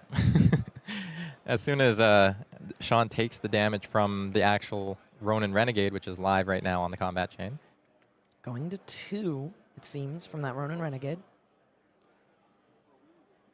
This is twice Shawn's current life total. He has to block, and even if he shoves some armor to just hang in there, he's going to lose some valuable resources and be low enough that he'll start to just bleed to death over the course of 2 turns thanks to Flick Knives. This is flicked. Shawn needs a little bit of a miracle to find his way out of this tough spot. That all makes sense now. And this does threaten that Mask of Momentum trigger as well. So it's not that appealing to Shawn to let this hit in any capacity. Looks like the Blood-Splattered Vest is going to be on offer, along with the 3 block. Thinking about giving up that Art of the Dragon Fire in his hand right now. Yeah, you got 2 HP, man. You've got 2 HP. Yep, that's right. 2 to 11, right? I'm glad that when you're playing a somewhat high variance mirror match, you can just have fun with some incredibly high stakes games on the line. Yeah, and going up to 2 fealty from the Demonstrate Devotion, which I believe the players verbalized earlier on in the turn. Looks like Shawn is going to block with the Mask. Not going to get to draw ever again this game, at least off Mask of Momentum. Opting to try and hold on to that Art of the Dragon Fire, maybe setting up a really powerful turn with it is going to put him in a position where he gets to do something a little stronger and try to chip away at Jordan's 11 life lead. And this is just so hard for him to deal with here. Jordan's cracked the fealty to give this Snatch Draconic, which is a little bit innocuous perhaps, but it means that it could go again from the boots. Shawn respecting it, gives the chess piece and that Art of Dragon Fire that we saw in the hand. It's going to pass back to him with 3 cards in hand, but just 2 life to work with. Yeah, Jordan may not have drawn off that snatch, but I think it did something even better and bought Shawn's way back into this game out of his hand in stealing that Art of the Dragonfire and his Blood-Spotted Vest that he only got one activation out of in this game. He has a little bit of damage to work with in this hand, but I don't think he gets to force Jordan to block unless he really wants to cash in some of that armor before he tries to close the game. Shawn needs to find something really crazy on this turn cycle, but I don't think he has it. Yeah, and Jordan says, you know what, I'm just going to block this, not let you have cut-through value potentially. Gives the Blood-Splattered Vest, and now Hot on their heels is going to connect for 3, but Jordan's still at 6.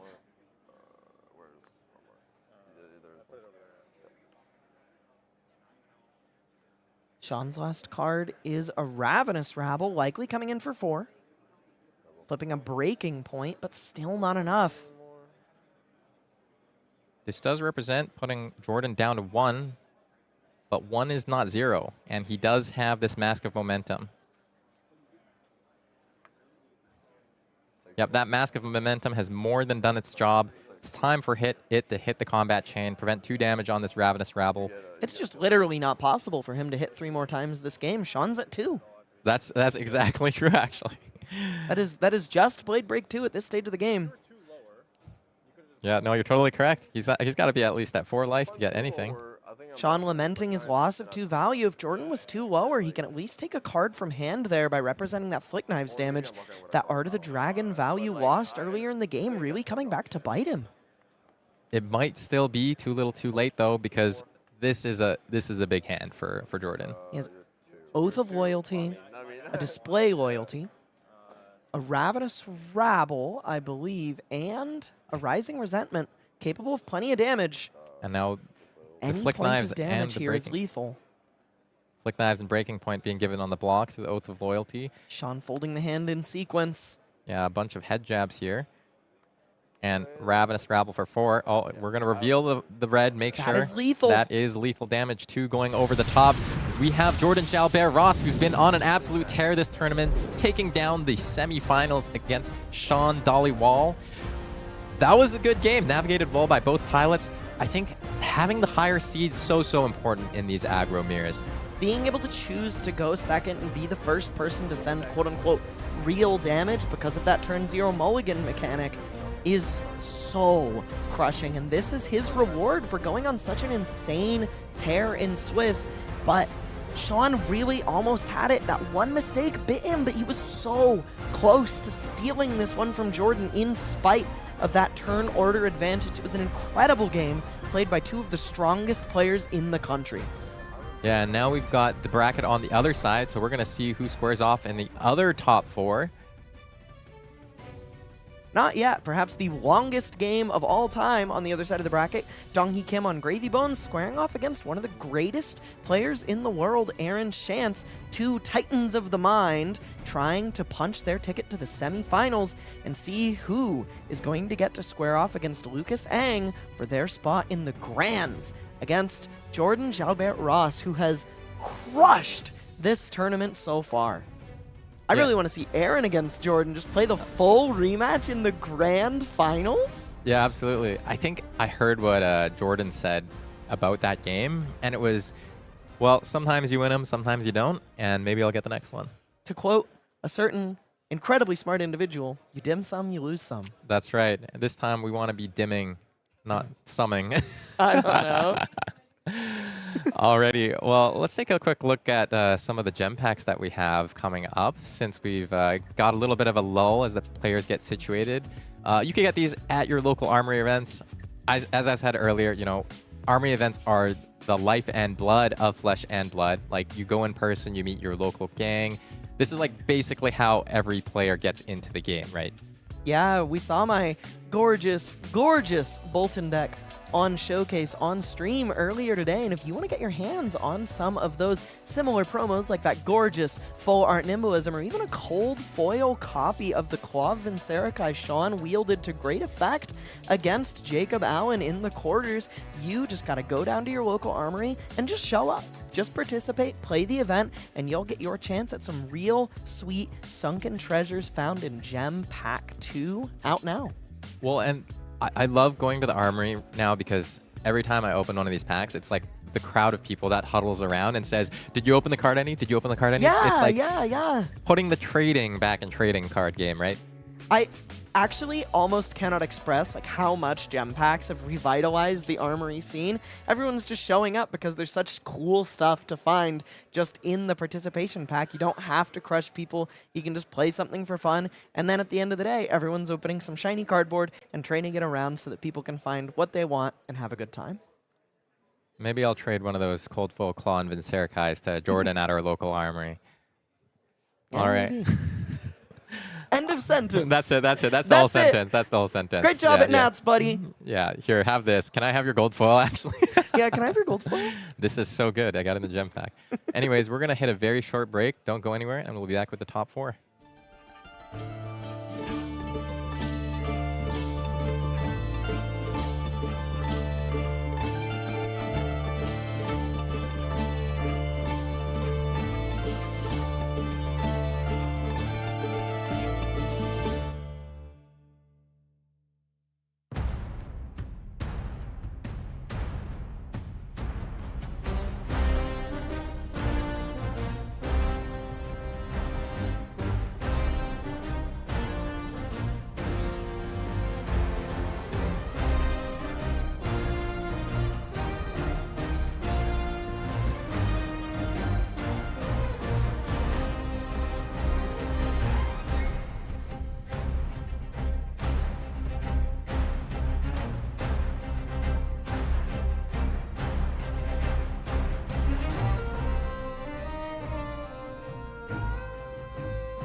welcome back. Before Elly and I bring you another round of Flesh and Blood at Canadian Nationals, it's going to be the top 4 coming up. We do have an updated bracket for you, so let's take a look at who won in that great grindy quarterfinals game.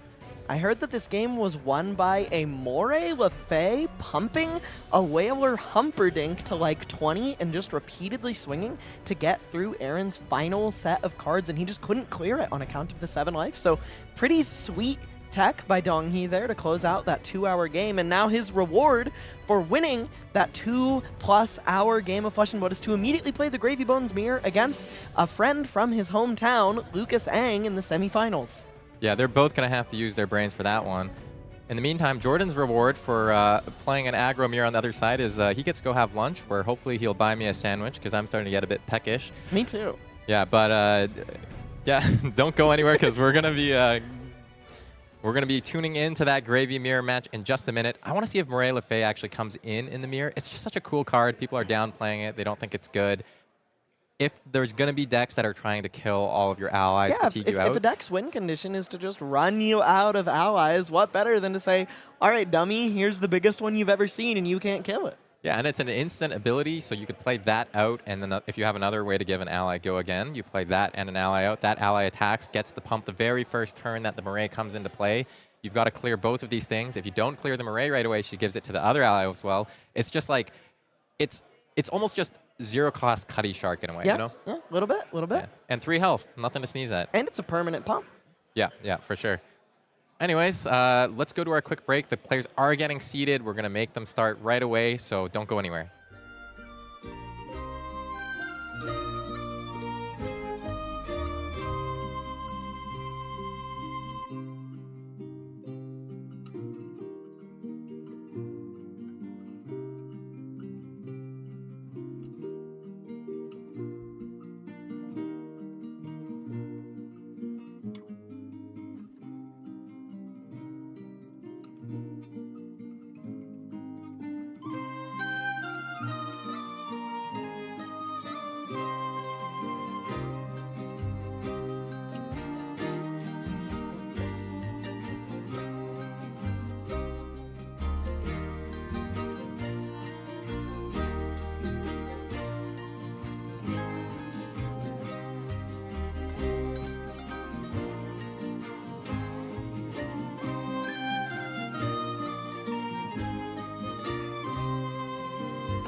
Welcome back. Our players are seated and situated. Seated and situated. situated. Yeah, for the top 4. But before we do that, let's take a quick look at the bracket. And so a little bit of symmetry here. The 2 Gravies won in the quarterfinals. The 2 Cindras won in the quarterfinals. So we have a double mirror match thing going on here in the semis with Donghee Kim and Lucas Ng playing off. You said their hometown, it's a hometown showdown? Yeah, just like Lucas playing against Yuki. Half of Lucas's bracket has been buddies from Vancouver. These people have played at Armory many times. I don't know, they're buddies. They're both from Vancouver, both from where I live. Both really nice and both incredible players. So definitely excited to see how this game goes. Well, basically, you know, you win 4 armories, you get into the top 8, and you just win 1 more armory, and yeah, it's that that's easy. it. That's it. Yeah, you know, you get your gem pack, which contains a gold foil. That's a pretty sick gem pack. Yeah, now the players are already down at the feature match table, so let's go over there. Both players shuffling up, getting ready to present their decks in the Grady Bones mirror. Super excited to see Tawashar hit the table. That'll be interesting. It's not going to happen. This is the first time we're seeing actually Gravy Bones mirror in constructed, and from what I know, like there's kind of a few schools of thought for how the Gravy decks are constructed. So I'm really curious to see, especially hearing there's a Moray Lefay in Donghee's deck, is he taking a really slow, methodical approach to all of these games?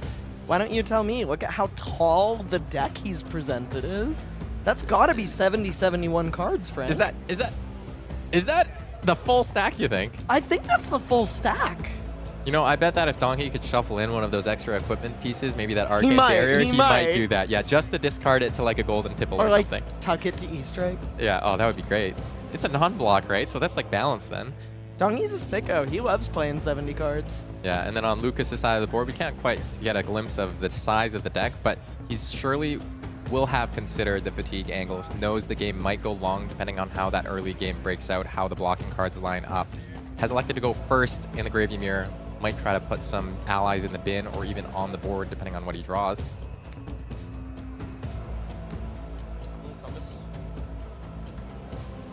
And of course, both players playing the same equipment suite. That extended art on the Dead Threads. Actually, no, that's not the same equipment suite. We've got a Crown of Providences on Donghee's side. No starting gold. He loves to block.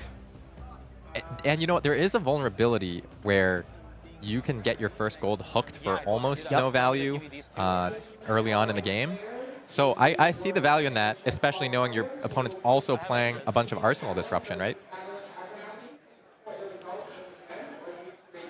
Yeah, definitely having an answer to those Conqueror of the High Seas is really, really high value. Donghee carefully situating the massive stack of cardboard he has presented against Lucas. I'm just imagining, like, is this thing double sleeved as well, or maybe a triple sleeved? No, just 78 cards or whatever. Wow, that's actually so funny.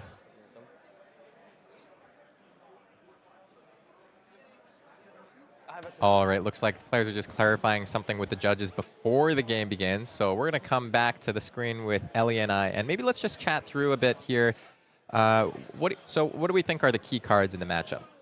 Conqueror of the High Seas. I think one of the best things that you can do in the Gravy Bones mirror is be able to hit your opponent for a massive amount of damage, usually taking a card away from them, but that Crown of Providence adds a little bit of texture to how that plays out, and follow it up with a big old ally threat that you can try to protect or keep around by virtue of shredding your opponent's whole hand with Conqueror of the High Seas. So I think that taking those big bolt pivot turns is one, really important way that you can win the matchup. I think Golden Tipple has a lot of power in the mirror. It allows you to proactively clear some allies that are a little stickier. Blue Golden Tipple's fantastic at clearing Limpet and Rigor Mortis, assuming there isn't a Sawbones on the board. Yellow Tipple can not really do all that much, but it can clear a tapped Sawbones, which is something. And Red Tipple's fantastic at clearing Sawbones and other 2 to 3 health allies. Yeah, exactly. I think we saw that come up in Limited, but in Constructed, these players can put up to 9 of these cards in their deck, have access to them for matchups like the Mirror, where you want that access to go again. And I actually do think that Lucas is playing 9 copies of Golden Tipple. Yeah. Did we see E-Strikes in his deck as well Yeah. to give Yeah, go yeah, again? yeah. So he has some options. E-Strike for 7 can clear one of the other important cards in the matchup, the big man himself, Whaler Humperdinck. Yeah, I think that's something we're going to see is that Lucas's deck is on a lot more of a proactive cant in this Gravy Bones mirror. So I imagine the early game is going to start with Lucas kind of jockeying for position, trying to find a lot of space by hitting Donghee pretty hard and trying to establish an early life and board lead. But I think if Donghee can weather that storm with his slower, less proactive Gravy Bones deck with growing threats created by Moray Lefay, he's probably going to try and close the game by blocking out, slowing the game down, running Lucas out of those bigger, splashier threats, and closing on a larger ally that's a little more inevitable, like Whaler Humperdinck. Right. Well, and it makes me think as well of some of the other Gravy Bones decks we've seen this weekend. What Jimmy Nero, Demers, and Noah Clark were playing. They were playing the Red Sloop, and I kind of think it kind of is fulfilling a similar role. Lets you be quite aggressive and proactive, both for going face and clearing allies in the mirror match. Yeah, Sloop is incredible at getting a chum off the board again, assuming that there is no Sawbones on the board. Don't get caught. Sawbones is so good. Don't get caught. Yeah. All right, it sounds like the judge call was resolved. No issues there, so we're just going to be diving right in. It was just a quick old mark sleeve check, something that can very frequently occur in these long tournaments where your sleeves are likely to get nicked over a long period of time. But there was no intent found, no issue, so players are just going to carry on with the game from here. And Lucas on this turn 0 going to immediately slam down the Gravy Hero powered draw a card, discard, Swabby, park that there for later. And looks like he wants Arsenal. to just untapping and arsenaling. Perhaps something to do with what you mentioned with that gold-baited hook on both sides of the board. He wants to get it out of play. He wants to get that gold off the board, using it for that first Gravy activation so that Donghee can't steal it. But Donghee doesn't need to steal it. He's played a chart, the high seas, on his very first turn, finding 2 allies off the top. He's put a blue in his graveyard and drawn 2 cards, as well as generated 2 gold. Wow, this is almost as good of a start as Donghee could have asked for. You were mentioning maybe Lucas trying to be the proactive one. Well, Donghee has maybe a little bit more defensive options, but still has the core of the Gravy deck that gets to do these really proactive plays, really powerful things with the deck. Chart the High Seas is an incredibly powerful Flesh and Blood card, capable of producing some very powerful action in these scenarios, and Donghee is currently setting himself up to kind of just high roll here. Now we're going to be ditching a second copy of Chum in hand to this Golden Tipple, so drawing a card, making another gold. Let's see what the rip was. Riches of Tropple Donghee off the top. That isn't something you can arsenal, but he's already found himself with 3 gold, an insane first turn of this game, so it's possible that we'll just see this pitched into a gold to replace itself. Wow, yeah, and this is looking a little bit like a limited game that somebody's hit Treasure Island on turn 1, but nobody's even attacked yet this turn until the Golden Tipple coming out. Now, this is a blue Golden Tipple. He'd already played the blue. Oh, and Lucas gives the hook block really early here. Doesn't want to give Donghee 1 more gold. Doesn't want to give him even more gold. Yeah, starting the game with 4 is a crushing advantage. One of the most powerful things that Gravy can do is when his hand is bad but flush with blues, he can just dump the whole hand into gold, find a whole bunch of cards, and do something broken with High Tide. And maybe Donghee thinking about whether it's actually an okay idea for him to go digging. Has a couple of 2 resource plays available to him in that Sawbones. So could just see if he fishes for a better arsenal card. He does also have Chum on the board, which he can pitch Riches of Tropple Donghee into, develop the Chum, make another gold, but it does look like he's going to do some digging here. Let's see what he finds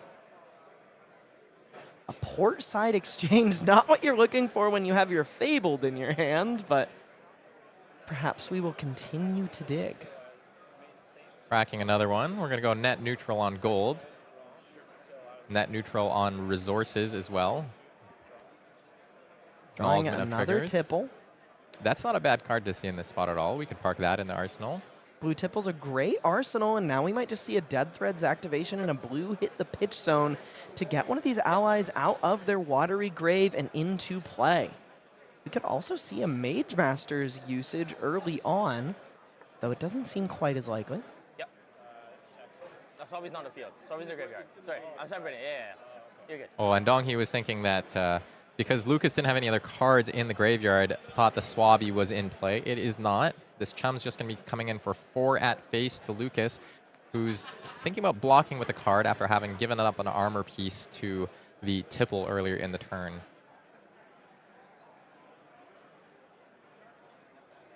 I like this play from Donghee to build or to play out the Chum first, because it just is a bit higher cost to play out. You can put the Sawbones in play on a future turn on fewer cards, and if you get a lot of cards, you put the Sawbones and the Chum out at the same time. Also, just a really sticky threat here. Lucas does have the Easter egg to clear it, but he might not get to use his full hand as he would like. I'm going to keep this separate like this. Because this is going to cost him a fair few resources.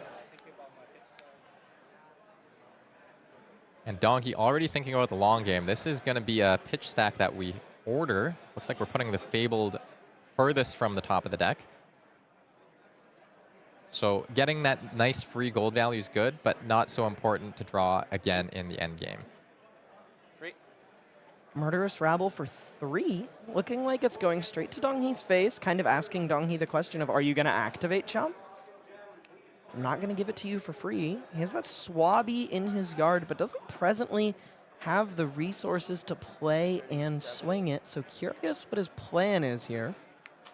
And it looks like this E-Strike is just going to be for 7 at Chum. Just a 3-card 10. Very simple, very stable, very efficient. Just treading water a little bit. Chip through damage with that Murderous Rabble. Donghie's hand a little awkward. Good thing he stashed that Tipple. He's holding onto 2 allies and a couple blues. Now he knows what the top card of his deck is. May or may not want to draw it right away. Looks like a Hulk activation on this blue Tipple. And this Call of the Grave is being pitched, so wants to draw the card off the top of the deck. We're going to be discarding Limpet, one of the best allies in the Gravy Bones arsenal. It's going to hit the graveyard, make us another gold, draw a card. Golden Tipple just does everything. Finding another chart, the High Seas, another card that just does everything for you. Draws cards, gets resources, makes gold, and finds you allies, as well as unlocks the ability to play them. Take 1. Donghee setting himself up for another explosive turn here with a bunch of gold on the board. 4 already is ridiculous. The amount of economical advantage he has cannot be overstated. And he's actually got this Tip the Barkeep in hand as well. That's going to let him create a rum to use later, potentially do a few ally swings or resolve a few allies together at the same time. For now, Tip Barkeep is such a funny card because I feel like the second line on it is just entirely for flavor. You would just never give your opponent a gold token. It's so powerful. yeah, exactly. And now Donghee's activated the Gravy Bones hero ability to destroy gold, draw a card off the top of the deck, and put it in the graveyard. It's going to be that Rigor Mortis. So now 4 different allies available to him in the graveyard. As this blue Golden Tipple hits the bin, he can play his selection of them. This graveyard presentation is so cursed. He has the 1 face down. 3 zones for your graveyard. You got the face down stack, you got the face up stack, and then you have the actual graveyard itself. Looks like it's going to be that Tip the Barkeep to generate a rum. Look at that gorgeous treasure pack, treasure foil. Oh, those look so good in person. It's like you It see is crazy. the online version, and it's like, oh yeah, that's like a nice card. But then you see the foiling, and you're like, oh, I see what you were going for, and it hit real well. Yeah, I really like the treasure foils on some cards. Yeah. They're a little hit or miss for me, but the Majestics, the constructed playable cards, look amazing. Yeah, now this chum, second chum of the game, going to be hitting the board. Pitching cleanly to that. Looks And like he is going to swing with it. maybe that's what we're thinking about here, whether it's better to develop a second ally to go along. Oh, no, we are attacking with the chum. Lucas says no blocks. Donghee's going to arsenal, and we're going to go back to the other side of the board. Yeah. Lucas says, I understand what's happening when you say I'm attacking with chum. You don't have to turn the cards sideways. Us in the booth, we didn't quite catch that until a moment ago. We would appreciate it, but that's okay. Yeah, I got it. Donghee's ridiculously blinged out Gravy Bones deck continues to serve up bangers here with that treasure pack Conqueror of the High Seas in his hand. Has he just been, like, you know, doing that whole duel masters thing? He's taking decks from his opponent as he beats them in his tournament. He's taking their shiny cardboard as he beats them up in the tournament. Yeah. Lucas has played the Portside Exchange. It started out discarding- minimum rarity round one. Use it immediately here. Discarded Rigor Mortis, which is going to net a gold Make a rum draw. and draw a card.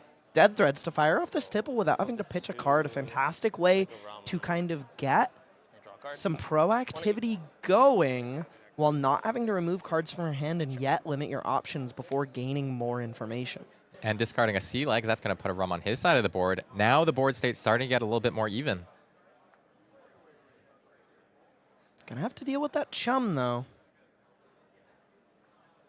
Interesting.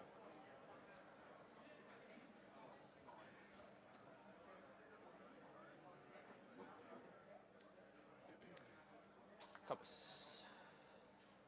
Lucas is going to take a look at the top card.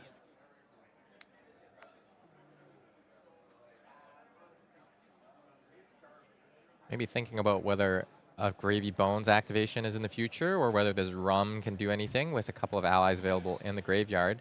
Also a chart the high seas in his hand. Could be a nice way to net some cards on this turn. 3 cards remaining to work with. Curious to see if Lucas is quite as lucky as Donghee has been in this game. And when he closes the combat chain, he will have put a blue there, so he doesn't need to play the blue this turn. Oh, and I see a Conqueror of the High Seas as well. Close the chain. Closing the chain.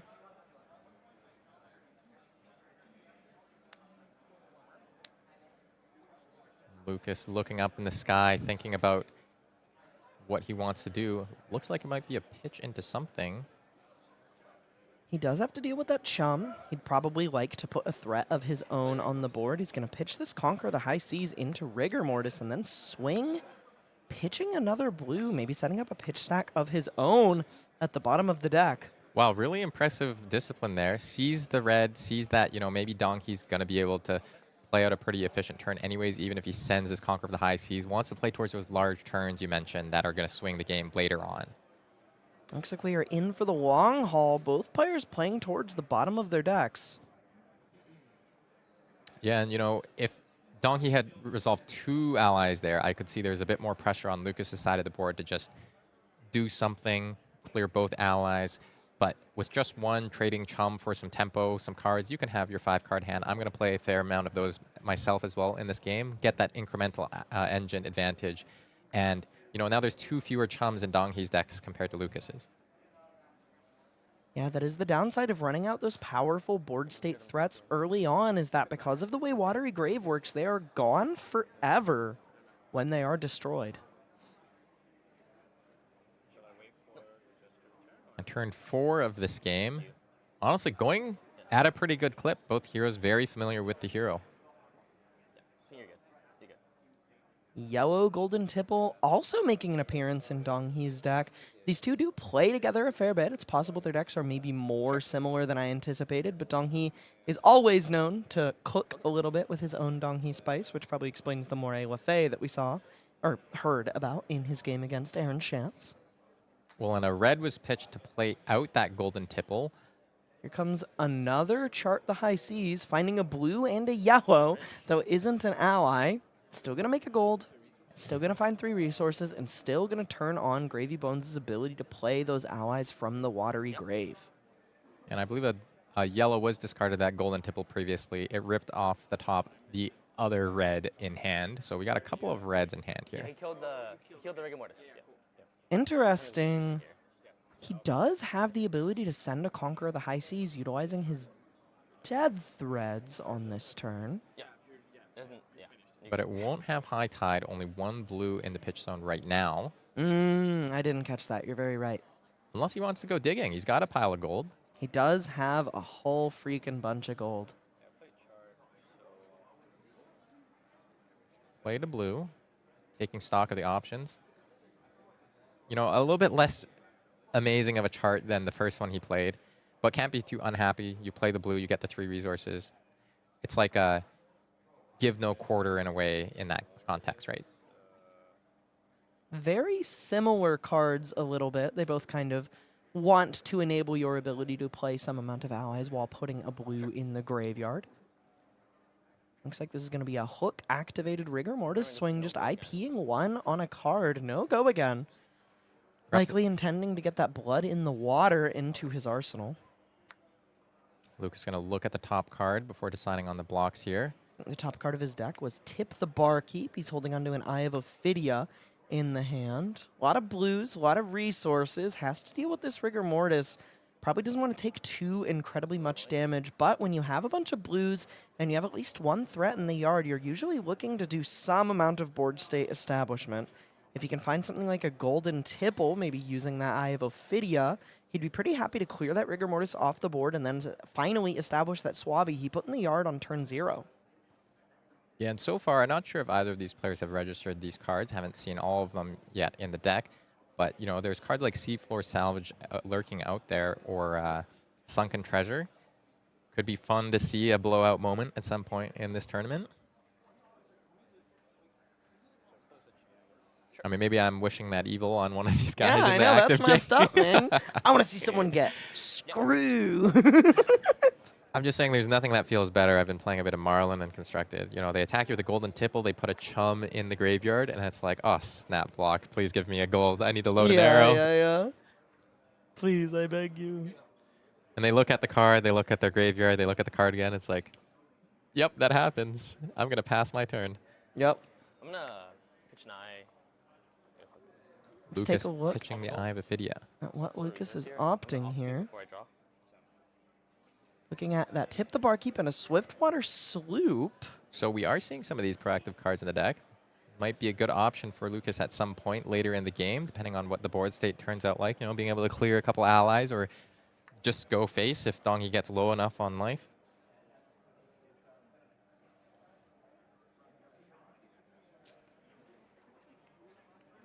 Maybe not. Turn 3 of this Gravy Bones Mirror in the top 4 of the Canadian National Championship here. Both players playing for their shot at the finals against Jordan Jalbert-Ross. Very high stakes game here.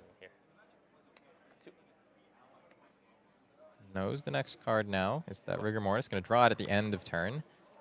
Played that Tip the Barkeep, but not quite enough resources to also develop the Swabby. So just going to... Oh. And I see it in his hand right there. Sunken Treasure is one of the most explosive blowouts you can find in this Gravy Bones Mirror when your opponent sends a tipple and puts an ally in their graveyard that they want to resolve on that turn, and you block with Sunken Treasure and turn it face down. You can absolutely tear their plans asunder and blow them out of the water.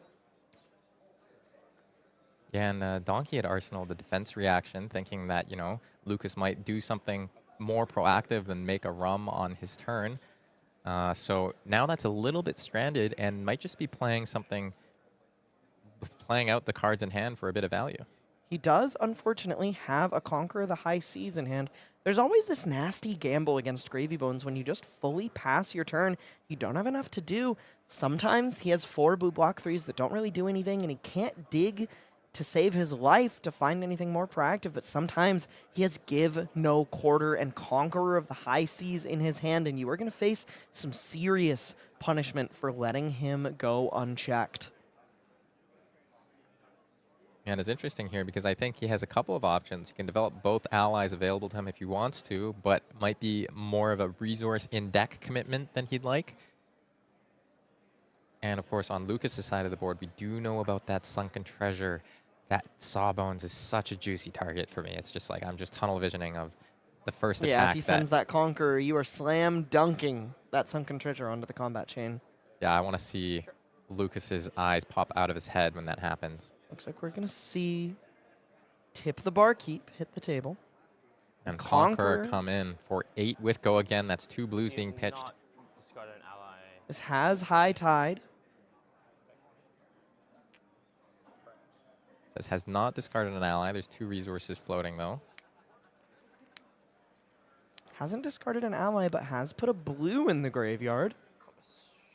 Lucas maybe going to take a look at the top card of his deck. Thinking about it. Sure, I'll Thinking. compass. Sure, I'll compass. Sure. Why not? Um, Why shouldn't I, after all? I think he's got a couple of medium blocking cards in hand. Lining up that one we just spoke about.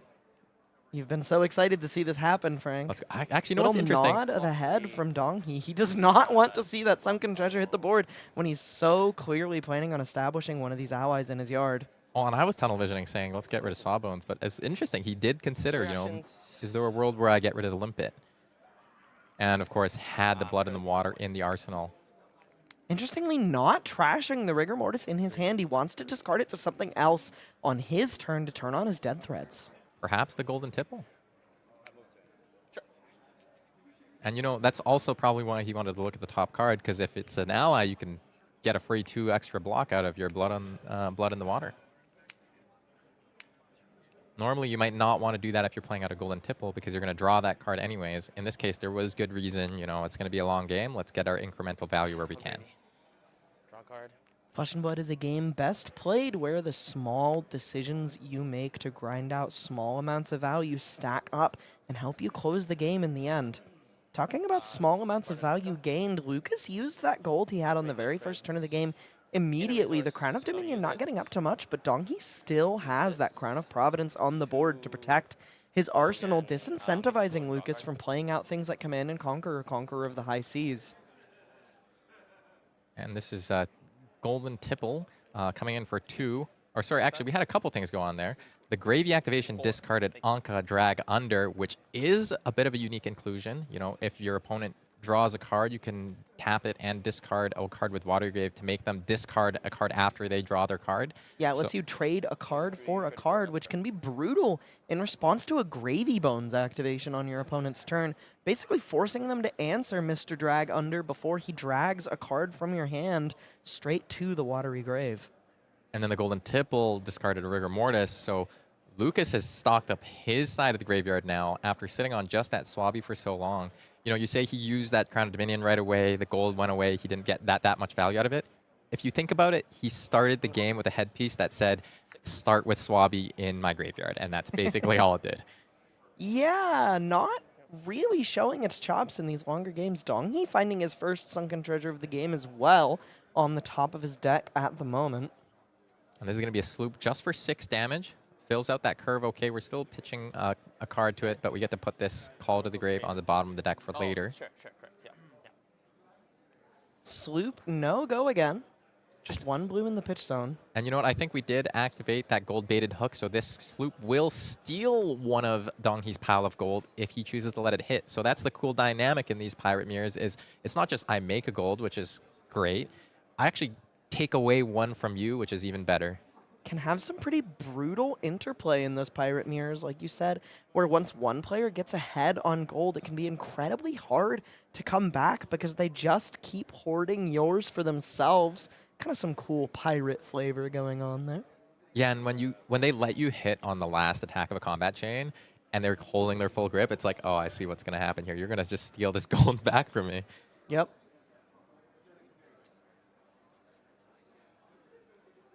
Donghee not really equipped to block this very well with his hand, but his hand also not the most attractive thing of all time either. 2 tipples, a chart, and a loot the hold with only 1 ally presently in the yard. He probably either wants to do a little bit of digging or fire off this chart to try and find something powerful to do later in the game. Yeah, you know, the 6 vanilla damage of the Swiftwater Sloop here doesn't even have High Tide active. It's still doing something pretty good.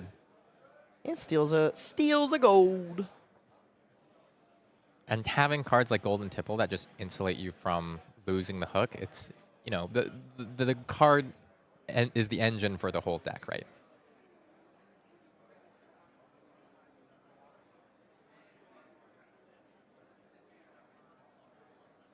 And after, I think, what was a pretty fast-paced couple of turns, we've gotten into a game state where, you know, the players are starting to make really impactful decisions that will be deciding for the remainder of the game. We saw that start pretty early on when both players were starting their pitch stacks very quickly and very early.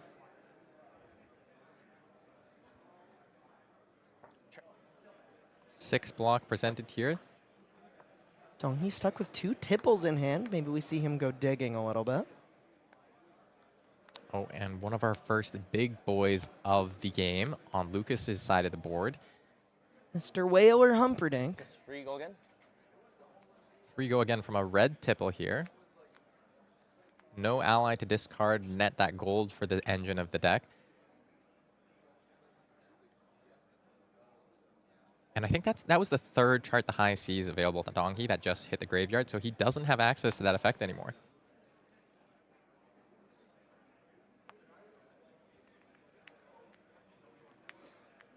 Wonder what Donghee's thinking up here. Lucas is going to say no blocks, take the first bit of damage in a minute. And it's going to be a pass. That was just pitch a tipple to play a tipple. Lucas gets to play his 4-card hand. Pretty awkward hand there for Donghee. He didn't want to let the gold be stolen, but also didn't have much play if he denied it. And let's take a look at this plethora of riches. 3 allies in... Oh, that's the yard. Sorry. That's I was the like, yard. oh my god, his hand is horrific. No, He the does hand have is, 2 allies in hand, though. Yeah, yeah. And one of them is our big boy Whaler Humperdinck. I'm stoked to see the first one hit the board. Maybe after it swings like 3 or 4 times, I'll be less excited. Yeah, it's true. Depending on who's the receiving end, you know, you just kind of can't help but have empathy for somebody getting whalered. Getting wailed on by the Humperdincker.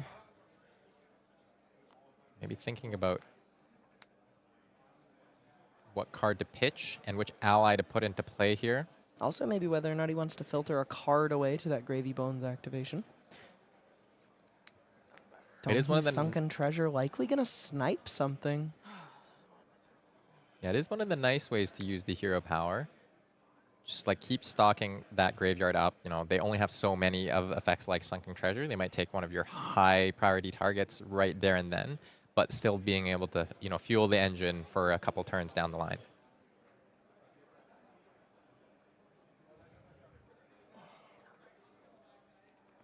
I think the other thing that Lucas is trying to be conscientious of is if he plays too many turns where he runs out one ally and swings in, but Donghee's able to just clear that ally, we can enter a bit of a loop where he's losing the long game. Play Swabby. Yeah, if you get your allies cleared turn by turn as they hit the board, you can find yourself fatigued and incapable of actually closing the game. And it looks like Swabby, Blood in the Water, discarding Rigor Mortis. Oh, Gravy and just discard this, draw this card. Go ahead. Alrighty, so quite a bit happened there.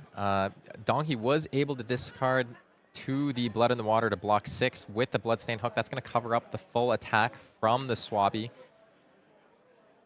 Lucas discarded to the Gravy Hero Power after the attack, after the blocks were declared, so was able to put that Limpet in the graveyard, draw a new card for the arsenal.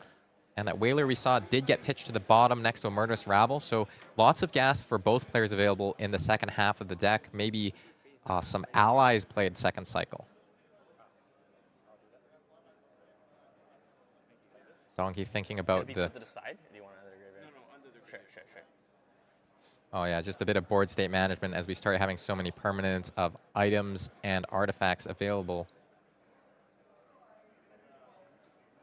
Interesting to be attempting to pitch stack when Call to the Grave is in both players' decks. That just shuffles your deck. That is very true. And I think we're about to see that hit the board right now. Donghee's going to go find the best Watery Grave card for the job. His pitch stack eradicated. Maybe he actually liked some of those cards too, so at least he'll get to see them a bit sooner than the very you can bottom. try to dredge up the sunken treasure of Tropeldani once more. Oh, I saw what you were thinking about, Donghee. I saw him consider that Mr. Humperdincker. It's going to be an Oyston. Lucas says, makes sense.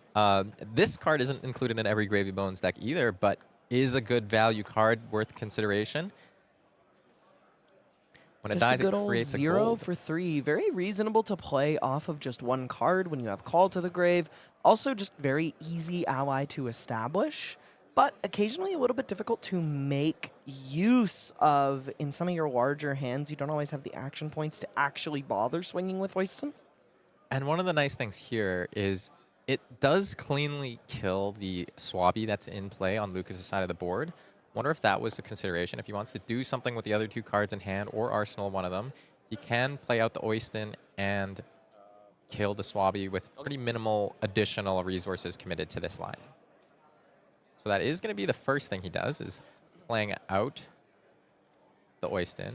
And yeah, the Oyston's going to clean up the Swabby. Donghee holding on to that block card in hand, maybe saving it for one of the better targets that Lucas could put in the graveyard later. Golden Tipple going to cleanly clear that Oyston off the board. Kill Oyston. I'm gonna discard, make a gold, draw. Discarding a a card. Oh, Shawn. wow. And that exact play that we talked about, like being able to I'm just gonna close the chain. being able to sunken treasure somebody's Tipple attack. Donghee's not had the opportunity to do that because the Tipple was aimed at Oyston. Yeah, they keep being aimed at allies. Last time, Donghee just wanted to cover up the large Swabby attack with a Blood on the Water and get an ally out of hand, so the Sunken Treasure wasn't super economical there either. I'm just gonna keep it like this. Yeah. Lucas kind of playing around it, whether he plans to or not. 1. You have 1 floating, Lucas. Yeah, Lucas just... I know it's a long game, but you can do math. A long game, a little bit of mathematics. Puts a Oyston of his own in the graveyard using Gravy Bones hero power. And now this card will threaten that card that Donghee put in the arsenal on the previous turn cycle. I think we can really expect to see that blue hit the combat chain here as a blocking card. Sunken Treasure going to snipe the ally of choice in Lucas's very well curated menagerie. Yeah, if he has a Rigor Mortis, that is probably, and he does, that is probably the ideal target for that Sunken Treasure activation, given that he functionally has 2 floating thanks to access to that Dead Threads. Oh, and I think we see the top card of Donghee's deck there was another Whaler Humperdinck. You know, after Donghee got to a really strong start, 3 allies at one point in the graveyard, now a little bit starved on that exact resource. Like he's getting one of them at a time, putting them in the graveyard, but not really having a lot of ways to chain them into a more impactful turn. This is letting Lucas, on the other side of the board, just play his proactive game plan, set up a little bit while sending some attacks. Sunken Treasure now. Some pretty juicy targets, but you know, you can't take them all. It's going to be Chum that makes its way to the bottom. Makes a lot of sense. That big, sticky ally is real hard to get off the board with his 6 life. So getting it out of the graveyard before he can ever be developed into a threat makes a lot of sense. Yes, Blood on the Water. I think that's the 3rd copy, I believe. So out of those as well, And gonna here be able comes to- Rigor Mortis, Come in for 6. rigging his Mortis. yeah. And Lucas did play a Golden Tipple earlier in the turn, so this is an opportunity cost-free hook activation. Swinging in for 6 will steal one of that stash of 7 gold that Donghee has accrued. Yeah, Donghee considerably richer than Lucas here. 6 gold ahead. Looks like he wants to prevent that on-hit and keep that gold advantage with more access to more cards via both gold activations and using Gravy Bones' ability. It makes a lot of sense to want to deny your opponent catching up on that aspect so that they don't have as much access to card filtering than you. So if you are just straight up seeing more cards, you will have more options and be able to choke your opponent out through the course of a really long game like this. Yeah, and it's like if we said Donghee, you know, a little bit behind on that curating the graveyard aspect, wants to lean into what he's winning already, you know, wants to win through that route. Maybe doesn't like it all around, just trying to make the best of the situation. Looks at what Lucas has played out already. I think Lucas hasn't, you know, he hasn't run out all of his red threats, hasn't run out the big things, but still is forcing Donghee to be blocking in some of these situations. This is one of the ways that the Gravy Bones mirror can go, right? Covering 6 with 2 cards. Rigor Mortis still on the board. Donghee only with 1 card. Curious how he intends to get this threat off the board, if anything. Maybe not at all. Sure. Just going to play another copy of Tip the Barkeep, go up to 3 rum for later in the game. Gonna activate Gravy Bones, though. Put that Whaler Humperdinck in the yard and then establish this Limpet and swing it with Death Threads. Oh my god, that's actually such a sick turn. You're fine. Has go again. Don't worry about that, though. It's just going to be clearing Rigor Mortis for almost free, just 1 gold off the top. With just 1 card and 1 gold, he managed to generate a Gold Kiss Rum, turn on Gravy Bones' ability, and turn on his Dead Threads while establishing a Limpet and using it to kill Rigor Mortis and put a Whaler Humperdinck in his graveyard. This is why he wants to deny Lucas access to any of this gold, because it lets him do plays like this, and he knows so well how much access Lucas is going to get to similar powerful options if he lets him accrue it. Yeah, and on Lucas' side, gets to just naturally make gold with his port side exchange, putting the first Whaler Humperdinck on his side into the graveyard as well, redrawing a new card. Has embarrassment of riches here. Little Gonna bit. put a Limpet in play.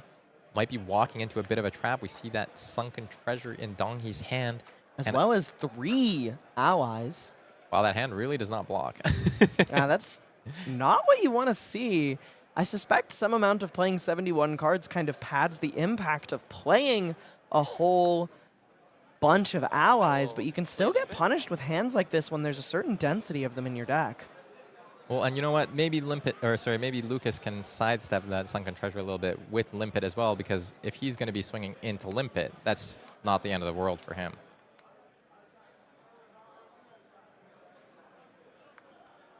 Pitching a Rigor Mortis, clearing the Limpet off the board. A little bit of a Dromai mirror action, mutually clearing each other's allies with other allies. Drink a rum. Thank God there's no Rake the Embers in this match. Triggers Rum so that he can play another ally with Go again. And swing Anka with Loot the Hold behind it. Donghee only has 3 block in his hand. We're either going to see a Gravy activation here or a piece of armor committed. That is a Give No Quarter on the top. He can find some more block, but then he'll be stuck with 2 allies in his hand. His best line here might just be to let this connect and force him to discard an ally.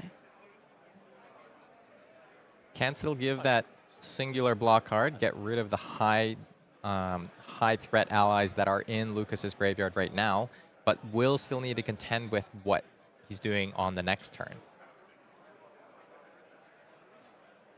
That Sunken Treasure is going to turn that Whaler straight to the face down bottom of the graveyard, making a lot of sense. I imagine that is going to be an incredibly instrumental card in closing these Gravy Mirrors.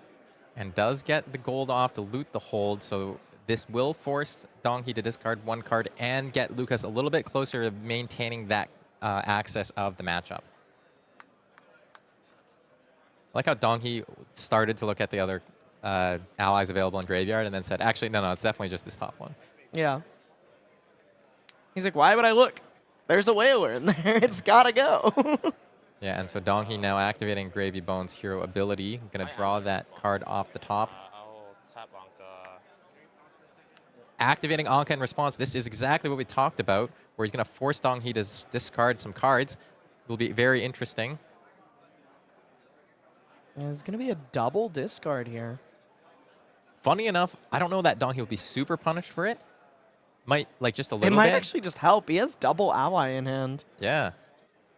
And then that card on the top that he's drawing is the Leave No Quarter. He could play it and play 2 allies out right now. Bit of a rake he stepped on here. Maybe just... I feel like the Anka on the board was somewhat obvious. Maybe he's just fine with being forced to discard 2 allies, but it's definitely not something you want to see occur. At the worst, he could have used those allies to draw some cards.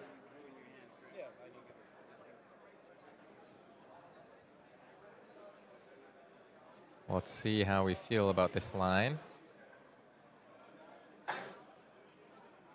All right, looks like the players are just clarifying how Anka works and drawing the card. You have to resolve the draw of the card first, I believe. You get to see all of the cards in your hand. So you have to resolve the full effect before any triggered abilities can occur. So if you activate Gravy Bones and Anka is activated in response, what's going to happen is you're going to draw a card. Anka trigger goes on the stack, but you're still in resolution of Gravy Bones' hero ability, so you're going to discard a card, and then Anka's trigger is going to resolve to make you discard a card. Yeah, and the interesting thing about that for other heroes as well is if you have an instant ability that lets you pitch cards or discard cards or play cards, you can sidestep that aspect as well. Very tricky. For instance, I mean, I keep coming back to Marlin, but, you know, you draw some cards, and then, oh, yeah, I'll just pitch these to my quiver, you know, float a resource or two. And it's a good way to do it. Out of your hand quickly so that Anka doesn't quite punish you. There are definitely some other ways to do so. You can even, you know, you activate a gold, they make you discard. You can Gravy Bones in response if you only have one card in hand so that it doesn't truly punish you. Yeah, it does require a little bit of knowing what's on top of your deck or knowing what to expect on top of your deck. For instance, you're pitching the gold, you want to draw a card, and then you activate the compass as well. There's just like some layers going on. There are many layers going on in this game of Flesh and Blood, Frank. We are, I think, almost 40 minutes into a Gravy Bones mirror in top 4 of Canadian Nationals this year. Very exciting stuff. Super stoked to get onto the grand finals after this game as well. I'm really excited to go back. Champion. I mean, maybe I'm too excited. I'm excited to go back and see how Jordan Jalbert-Ross is going to feel sitting at the king of the hill right now. First one to make his way up there. Is somebody going to unseat him? We'll see who gets to play against him after this game. Let's go back to our players. Okay. Sure. All right. It sounds like the activation of Gravy Bones of Donghee's side was past priority, so the judge ruled that the Anka could not be activated right at that moment. That will prevent the activation.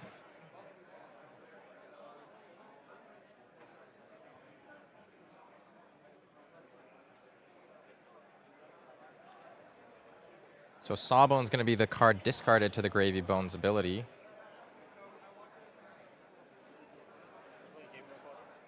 Now, give no quarter being played out. That'll discount something.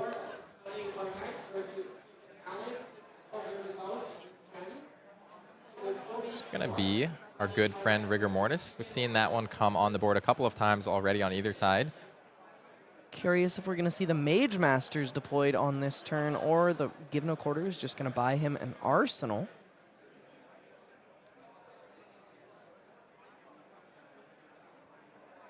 Doesn't actually seem like that Anka activation would have done all that much, given that Donghee has another ally stranded in the hand. Perhaps the judge call saved Lucas from himself a little bit here. That allies is just going to be pitched. It was a Whaler Humperdinck. It is just going to be pitched here. Yeah, but he could have just used Dead Threads to pay for the Rigor Mortis swing. Yeah, just doesn't want to Arsenal that big ally, get it stranded in the Arsenal. Might have actually been doing Donghee a favor, letting him put that Whaler Humperdinck in his yard. Yeah. And Donghee really correctly identifying Anka's a big boy, but the threat is Limpet right there. Having Go Again, getting to clear an ally for free. I'm going to Gravy Bones here. Now Lucas activating Gravy Bones. Drawing an Avastii. Whole glut of allies in the yard. Is that a 4-ally hand? Almost. He's got a Blood on the Water and 3 allies, a Chum, Swabby, Sawbones, and the Avastii he just drew. I'm sure one of those allies is destined for the yard, but it'll depend which one. And this is actually one of the nice things about the Anka on board. If Lucas's whole turn is just going to be managing the opponent's Rigor Mortis, he can use the activated ability of the Anka to put another ally in the graveyard if he so desires. Does still need to play a blue or put a blue in the graveyard to be able to play another ally. Taking stock of what's available to Donghee. Life total's staying very close. 8 turns into this Gravy Bones mirror match. Chum's going to hit the graveyard now. Want to see his smiling face on the combat chain sometime. Is he smiling? I guess you're always smiling if you're a skeleton. Yeah, exactly. Just got to show all the teeth. At all times. Yeah, cheesing. Luke's doing a count of the resources. Looks like some of these allies might be pitched. That adds up to 4. Could be the play to play out a chum. There is going to be a chum. It's the board. Oh, sorry, I have to play this first. Yeah, and does have to play the Avasti first. Yeah. That Avasti is going to be pretty huge here. He's going to get to send some damage face and clear this Rigor Mortis off the board. Finally, some actual damage threatened. I don't think anyone's taken any in like 4 turns here, Frank. Yeah, just board state management up to this point. And Avasti actually is interesting because the on hit to create a gold is only for face. Dead Fred's gain a resource. 5 at you. So 5 at you first. We've already put our chum that we wanted to play here, so we can't get too blown out by a sunken treasure. This does have go again, promises another attack. 26. I will make a gold. Making a gold. Why are you making gold? Avasti. Oh, yeah, exactly. Yep, absolutely. Avasting is very good as a pirate. Avasting ye. Avast is a good action. Yeah. I You like just- that. a good thing to do. You want to Avast. Augustine Shim, another Vancouver local, just popping into the background for a second there. Hi, Augustine. These players have so many fans back at home, internationally, watching the stream coverage. And of course, here in the room, all their friends are cheering for them to make the grand finals of Canadian National Championship. One of these Gravy Bones is going to be playing against Cindra, Drakai of Retribution, in the finals.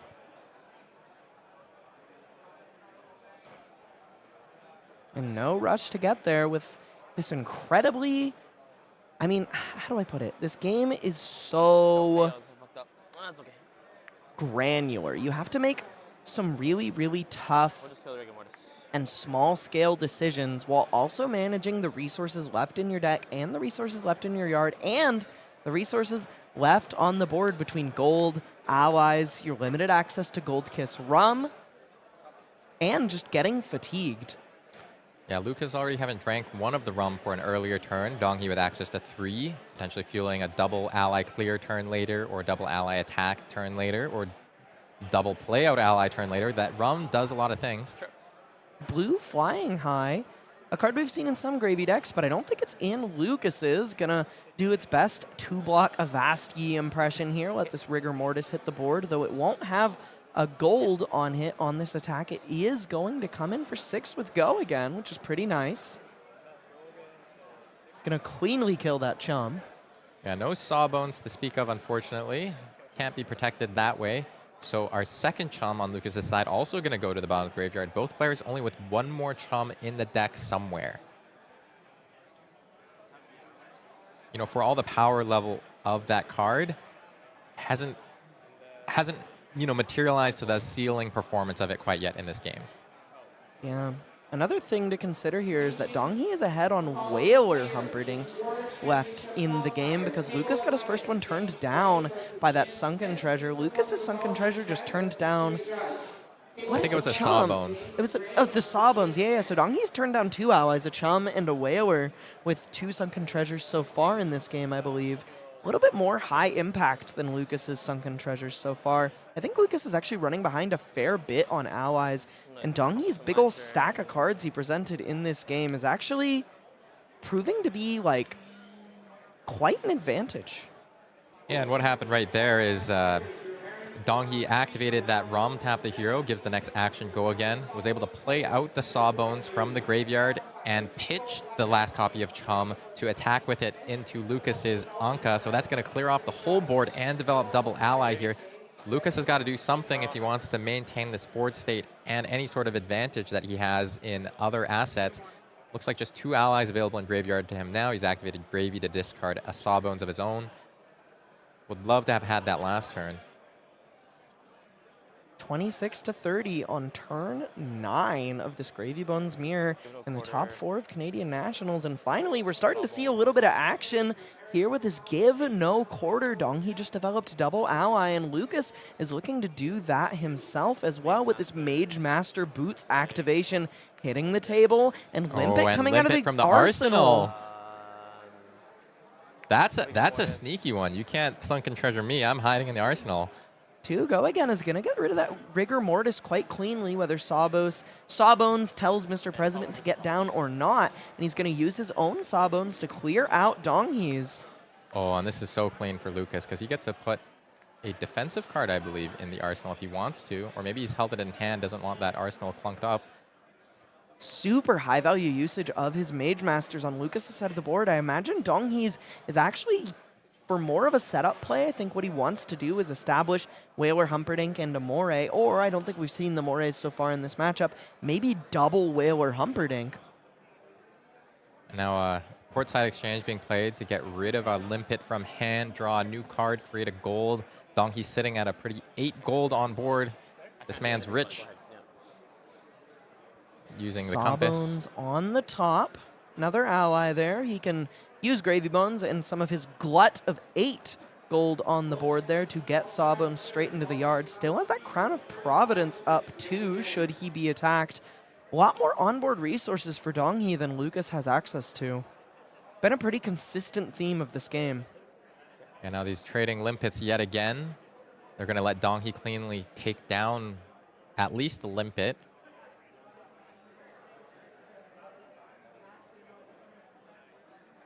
Maybe considering the lines of play available. Limpet costing 0. Really, really great ally to have in the toolkit. Limpet and Rigor Mortis are the backbone that built the rest of Gravy Bones' nation. Without those two, we would be nowhere. Yep, I totally agree. Just like that value attacking, clearing Limpet. A Zephyr Needle that you gotta kill is pretty powerful. Maybe thinking about shipping this ship face. Would make a lot of sense. Sawbones doesn't have go again. He just wants to put some pressure down. I think that's a Saltwater Swell in his arsenal. Maybe going to try and dig past this Sawbones and try to use the Saltwater Swell to get some resources to do something truly powerful. Trading a gold for a free ally drawn or put into the graveyard, basically, here. And we got a couple of Sawbones. Free, but there is a very real cost to all this. These two players' decks are starting to get extremely thin. If you take a look at Lucas, he presented fewer cards, and it's actually a little bit smaller than his graveyard with the stage of the game that we're at right now. Yep.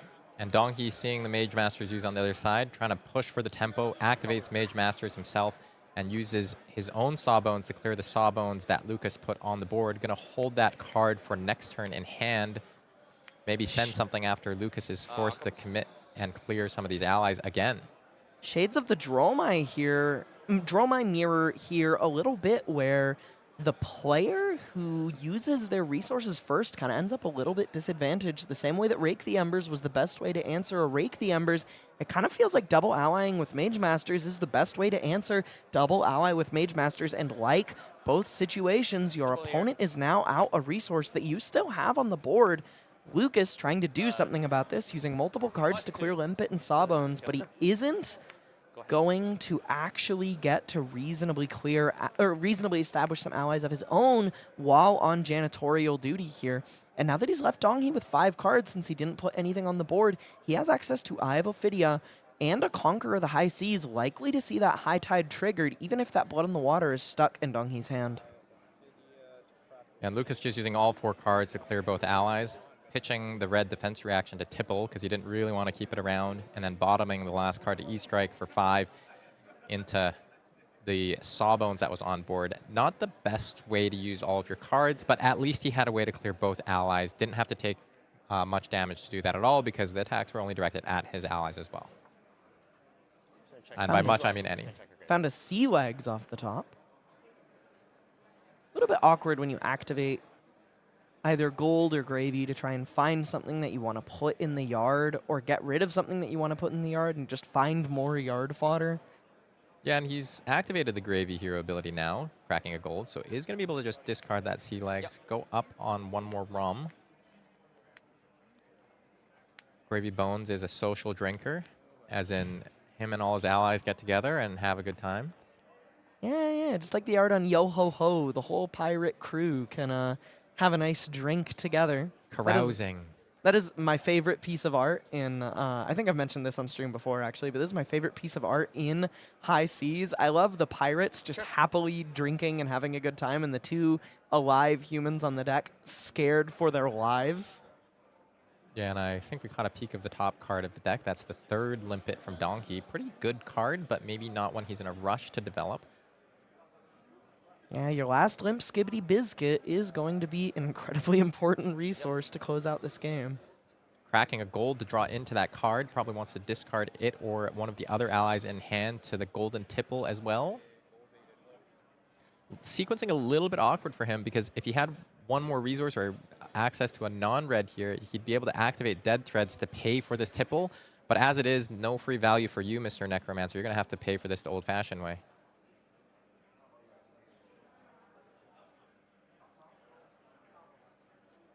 On the other side, Lucas just stonewall in the zone. He's locked in. He's been here for 55 minutes. He's got to be locked in. Oh, and it's a saltwater swell that's going to hit the combat chain. Finding a blue flying eye up the top. That is essentially a card drawn with a bunch of free resources there, paying one for the saltwater swell and having 4 left over to work with on this turn. This may be the first whaler finding its way into the arena, or just this Conqueror of the High Seas going to follow the saltwater swell, and then a Limpet hit the board. Either way, a pretty commanding turn from Donghee. Yeah, coming in here for one go again. Threatens one of Lucas's gold on hit. Doesn't really want to give that up, but also loath to just block with a full card on this one attack. Interesting. Says interesting. Oh, I think I see part of his dilemma here. He's going to compass to look at the top card of the deck. But if we peek in here, blocking 2 with a golden tipple. Okay, we'll let the mystery remain for a moment as Donghee now plays out the golden tipple. Gets to discard the Limpet. That will make the Dead Threads But live. he's running straight into right the sunken into treasure. the sunken treasure. Lucas slams this on the table. Slams it on the Limpet, prioritizing the Limpet well over Whaler Humperdinck. Says, no, that's going to clear my allies. My allies are more important than yours. You can play a Whaler the normal way. You have to pay full price to keep all the cards to be able to put into play and swing it. If we're trading on parity, that's okay. If you're trading profitably into my allies with Limpet, I can't deal with that, and that's your last one. Moray Lefay in Donghee's hand. It might be a one-of in his deck. We talked about this. This is how he won the game against Aaron Chance. He established Moray in a double ally turn and kept pumping a Whaler Humperdinck that Aaron just couldn't afford to keep the cards to clear. That is a pretty integral part of his win condition here. He needs to find a way to get it into his graveyard. And it's a bit awkward, too, because now he's drawn the Call to the Grave, which maybe would have been great for him to find the Moray at some point, but now I'm going to go search for something else. Maybe an ally with a discard ability. Looking at a couple of more Oystons, perhaps. Not, you know what? You said this deck started with 70-some cards. Not too big He's itself. starting to run a little thin. He's been trashing his deck a lot more aggressively than Lucas has. Yeah, when you have access to all that gold, just, you know, that draw, discard, it's so attractive. I'm netting cards. But where are you in the macro of the game? Perhaps a fitting metaphor for the nature of greed. That's true. This Gravy Bones is going to be sunken treasure himself at the end of the game. Well, it looks like Moray is maybe a 2 of, and we just somehow hadn't seen one throughout the course of this entire game with how big the presented deck of Donghee's was, but it does look like he's considering going and getting the other Moray and putting it in the yard, maybe pitching this one away. And I mean, I guess the question you ask yourself is, you know, how many more times can Lucas flip my allies upside down? I think that was the 3rd sunken treasure. We hit a Chum, a Sawbones, and now that Limpet. So this Chum is going to eventually hit the table, be able to be played out, do some stuff for Donghee. Might even hit the table right now, has access to a card to pitch and that Dead Threads. Yeah, I guess so. This, I also just kind of suspect we might see a Conqueror played, but Chum hitting the table makes sense to me too. Maybe Conqueror destined for the Arsenal. Take 4. Lucas taking 4, wants to be able to clear this ally on his turn. Hook already activated, so no more threat of gold being stolen there. Did force Lucas to block on that saltwater swell earlier in the turn. With about 17 cards in Donghee's pitch zone for him to order. And now a couple of, oh, you know what? I don't know that he I'm gonna grave ones. ordered them super detailedly. Like he looked at it, made sure it was pretty good. I'm going to draw this one. Yeah, The rest don't matter. Yep, you're good. Activate dead threads. Okay, he's activated Gravy Bones to draw and discard. Gain a No resource. effects on Donghee. Activating the dead threads here. Tipple is going to hit the board. Be able Sending to it attack Play a call. for into 3. Chum. Only dealing 3 damage. Maybe we're going to see an Oyston searched for and used to clear the rest of this Chum's remaining life. Playing the call to the grave, he's got to look through his opponent's graveyard as Donghee looks through his. Yeah, and you know, those priority stops where Donghee saying, wait, I need to think about whether it's profitable for me to activate Chum while you're discarding to Gravy Bones, hero ability, activating the dead threads. What are your likely lines? And in the end, you know, your opponents are going to want to kill the Chum anyways. Often doesn't matter I'm too gonna play much. Oyston and attack Chum with Oyston. He is going to go get and play an Oyston and use it to clear Chum in conjunction with this Golden Tipple, doing a little bit more of that janitorial duty that we've talked about being so important in this matchup. Yeah, and gets to keep that Rigor Mortis and Sawbones in the graveyard for next turn. But for now, this 3-1 ally on board is going to get to attack for free every single turn. It'll And- also generate a gold when it dies, perhaps helping a little bit with some of Lucas's economic woes. How many allies? That gap in wealth has started to close a little bit. Donghee down to 4 gold to Lucas's 2. He has been forced to be much more conservative throughout the course of this game, but we talked about how much deck damage Donghee is kind of doing to himself with all of this looting. It's possible that it's put Lucas in a somewhat advantageous position to have fewer resources. And now Donghee's going to attack with this Golden Tipple, aiming at the Oyston. That'll net a gold for Lucas. An Oyston hitting the graveyard on Donghee's side. That lets him create a gold off the Golden Tipple and draw another card. Seeing a portside exchange to discard a Sea Legs. That'll give us another gold from the portside exchange and then a ROM from the Sea Legs itself. Fun fact about Portside Exchange, if you play it out with no cards in hand, you do still draw. The draw is not dependent on you actually discarding a card. Great way to put a blue in your yard and then draw some resources to play an ally out. Maybe just thinking about whether he wants to deploy this ship that he has parked in the arsenal or It may just one be of the boat time, allies. Frank. It may just be boat time. Take a look at the top card. That's just another blue. Do we need that? Looks like we're going to send this Saltwater Swell before sending the Conqueror.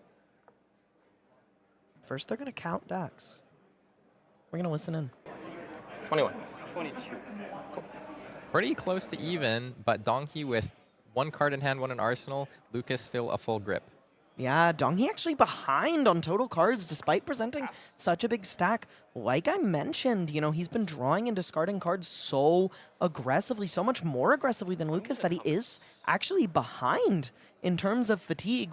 Lucas got a little bit of an edge throughout the course of this. Donghee has also just slammed my so many God. chart the courses. The chart and the course hit an Lucas's Eye of chart Ophidia. hits Eye and a Whaler. Gets to do the opt, gets a gold from the chart of course effect, gets that Whaler Humperdinck into the graveyard. I think, you know, you were saying... Can you imagine a higher value chart the seas than this? No, I really literally can. can't. Okay, thinking. This turn is... Yeah, this turn is something, Lucas. 3. Yeah, wow. All right, now Lucas taking stock of the graveyard. A lot of cards in both bins. You were talking about, you know, Donghee maybe being concerned about fatigue, running out of cards. On that last turn cycle, despite having a few options of offensive threats to deploy, I think he felt that if he just did that, Lucas would block, go to the next turn cycle, resets the game a bit at parity. So just pass the turn, let Lucas, you know, play this 5-card hand, and honestly getting punished kind of in the worst way, right? Like your opponent manufacturing so many resources off of 1 card, has a massive graveyard to work with here, has 3 other cards and a card in arsenal. Can I change the opt? If nothing's changed? A little bit of a judge call here. I would rule no. All right. No problem. Yeah. Lucas said might want to change the opt, but because the cards have gone back on the deck, they are not allowing that. Just confirming what I'm going to do then.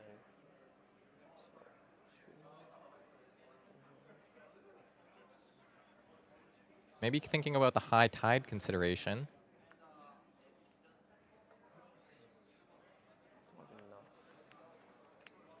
Lucas with a lot of decisions here. Gonna crack the gold to draw the card. He knows what that card on top is from the Eye of Ophidia opt. Looks like he's gonna be running out this Conqueror of the High Seas. 0 resources floating now. 8 go again. The biggest attack with Go Again ever printed in Flesh and Blood. That is true. Even bigger than something like Rouse the Ancients. That was only 7. This also destroys your arsenal to boot. Yeah, and we know that Donghee's arsenal is his own copy of Conqueror of the High Seas. That's a pretty high priority card to resolve, as we're seeing here. This Crown of Providence going to be deployed to good effect. Finally being used So 20? on turn 12. Yeah, I understand. Yeah, patience is a virtue. That's the only time that he's going to get to do that, and I do believe that Lucas has not played any Conquerors so far. There's still 2 more lurking in the deeps, ready to pounce upon the unsuspecting sailors of Donghee's crew.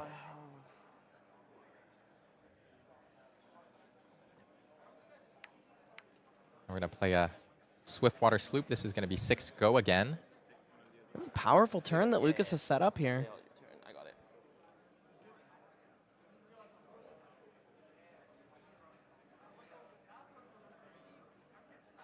6 Go Again, threatening a pretty serious amount of damage. I imagine a big part of what Lucas's game plan is as we get into the later stages of this mirror is he wants to get Donghee low enough that if he establishes and starts swinging a Whaler Humperdinck, Donghee's going to be having to give up cards first.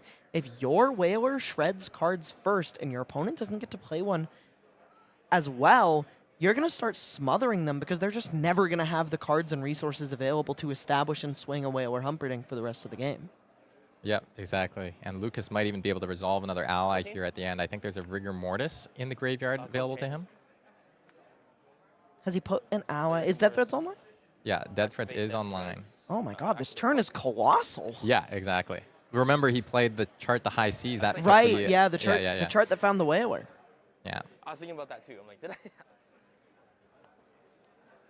Yeah, no, massive turn. That's 8 into 6 into 6.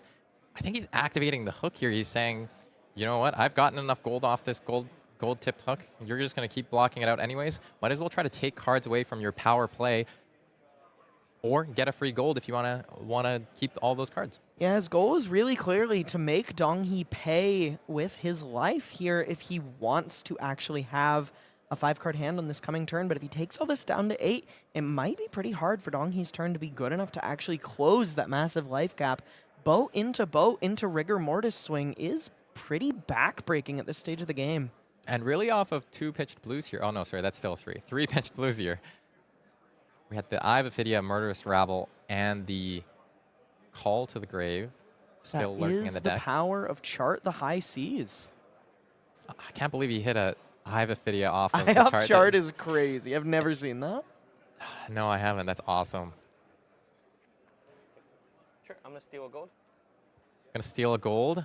Getting ever closer to parity or even advantage on Lucas's side, taking away to give no quarter from Donghee. Doesn't want to take the life damage. Donghee had a strong start here, but starting to sputter out a little bit. Running out of cards, running out of life, and running out of options a little bit. And Lucas, seeing the card that shuffles his deck in the pitch zone, takes the time to order those cards. Exchanged. Go ahead. And here we have Portside Exchange. Going to discard Moray Le Fay, draw a new card. So both parts active. Whaler on the top for Donghee. Could be a Gravy Bones activation at some point in this turn, perhaps.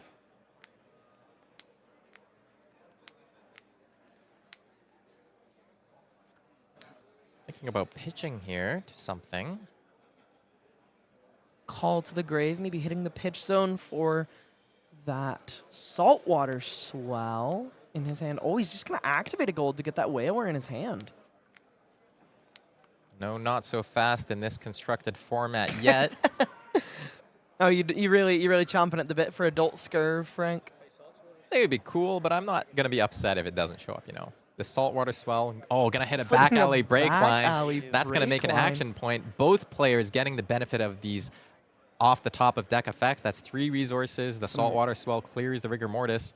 Really powerful stuff happening off the top in the latter half of this game as these decks get, you know, more and more condensed of the powerful effects remaining in them. More powerful things are going to happen. And now Donghee suddenly has 2 action points to work with. He can maybe just establish Moray and Whaler. Yeah, and sitting at a pretty 5 resources, having pitched from the saltwater swell. And activated Gravy's hero ability to destroy gold. So Put here a comes- whaler in play. Here's an Oyston. This one has go again, so Donghee remains at 2 action points. Moray immediately following it. This is Donghee's game plan. We're going to see loot the hold.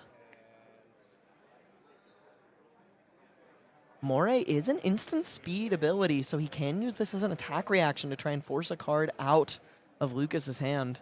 Wow, this is really interesting. He's got to block 4 if he doesn't want to be made to discard. It does not have go again. Does not have go again. Well, actually, oh yeah, it doesn't have very. Spent none of those 5 resources, actually. Yeah, both of those allies costing 0. Gonna spend one of them now. Activate Morlaye Lefay. Put this Oyston up. Blood in the water come from the is arsenal. huge. Covers that up cleanly. And I think that's going to be it for Donghee's turn. Despite having 4 floating resources, just passes the turn with an Oyston with +1 on it and a Morlaye Lefay in play. He might have mismanaged his action points there a little bit. He seems to think that he was allowed to do something following the Oyston. Discard, make a go, draw a card. Maybe had a plan for those 4 resources, but in these endurance matches, we're 71 minutes into this mirror. It's easy to make those mistakes as time wears down on you.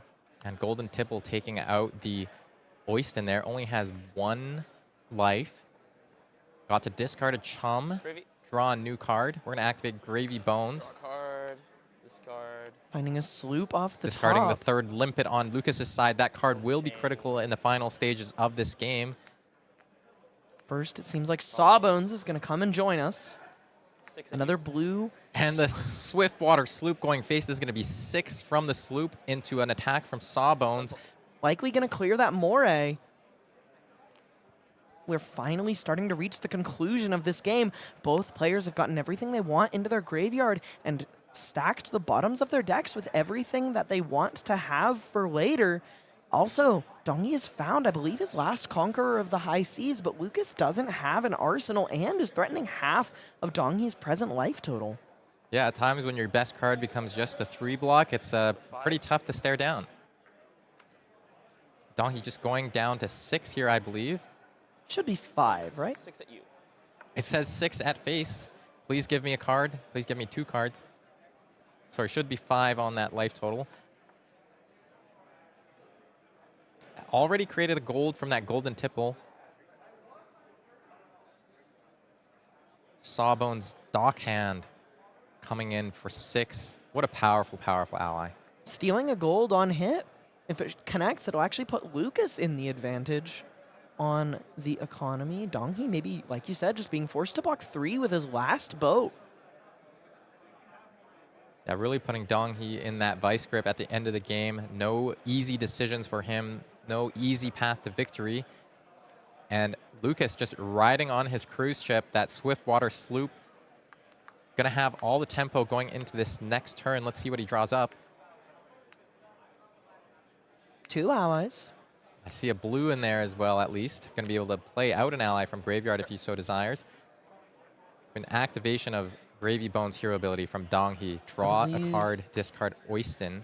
Lucas's hand is in a Vasti, a Tip the Barkeep, a Swabby, and a Sawbones. Plenty of gas there, both for board state and for presenting some real power.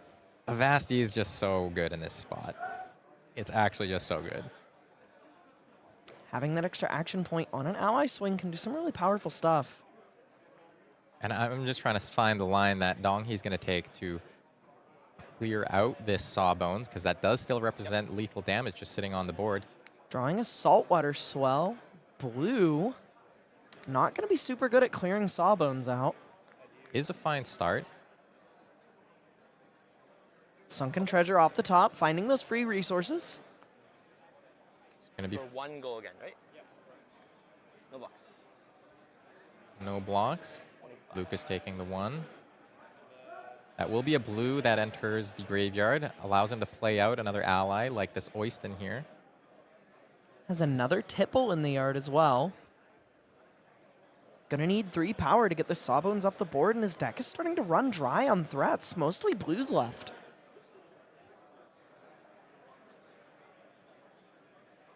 Red Tipple here to prove me wrong. Tipple does cleanly kill the Sawbones. Mr. President, get down. Another Tipple in the yard. Gonna draw another card off this gold. Now, Lucas, the one with a sizable gold advantage. A Flying High. That is unlocks a little bit of the turn. Yeah, quite strong here, though. I'm not sure how much it actually does for him. Oh, you know what? Those are both Whaler Humperdinks in there, eh? Yeah. The golden Tipple for 2 go again. Kind of just trying to send as much damage as he can here, clearing out the arsenal with dead threads so that he can arsenal that blue Flying High. I imagine following this is going to be an Oyston that gets pumped by Moray. Yeah, I was under the impression that there was a Rigor Mortis available behind there. That would have been sick from Donghee. Nope, But just 2 Whalers. 2 Whalers.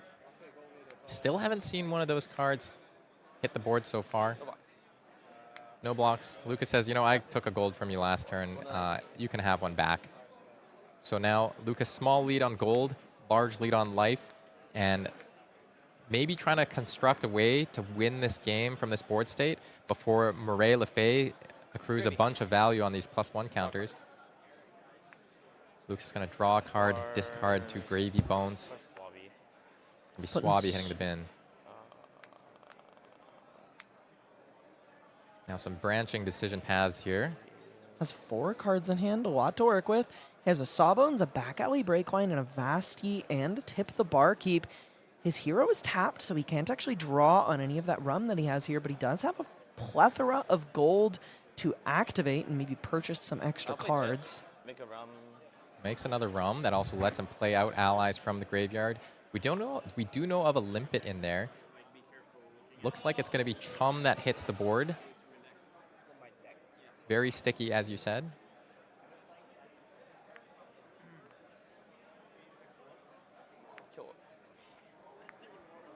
Just killing Oyston in passing, it seems. What's that? Killing Oyston here. You know what? One of the things I think this line insulates Lucas from is if one of those Whaler Humperdinks comes into play, he can make essentially nullify its attack on that turn. That is true. All at the cost of 1 card. Is 1 card blocking 11 definitely strikes me as quite efficient. Also has a Blood in the Water, another way to block a whole bunch with just 1 card. Not sure how relevant it'll be at this stage of the game. Maybe still will come up, but there is that 3rd Sunken Treasure in Lucas's deck. I wasn't sure if he still had access to that effect. Perhaps with the Chum on board, not many attacks will be directed at him for this turn cycle.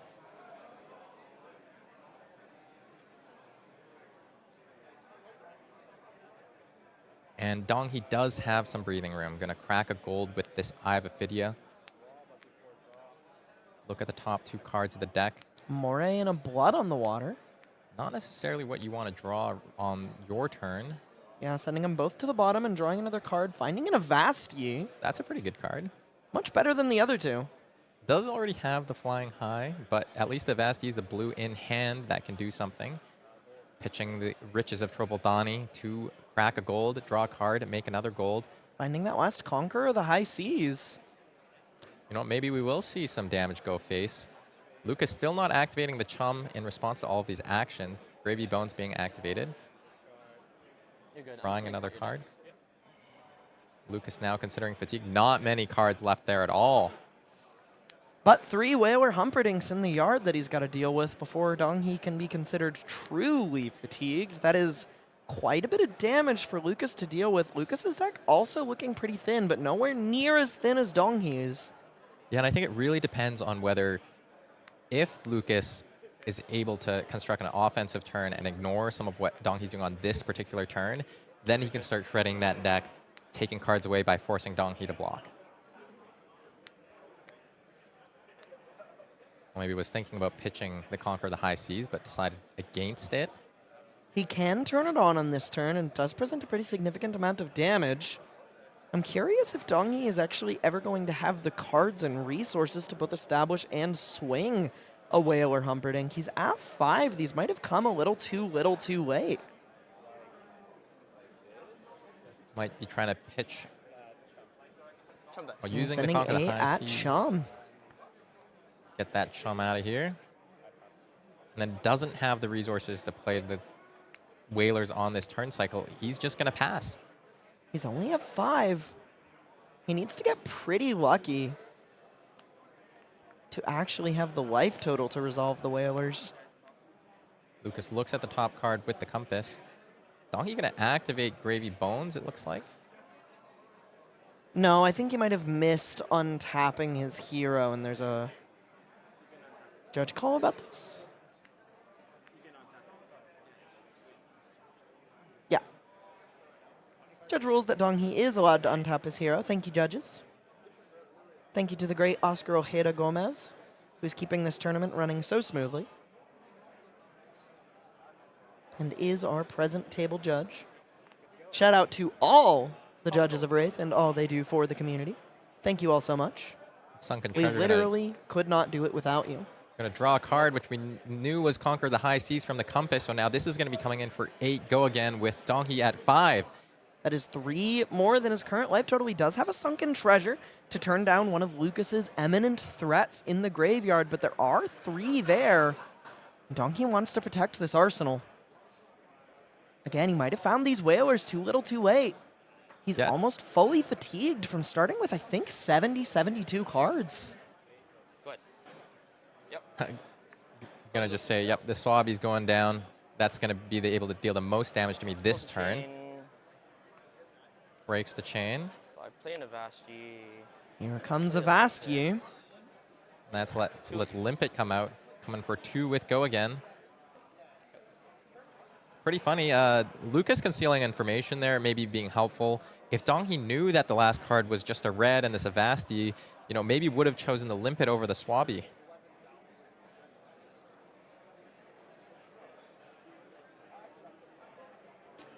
This Limpet does have an on-hit. Generates gold if it connects. Donghee's 1-card hand doesn't do much. I believe he's all out of Oystins, which are his only 1-card plays with an ally, even with Death Threats, because I believe he's also out of Rigor Mortis and Limpet. I'm just going to pass back here. Donghee has 7 cards left, multiple of which just don't block. He has this Moray Le Fay, he has a Riches of Tropeldani, and this Eye of Ophidia. I'm not sure he has more than 15 block left in his deck. Wants to crack the gold to draw a card. Play, leave no quarter. Humperdinck. Here comes the Humperdinck is going to Humperdinck. finally come out. Pitching an Eye of Ophidia. We're going to get an Op 2. See what the next 2 cards are. That might be relevant to be able to swing. There is a back alley break line towards the top of Lucas's deck. I wonder if anything interesting could happen there. Humperdinck finally comes into play. No, we're just for swinging it 11. naturally. We're just pitching all these blues. 11 power. How much can Donghee even block? This hand only blocks for 9. If he gives up the give no quarter and the Blood in the Water, trashing an ally, he can only cover 9. He'll still take 2, and he won't have any recourse to get this Whaler off the board. This is a game-ending, smothering threat. Donghee has 3 Whalers in his yard, and it just doesn't matter. The only one that's been established this game is going to close it. I don't think Donghee even has enough cards left available to him to mount an offense. He just offers the fist bump. And there it is, Lucas with the first Whaler Humperdinck of the game, but the only one that matters because he is going to the finals of the Canadian National Championships this year in Toronto. Wow, that was honestly... That was so sick.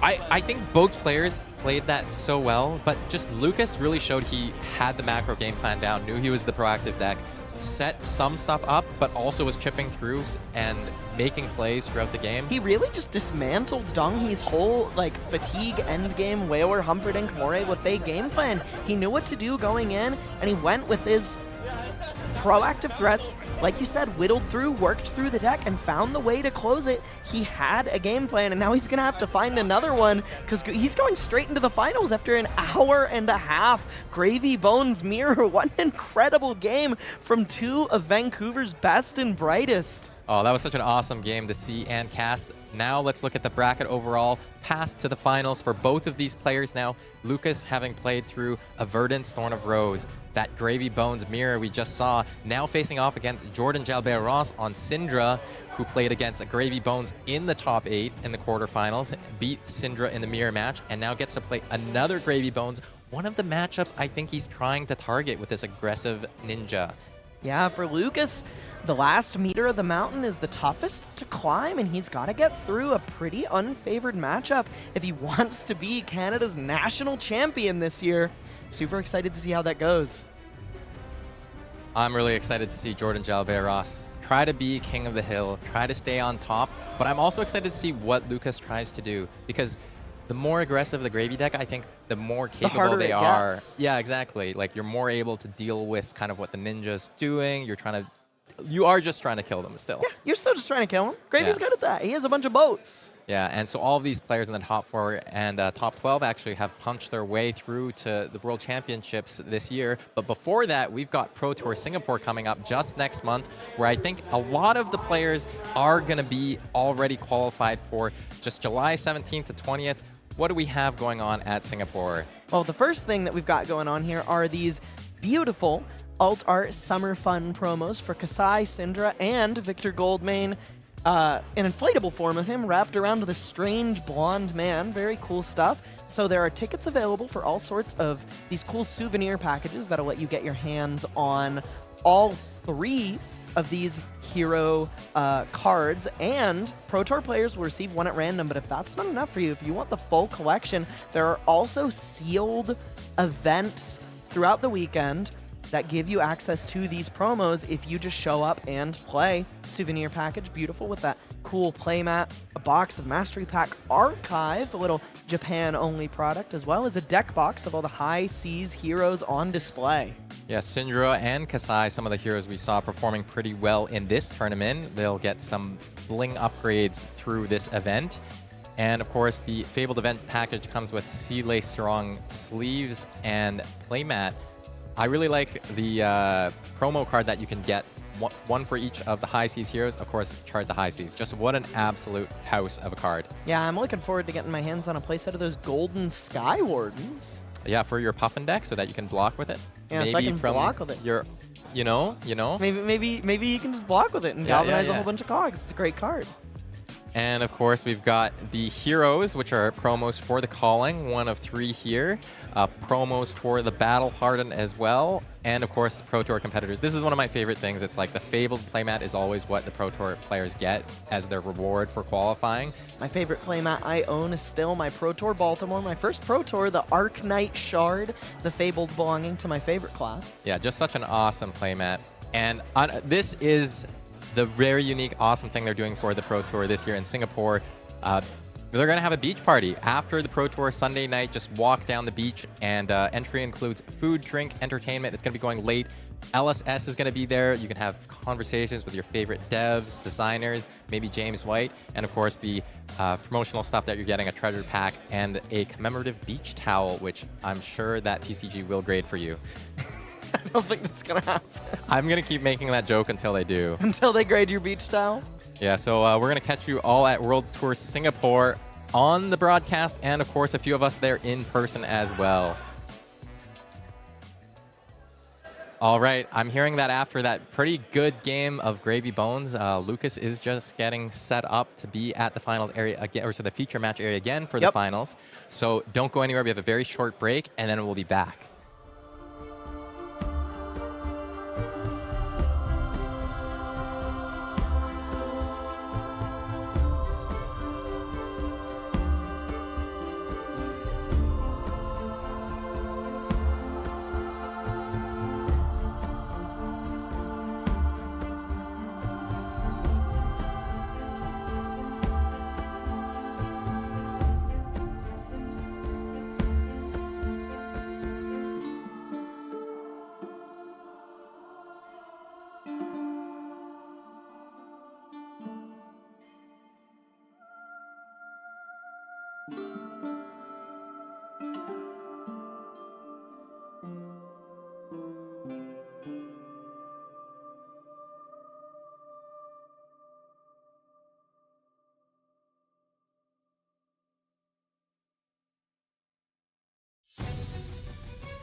There once was a ship that put to sea, and the name of that ship was the Billy O.T. The winds blew harder, bow drip down, blow me bully boys blow.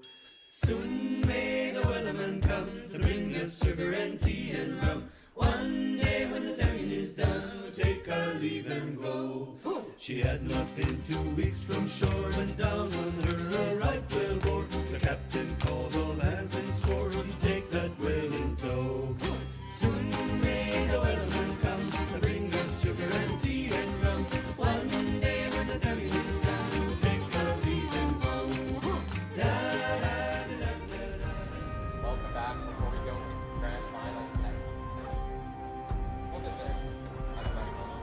this. Elly Bird. And we're going to have to say goodbye to you in a minute. But first, have the actual finals. I've been waiting all day just to get to the top here. Everyone's been waiting for this point. Over people's shoulders vicariously. Let's look at the bracket, how they got to the top. And of course, in the second seed, Jalbert-Ross against Patel. All right, in the second seed here, Jalbert-Ross did play against Tarek Patel and then followed up against Shawn Dhaliwal, kind of a murderer's row of very good Canadian players. So played the mirror match in that one, and then going into the finals against Lucas Ng. Yeah, and then on the other side of the bracket, Lucas played against a Verdance. We saw that go down a little bit in some of our other matches. And then that semifinals game mirror match as well, we just saw against Donghee Kim. Honestly, his proactive strategy is just executed so well. Really deserving of his place in the grand finals. Yep, super excited to see how this goes. Both of these people are kind of, you know, friend of mine, friend of yours on either end of the bracket. Getting ready to throw it down. We both have our psionic warriors seated in the feature match arena and ready to duke it out for us. Yeah, well, and honestly, I've had some conversation with Lucas, really great guy. So I can't help but cheer for what maybe is the underdog in this matchup, right? Well, let's go find out who exactly the underdog is in our feature match area where players are shuffling up and presenting. We have Jalbert-Ross going first as Cindra, the Drakai of Retribution, against Gravy Bones. So Jordan's the higher seed, actually, and chose to go first. Tells you a little bit about what his game plan is. He just wants to get some damage through on that very first turn of the game, get a little bit of that edge, have the first 5-card hand of the game, and try to keep Gravy Bones from setting too much up. Yeah, and that's interesting, too. Like, you know, you deny the ability for Gravy to do anything with that turn 1, put allies in graveyard, functionally drawing an extra card in addition to the arsenal. Plus, Gravy doesn't block that well. It might leak some damage through. Yeah, definitely trying to prey on how many allies the Shipwrecked Looter can end up with in his hand. And behind there, a moment ago, we saw Adam, the owner of Silver Goblin, who will be running the world premiere in Montreal with LSS later in the year. Silver Goblin, where Jalbert-Ross loves to play armories on the weekly. Find him there jamming games. And fist bump from both players. Ready to start. Equipment is presented. Everything looking pretty standard so far. Lucas is presenting those quick dodge flexors. We didn't see these earlier when he played against Yuki on Boltyn, but we do see it here. Kind of a bit of a staple for decks that have a bunch of no blocks or just need to efficiently shut down the tide of damage from aggro decks. Let's take a look at Lucas's opener and see if Jordan's going to be able to get anything through. Seeing a back alley break line, at least one ally in the hand, and a couple blue 3 blocks. So not the best, but not the worst defending hand. And, of course, the Crown of Providence that Lucas has as well. That'll be pretty good to... So Crown of Providence was in his list, but not in the mirror is a pretty interesting thing to learn. Yeah, for sure. Of course, Jordan here is going to do something on this turn 0. Thinking about the card he wants to pitch. It's going to be a blue Dragon Power. Coming in with a kunai for 1. And so we saw Ravenous Rabbles in his deck. I know he's not playing that many blues, but this one functionally being able to be a 5-power blue, not so bad.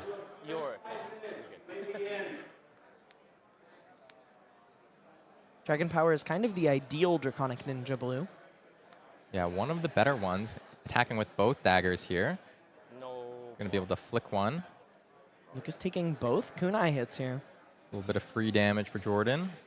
Probably going to get him down to 37 since he's likely to flick on this turn. Yeah, hot on their heels. Jordan's opener contains both a Lava Burst and a Wrath of Retribution. Curious if he decides to just hang on to both of those. Well, and it's interesting because the Wrath of Retribution is such a good card, but he is going to go into the next turn cycle with only one dagger. You don't always want to play it out on that turn. Yeah, so, interesting that he actually chose for that to be the card he arsenals rather than the Lava Burst. Yeah, maybe planning a couple of turns ahead. Gonna hope Lucas doesn't threaten his arsenal too much with something like a Conquer of High Seas or a Command and Conquer. No Command and Conquer to speak of, but his hand does have some action. He's got a couple blues and a Swiftwater Sloop, but unfortunately, no gold to speak of in this opening hand. Gonna take a look at the top with the Compass, but he doesn't really have any way to access those cards on the top. Possible we see him just resolve a Chum and pass, throwing him into the fray to be eaten alive like the chum that he is by the piranhas of Cindra's attacks. And Instead, no, it's gonna be a Sea Legs for 6. Sorry, actually makes sense. I'll do something. Okay, no, that costs 3, so Sea Legs yellow does does cost not. 3. It was a 2 for 6. Imagine if it was a 2 for 6. 2 for 6, very good. Yeah. Yeah, no, Lucas just going to Reinar rethink would that be play. over the moon if that was a 2 for 6. So would Levia probably.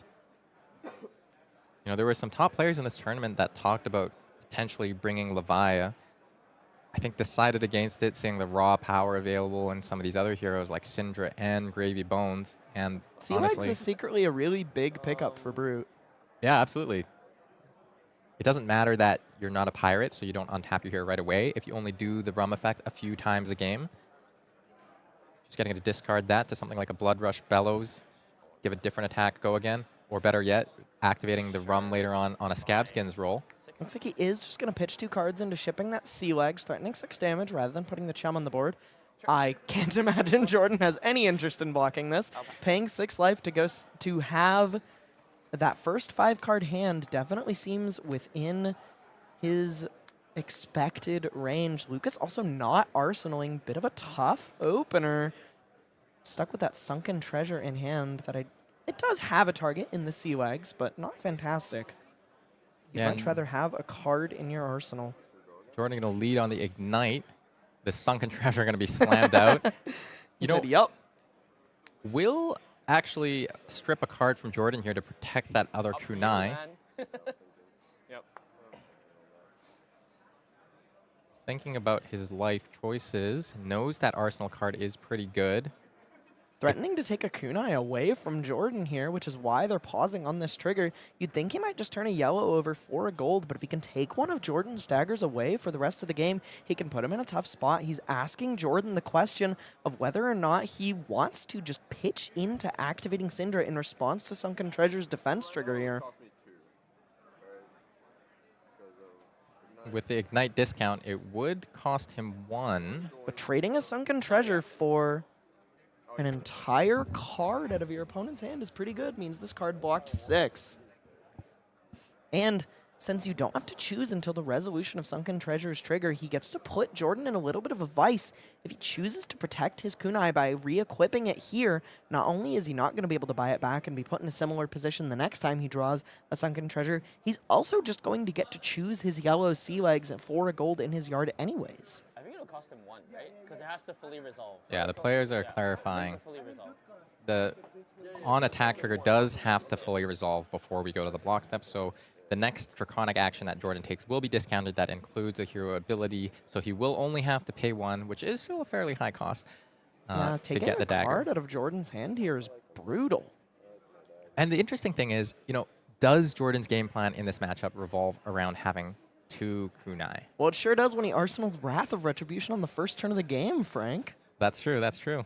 And we are seeing a Blood Lucas Runs might deep not as well. know that, but he is still, I mean, this card just blocked 6. Yeah, took that brand with Cinderclaw away from Jordan.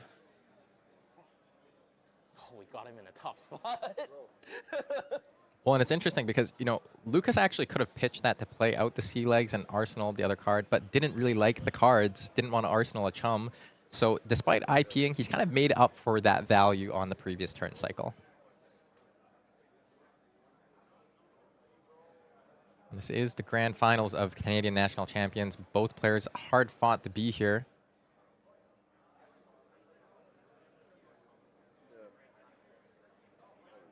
Sunken Treasure, just what an absolute house of card. Okay, gonna choose to pitch the Blood Runs Deep. Yeah, that card's not very good without 2 daggers. Yeah, exactly. You really need to protect that dagger and then maybe try to draw into something like that later. Choose sea legs. I'm not targeting. I'm choosing. Yeah. I'm choosing Yeah. the sea legs. Yeah, that's sorry. Those terminology. Yeah. Terminology. Makes it fine, right? Because Yeah. It doesn't say the word target, which is insanely important here. Yeah, and Jordan's going to have to rethink the whole turn a little bit. No longer gets those access to free resources. Also got a Spreading Flames that he likely wanted to line up with that Wrath of Retribution. This Sunken Treasure's pulling its freaking weight, man. Yeah, like if Jordan had access to a blue here, it would be a very different story. But not having that, eating the Ignite trigger, having to pitch another card, this is, you know, it could be like a 6 value, 7 value turn from Jordan. Looks like he's going to flick and put a dagger immediately back in the graveyard. Not ready for Lucas's hand of just 7 copies of Sunken Treasure. Yeah. Second Sunken Treasure here would be both funny and depressing, I think. It's like, no, Cindra please. is actually better, I feel like. So we have no resources now. Free. You already flick there. How much does the Spreading Flames I think this is just coming in for 3. done here? He's already used Cindra's ability, so I don't think we're going to see that Wrath fired off this turn. Might just actually be a 1 for 3 on this turn. See Walking a with the Conquer the bow. High Seas. Maybe says to Jordan, clear the way a little bit. I don't feel matter, man. I'm gonna be honest. Block 3. Couple of 3 blocks hitting the chain successively.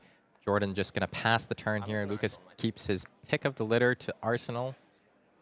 And despite that being, you know, pretty good turn overall for Lucas, Jordan gets to go back to his turn.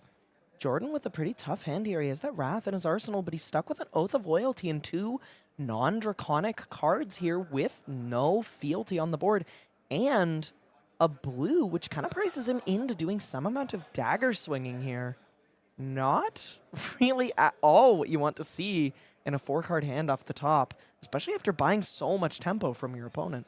Yeah, I wouldn't be surprised to see that Oath not played here. He has a few options if he leads on one of the non-draconic attacks, try to sequence around that somehow, maybe draw into a different card, but might end up IPing one of the cards, whether the Arsenal card or another one later in the turn. I'm not sure this turn works very well in any direction. Wrath costs 3 and is discounted by the amount of draconic cards you have, or draconic chain links you presently have, but he only has 1 dagger on the board, so he's going to want to activate Cindra before sending that Wrath. If he sends that Oath, he can't play the 2 non-draconic cards in his hand. He's going to play out the Wrath Retribution. Pitching a blue to play this card out is a totally fine line. I suspect what he might be going for this turn is to swing with the daggers, then flick them after he attacks later, and use Cindra to recur the daggers and then swing them again, but not buy back. So he's going to end with 0 daggers at the end of this turn, and that'll let him arsenal the Oath of Loyalty as a starter. He can't really afford that, though. His Cindra ability is going to cost him 2 this turn, Frank. Oh, that's he fully can't. right. He can't muster any other draconic chain links without pitching into his kunai. And maybe if Lucas smells that and can deny the blood-splattered vest trigger here, it'll be pretty important. Not going to be very easy to deny a blood-splattered vest trigger, should he just flick here. He does have the line of flicking, triggering blood-splattered vest, and using that resource in conjunction with another card in his hand to buy back 2 daggers and swinging them. But that's not a very efficient line with this hand. He can send that Fire Tenant Strike first as a 0 for 4. But you really want to be doing more with this 1 of in your deck. Kind of seems like it's a big part of his game plan for this matchup. Well, I think the dagger is going to come out first, and then what you're talking about is going to happen after. Well, we'll have to see. Here we go. Here's a dagger for 2, hitting the combat chain. This does generate a draconic chain link, like you mentioned. Yeah, it would be pretty funny just to see whether through a flick or, oh, yeah, no, this is going to be the turn that we're going to convert the quick dodge flexors to some defensive value. Now Jordan going to run out this Fire Tenant. Another 3 block hitting the combat chain. We're going to flick that.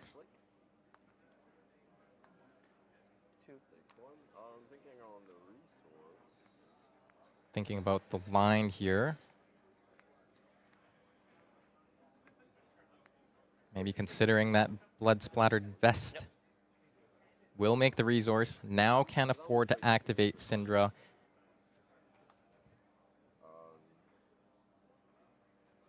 Perhaps considering playing one of the other cards first? Nope. Yeah, using the resource to buy back. He has 2 Draconic Chain Links, though one is invisible since the kunai has left the chain. Yeah, and the previous act did hit, so he's trying to continue this Mask of Momentum train. Sorry, 3 go again. Yes, that's right. Now there's going to be 3 go again because of the Fire 10 at first strike trigger, giving the next Draconic attack +1. This did not hit. This would be a second chain link, yeah. Yeah, Second Chain Link for Mask as well. and that's relevant here because we can see that it'd be easy for Lucas to block 2 on this with just that 1 floating resource for Rigor Mortis. So 3 asking for another 3 block. Not super sure how incredibly much that is going to matter here. He does have the Crown of Providence if he waits for a 4 power later in the turn. This card also can't draw a card itself as it is a weapon attack. And the next kunai will come in for 2. Cut Through is going to threaten here for 4. Not a Draconic attack, though. 4 power attack with go again. Lucas has 4 armor pretty readily accessible. If this is the turn, your opponent's committed one of their power cards. Might be good to get maximum value out of your equipment. Power cards and a fair bit of resources, too. I'll sync this. Sinking to find another card to put in his hand. Let's see what he draws. Reactions. I couldn't see it at all. My bad. Now covering 4 on this cut through. No ancestral empowerment this time. I think Jordan's considering giving the boots here, getting a couple extra swings in, but that also plays well into the quick dodge flexors on Lucas's side of the board. Does he really want to trade not having a dagger on board or not having access to those boots for a card? And the answer is no, he's just going to pass. Just going to pass an Arsenal, that 4 power starter in the form of the Oath of Loyalty. Lucas has 3 cards to work with, and he has an ally in the hand and an Enlightened Strike. And just a pretty aggressive line from Lucas. You're able to convert that Enlightened Strike just as a 2-card 7. Pretty good. Keeping up on rate against Cindra a little bit, though it cost him a fair bit of armor. Jordan was thinking about blocking with the boots in case he could use them in the near future, but then maybe considering also that, oh, there's other unhits in this deck. There are real unhits in the deck, yeah, like Loot the Hold. Does just cash it in for value, maybe looking to use it on this turn. Does have a Lava Burst in hand. Is going to start with that Oath of Loyalty. That will be the Draconic starter in this case. Doesn't need to pitch into the daggers. Take 4. 25. Lucas taking 4 down to 25. Display Loyalty. That's going to make the first fealty of the game for Jordan. Bail him out of some situations like what he was seeing in the previous hand. That turn would have been smoothed out by maybe 1 or 2 fealty on the board. Yeah, fealty would have made that turn really, really powerful, but finding it so early and kind of getting it a little disrupted by that Sunken Treasure made that Wrath of Retribution a lot less impressive than it could have been in the matchup. Now for the umpteenth time this tournament, we're about to see Gravy Bones use the Compass of Sunken Depths to maybe take a peek at the top card. First, we have to twiddle with it for a little while, Frank. Take 3. Okay, Lucas is going to say no blocks. Just going to take this damage. I want to block a later chain link or decide if I can even block this. Gonna give 4 here. Murderous Rabble and a gold-baited hook. This will probably buy the first Flick Knives of the turn. Going to 0 daggers means he'll have 2 when he activates Cindra later in the turn. Curious if he floats the resource on the Blood-Splattered Vest. It is his last resource, but he can fire off Lava Burst into Breaking Point. Maybe content to just Arsenal the 1 cost if Lucas blocks out the Lava Burst. Gives him a lot of info. Oh, I love this. It's also just, you know, on Lucas's side of the board, you're just wondering what's the follow-up here? Is it going to be a 1 for 4, 1 for 5? This is kind of an interesting position Jordan's in here, because by floating 1 resource, he tells Lucas that there is a follow-up to this Lava Burst, whether it connects or not. But if he goes the other way and uses the resource immediately, he kind of doubles up on hits, and Lucas gets a ton of value by blocking out the breaking point and then just gladly takes 5 against the Lava Burst. So asking Lucas how he plans to deal with this, and he's likely to lose his arsenal to this Lava Burst, or to this breaking point immediately following this Lava Burst. Yeah, so both pieces of equipment being fully cashed in by Jordan here. Got the 1 block value, gave go again to the Lava Burst at instant. So now this Rupture attack is going to be able to come in. We've got enough Draconic Chain Links. Might as well activate Cindra's hero ability before you can Sunken Treasure me. I bet Lucas wishes the last card in his hand was Sunken Treasure. And now just thinking about what he's going to do with his turn now that he's going to be hit by this breaking point. After a pretty good back and forth between the two players in the first couple turns of the game, Lucas putting Jordan in a tricky situation, Jordan playing out a good but maybe not excellent Wrath of Retribution turn. This turn has really turned it around. 2 high power premium finishers, and this breaking point really backbreaking for Lucas. Yeah, Lucas taking 5. Jordan has really found his footing in this game and also finding that golden tipple in Lucas's arsenal. Lucas with almost no armor left to speak of. Jordan 12 life up with that Mask of Momentum still in play, and he's drawn a bunch of action here. Lucas using Gravy to put something in the yard. Oof, he had an ally stuck in hand, just using the Dead Threads to put Rigor Mortis on the board, which might just feed Jordan a Mask of Momentum trigger. Yeah, this Oath of Loyalty does have to go face first, though, but 4 is still pretty hard to block, and I think I saw a couple of allies in Lucas's hand. He's going to look at the top card of the deck. When we said uphill battle for Lucas in this matchup, this is what we were talking about. Jordan is just not letting his foot off the gas after finally getting to play the game plan he wants. And Lucas is just going to keep losing life to these attacks that he can't block until the ones that he has to for the Mask of Momentum. And the pattern this forces him into is just taking a bunch of damage, then trying to shut down the Mask. Flick Knives belaying that and putting him in an unwinnable position as it gets harder and harder for him to get anything going on his own turn. And now this other Rising Resentment is both going to hit the Rigor Mortis, draw the card off the Mask of Momentum trigger, and also banish, get that activated ability or triggered ability. However, it's just another Rising Resentment ripped off the top. We're just playing 3-3-3. He had the Rising Resentment in hand, actually. He drew Blaze Headlong off the top, so this Mask trigger was worth 4 damage, basically added 1 to the turn since 3 went into Rigor Mortis. And Jordan doesn't believe in arsenals, not when there's a dead man walking on the other side. This is 4 damage. A Swiftwater Sloop going to only be 2 on the blocks. Lucas down to 6, just casting and passing on Sawbones. Hard casting a Sawbones must be one of the most heartbreaking plays you can make in this deck. It's just 2 cards to prevent 1 damage, maybe. Jordan has finally found a hand that is not so good, but he does have a fealty to fire off the Art of the Dragon Blood with Go again. Other 2 cards, couple blues that don't do too incredibly much, and an Ancestral Empowerment in the hand. He probably wants to answer the Sawbones because it's pretty capable of covering up these dagger pings and swings or Flick Knives. Yeah, I wouldn't be surprised to see if he maybe tries to do some funny business, shifting that around. Maybe if he plays the Flick and then the Throw Daggers or something along those lines. He can just fire off 2 cantrips on the first combat or first chain link if he likes to play the Art of Blood right off the bat.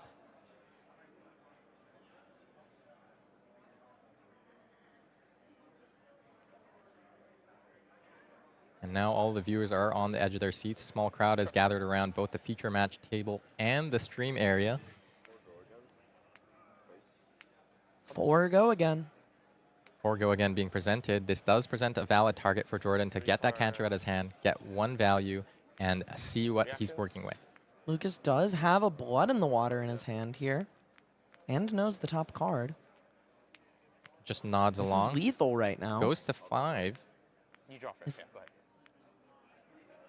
Finds another one. This Blood on the Water. Going to be able to cover Does 6. cover 6. But only 2 cards left to work with. And he's at 6 to Jordan's 28. He needs a miracle to find his way out of this position. Knows about the Sawbones on the board on Jordan's side. Yeah, going for a Flick Knives or concealed, or not concealed, going for a Flick Knives or Throw Dagger here can get him pretty blown out. Throw Dagger does not draw a card if it doesn't deal damage.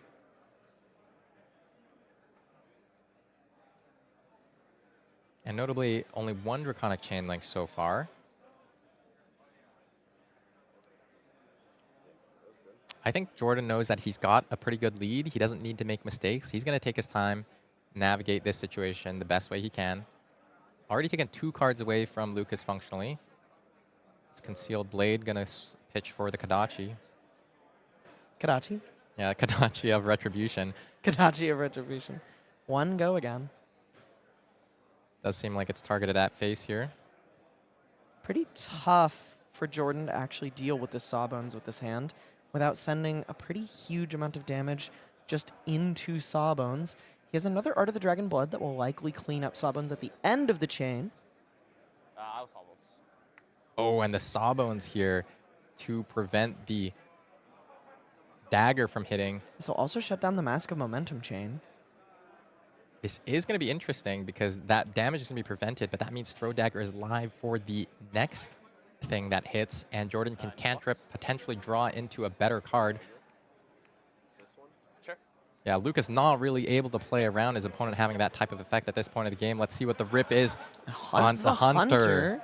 He has 1 floating to send that across. Lucas only has 2 cards left to work with. Honestly, pretty good rip off the top. You hunt the Hunter, you mark your opponent, and save your 0 for 4 for the next turn. Well, depending on whether or not he chooses to kill the Sawbones. That's true, that's true. Doesn't have go again on his next attack. We're going to hunt the Hunter on Sawbone. All right, Jordan Jalbert-Ross has a little bit more discipline than I, who's known to not, and just clears the Sawbones. Frank, you and I played some games of Flesh and Blood yesterday, and I will let the world know you play like a rabid animal. I mean, in my defense, I'm playing a deck that, you know, wants to be played like a rabid animal. You do play like a rabid animal, though. I think I made 3 blocking decisions that game, but Jordan made the disciplined play, cleared the ally. Lucas just playing out the blue tip the barkeep in his hand there to get a rum. Forced the pass back to Jordan. Now going to play a 5-card hand, including that Art of Dragon Blood that's in Arsenal, leading off with a Ronin Renegade now for 3 go again. Lucas 3 block stuck on offer. In a blocking pattern here. I'm not sure he has a way out of this situation. Even though every card in his hand blocks, there aren't any allies stuck in there. He's just too low to ever take a meaningful pivot. It feels like a foregone conclusion at this point. And Jordan trying to really crown himself as the King of the North this time. Going to flick daggers on the second chain link. The first one was blocked, so this is really his first chain link for that Mask of Momentum trigger. Not sure how many times we're going to see it ever activate again in this tournament. It is possible exactly once more with Lucas at 3. This is the turn that it'll happen if it does. Otherwise, it might just be the end of the road for that card and for Lucas.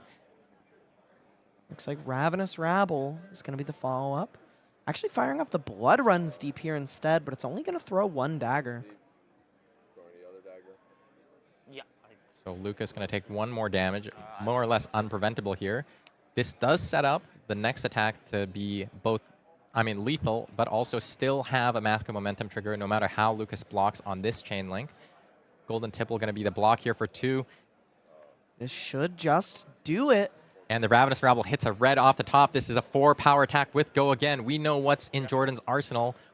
This might just be the tournament-ending attack. There is a blood on the water. And, of course, 4 coming in, and it's a call to the grave.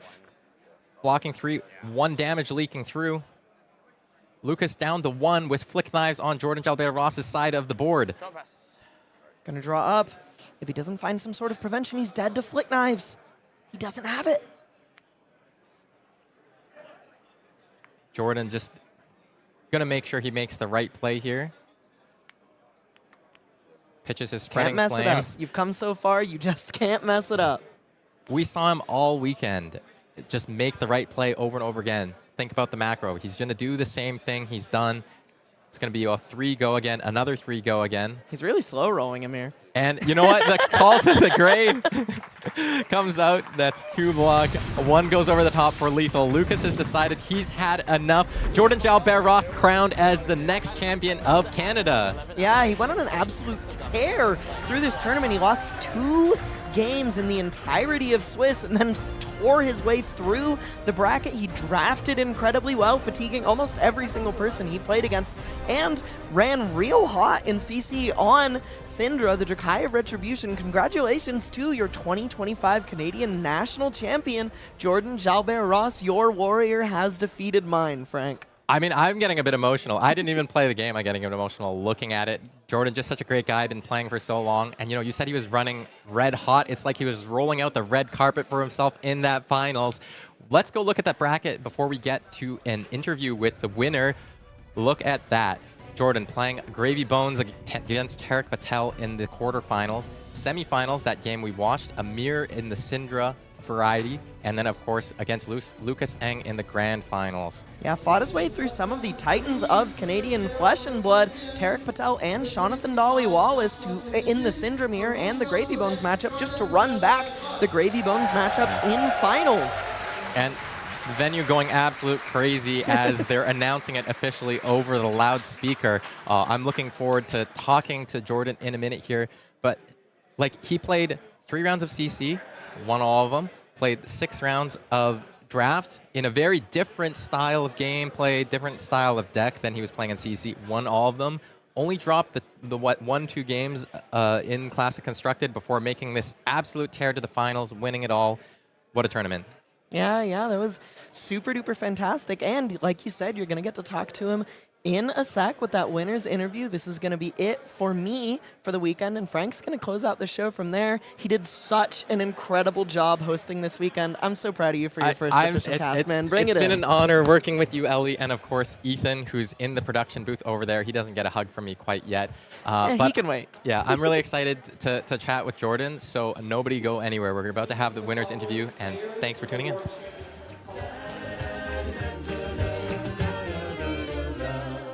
Before the boat had hit the water, the whale's tail came up and caught her. All hands to the side, harpooned and fought her when she dived down low. Soon may the wellerman come to bring us sugar and tea and rum. One day when the time is done, take our leave and go. The line was cut, no whale was freed, and the captain's mind was not on greed. But they belonged to the whales and agreed, she took that ship in tow. Soon may the wellerman come to bring us sugar and tea and rum. One day when the tanning is done, to take our leave and go. Da da da da da da da.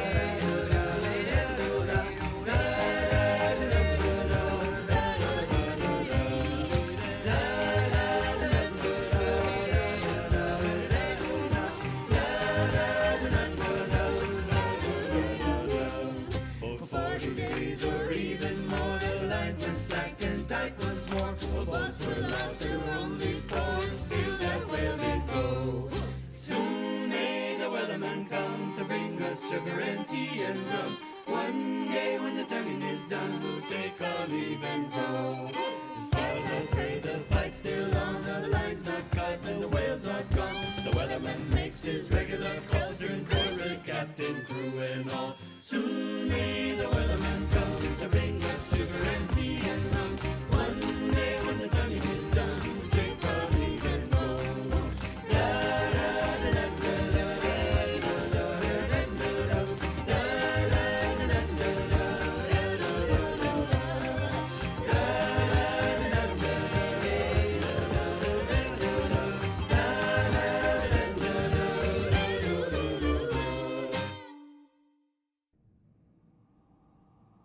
We're coming right back with our winner here. Congratulations, huge congrats to Jordan Jalbert-Ross for winning Canadian National Championships. Oh, yeah. We have something for you here. What is this? My trophy.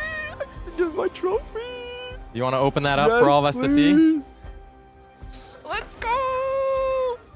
Oh, it's just absolutely beautiful. And this is the Canadian National Champions. Not the Leafs. Not the Leafs. Go Habs. Go Habs. You know, that's been one of the things we've been talking about this whole weekend. Like, we've got these, there's teams that some of you are on, including yourself, playing with the Value Vampires, but also this regional aspect. There's, strong regional pride. All the players in Montreal play together, test together, have had great success in the tournament scene over the past couple months, and you're kind of just like, punching above your weight maybe, but then also entering yourself in that conversation. Montreal is where it's at now, okay? Like, I know before we didn't have that much success. Now we're onto the scene, okay? And Montreal is to be feared, I'm telling you. Like, we're a bunch of people that practice together, and we're like 4 of us are in Value Vampire, and I think we're doing very good right now. Like, Jimmy is like top 4ing, like top 8ing every calling he's going to. Like, he's doing great and farming World Tour points. Yeah, exactly. Yeah, right? you're he's also farming World Tour points now. I'm doing good now. I did not do well at London at all, so that felt. But I did well in Vegas, and now doing well today. That feels extremely good. Finalist at Vegas, right? Like finalist at Vegas. So you got so much experience in the draft format. How much did you practice draft, by the way? Before calling Vegas, I practiced like a lot of sealed. I knew the limited format gameplay a lot, and the draft, I was comfortable. Like, I knew I just didn't want to have Puffin, and like that's all I knew. I just didn't want to pick Puffin. Right. And then after Vegas, it went extremely well. So I was like, I know this format. Yeah, you're not doing anything wrong. I did not do any other draft. I did not do anything. I said the only thing that I'm not sure is I actually never played Scurv. Right, I just never played Scurv. So if that happens, it happens. But like, I'll do it, but I'm not confident. And then my first draft, pack one, pick one Scurv. I was like, this is it. It's destiny, right? Well, this is it. And we're going, and then I thought it was a train wreck of a draft. I got exactly 30 playable, and then the games were just like, you watched the games. It was the same game. It was exactly the same game. It was the same game, and at the end, it was sloop 6. Like, it was, and it was great.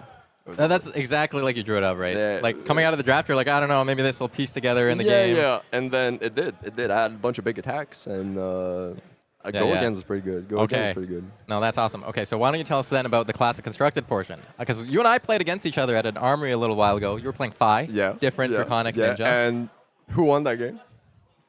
I mean, I don't want to brag. I beat the national champion one time. Yeah, you did. Yeah, so coming in. Oh, by the way, so huge shout out to Philip. And Philip Miko, I don't want to pronounce the rest of the name because I'm going to scorch it up. Value Vampire, he went second last week, I think, at Bologna. And I basically copied his list. I changed. He had like 3 Bastions. I put like 3 Rallied Coast Guards. It's basically the same thing. I didn't get it in Prism anyway.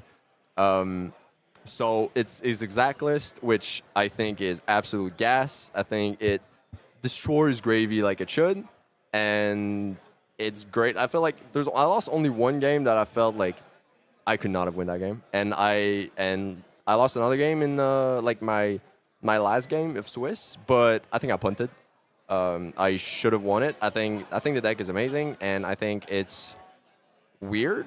Like, it does not have like a lot of fealty payoff. Like, the fealty payoff is that your deck works. Yeah, exactly. Because you have cut through and stuff. Yeah, cut through and stuff, exactly. Like, the deck, I called it No Shelter Please, that deck, because I cut through and throw daggers. Like, there's a lot of hands are like, all right, we're going in. He doesn't have shelter, and then he doesn't, and the deck is great. Yeah, exactly. Well, and so, the 1 damage prevention from Sawbones could have turned off your throw daggers in the final. I was looking at it. I was like, yeah, that's not great. And then you use Sawbones like to protect from 1 damage. I was like, all right, we're throwing throw daggers. So I love the card. I think. Okay. Yeah, I love Cindra. I'm not the biggest fan of Cindra. I used to be a big 5 player, but I was a big Art of War kind of guy. Exactly. So when Art of War went, I went like, I loved Aurora. I was a big fan of Aurora, and I didn't do well in London with her. It bummed me out a lot. And then I was thinking maybe bring Puffin today. Okay, aggro Puffin. I talked a bit with Aidan about Puffin boost Puffin, but I got sick a week before. Like after coming out of Vegas, I got completely sick, and I was like, I don't have time to practice this. I'm just gonna wing it with Cindra. Yeah, your comfort pick a little bit. Yeah, comfort Cindra, and then I talked a lot with Kevin Constantino, went second last year. That had a different list, but like, you know, like the ideas are similar, right? Yeah, for sure. So yeah, that was. No, that's really awesome. Good to get like your technical know-how or like technical input on some of this stuff. Let me ask you something a little bit more personal. Is like, what does it mean to you to be, you know, winning a Tier 3 event, national champion? You were finalist in Vegas, and it's kind of like you get a bite, but you don't get the whole cake, and now it's all yours. It means a lot. Like it really does. Like. Because I did well at some events, but there's always like imposter. You know, you think like some games I'm playing. For example, I was playing in Vegas, and there were a lot of games where like I'm not remembering my pitch deck. You know, and I'm thinking a great player will remember his pitch What would deck. Pablo Pintor do? Yeah, you know? like, well, Pablo would remember his stuff, and so you feel a bit like, do I deserve this? Did I actually like? Am I actually that good? Maybe I have like, especially after London. After London, it was a big time of. A lot of games I thought I got very unlucky, and I was like, did I? Like, did I get unlucky? Right, exactly. Like, a lot of Value Vampire people did very well. Jimmy did well. Everybody, actually, in my like group, basically, that went to London. No, Leo got top 8. Yeah, exactly. Pro Tour stuff. And by the way, I was crushing him in practice with my Aurora. I just got to say, I was crushing him. That's how he got his list to be that good. So there's a bit of like you're wondering, am I actually good? And then I got the Vegas top 2. I was like, maybe I am actually good. And then today, I think I'm good. Yeah, that's awesome. Yeah. I think I'm good. No one wins a national championship on accident, especially not in Canada. You know? We have a pretty big field. We have a pretty good field. We're pretty strong, I think. Like, I was looking at our graphic. We're putting the players to watch for the tournament. And it's like 10 players or something. I was like, we got to put this on multiple pages. We're doing the regions. We got to show everybody because there's so many good players. By the way, love the region thing. I don't know who's responsible for that. I don't know if it's, a little bit of everybody. It was lovely. Everybody was happy to see, like we were at the Airbnb yesterday, and it was like, oh, it's me. They got my 0-1. yeah, for sure. Great. Yeah. It's always awesome to like follow people's progress. And then of course it's like we saw you on stream so much yesterday. I think you were being a little bit of the villain just because you were in the good way, right? It's like, how is this guy winning? Somebody's got to show him. I kept being on stream and being like, I gotta lose at some point. Like I gotta lose at some point. I laughed with someone. I don't remember who it was. I said, you know, if you want to know how my draft went, well, all the games are on stream, so you'll be fine. Like, you'll get all 3 games. All 6 games were there. So anyone that's still playing Nationals, watch just all of the games, and you'll just know how to draft. Just draft the cards that Jordan had in his deck. Exactly. Pick the big boats.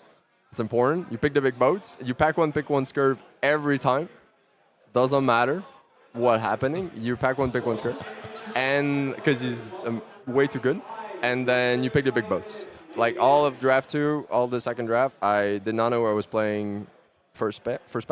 Because all I took was big boats. And stuff like that. I had like 3 battalion bark. And and then second pack, I got past some good allies. And I was like, I guess I'm gravy.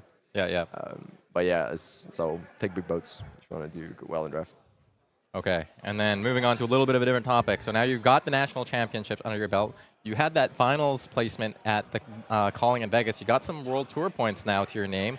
What are your upcoming plans for kind of Tier 3, Tier 4 Sadly, events? that's the thing. Like for World Tour, I'm not going to Singapore. I didn't qualify. I did not want to qualify, right? So like the PQ season, I was not like.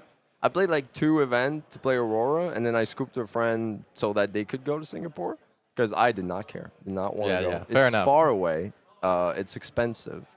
But I'm sure it's going to be an amazing event. Yeah, but then World Prem Montreal. World Premier Montreal. Everybody come to World Premier Montreal, please. It's going to be insane. It's going to be awesome.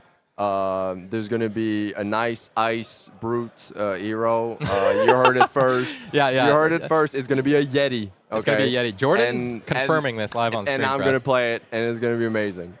Okay, no, that's really awesome. Yeah. Well, and then there's Worlds, which I'm going to win. It's always pretty nice. And You know what? I think you went through that arc of like, oh, like, am I good enough? I've been playing, I've been grinding. But like, you really deserve this payout that you got, right? You put in so much hard work. And it's like, now that confidence hopefully carries you through to some of those future events. Yeah, that's what I hope. The problem is the ego. The guys in Montreal, they know like the head, it's getting too big. Daniel Dreisiger is like, no, man, I'm not going to hear the end of this. It's over. Yeah, for sure. So, yeah, but I'll try to keep it down a little bit, be a little humble. But not today, though. Not today. Today, I'm better than everyone. I'm sorry, I'm better than everyone. Yeah. Montreal is the better region, officially. It's officially. on Frank the trophy. knows. It's Frank on the trophy. knows. He's in there.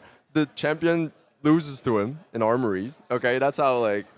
I mean, we have a really great armory scene. I think we do. I think we have great armories. We have great events, great shops. It's shout out to the Goblin, the main shop. They're great. Running World Prem Montreal. Yes. Thank God for them. And you know what? Maybe we should say, aside from just having this stone cold killers, all the great players competitively in Montreal, we also have a huge community of really awesome people in Montreal. Extremely inclusive, lovely. Everybody's always fun to play with, fun to interact with. Yeah, super friendly. Yes, and like everybody's always welcome. If you're in Montreal and you're not playing too much, come to armories, come to events, say hi. It's lovely. Yeah, he's going to be there signing autographs every single week. Yes. Until next year, right? Yes, I'm contracted now. Yeah. Contracted.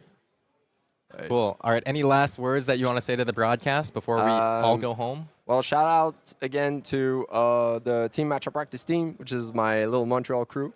And shout out to Valley Vampires. It's the other side. Valley Vampires. Great team, great people. Love them. Good luck to the people, in their next the national championships in the next weeks. And Yeah, next week we've got UK National Championships, which will be broadcasted on the Flesh and Blood YouTube page. So tune back in for that. And Jordan, you deserve this. Thanks so much for the interview. Congrats on the win. You. You better get out there and go celebrate. Hell yeah. And everyone that tuned in at home, thanks for sticking out to the end. We got to have a great conversation with Jordan. We'll see you next time.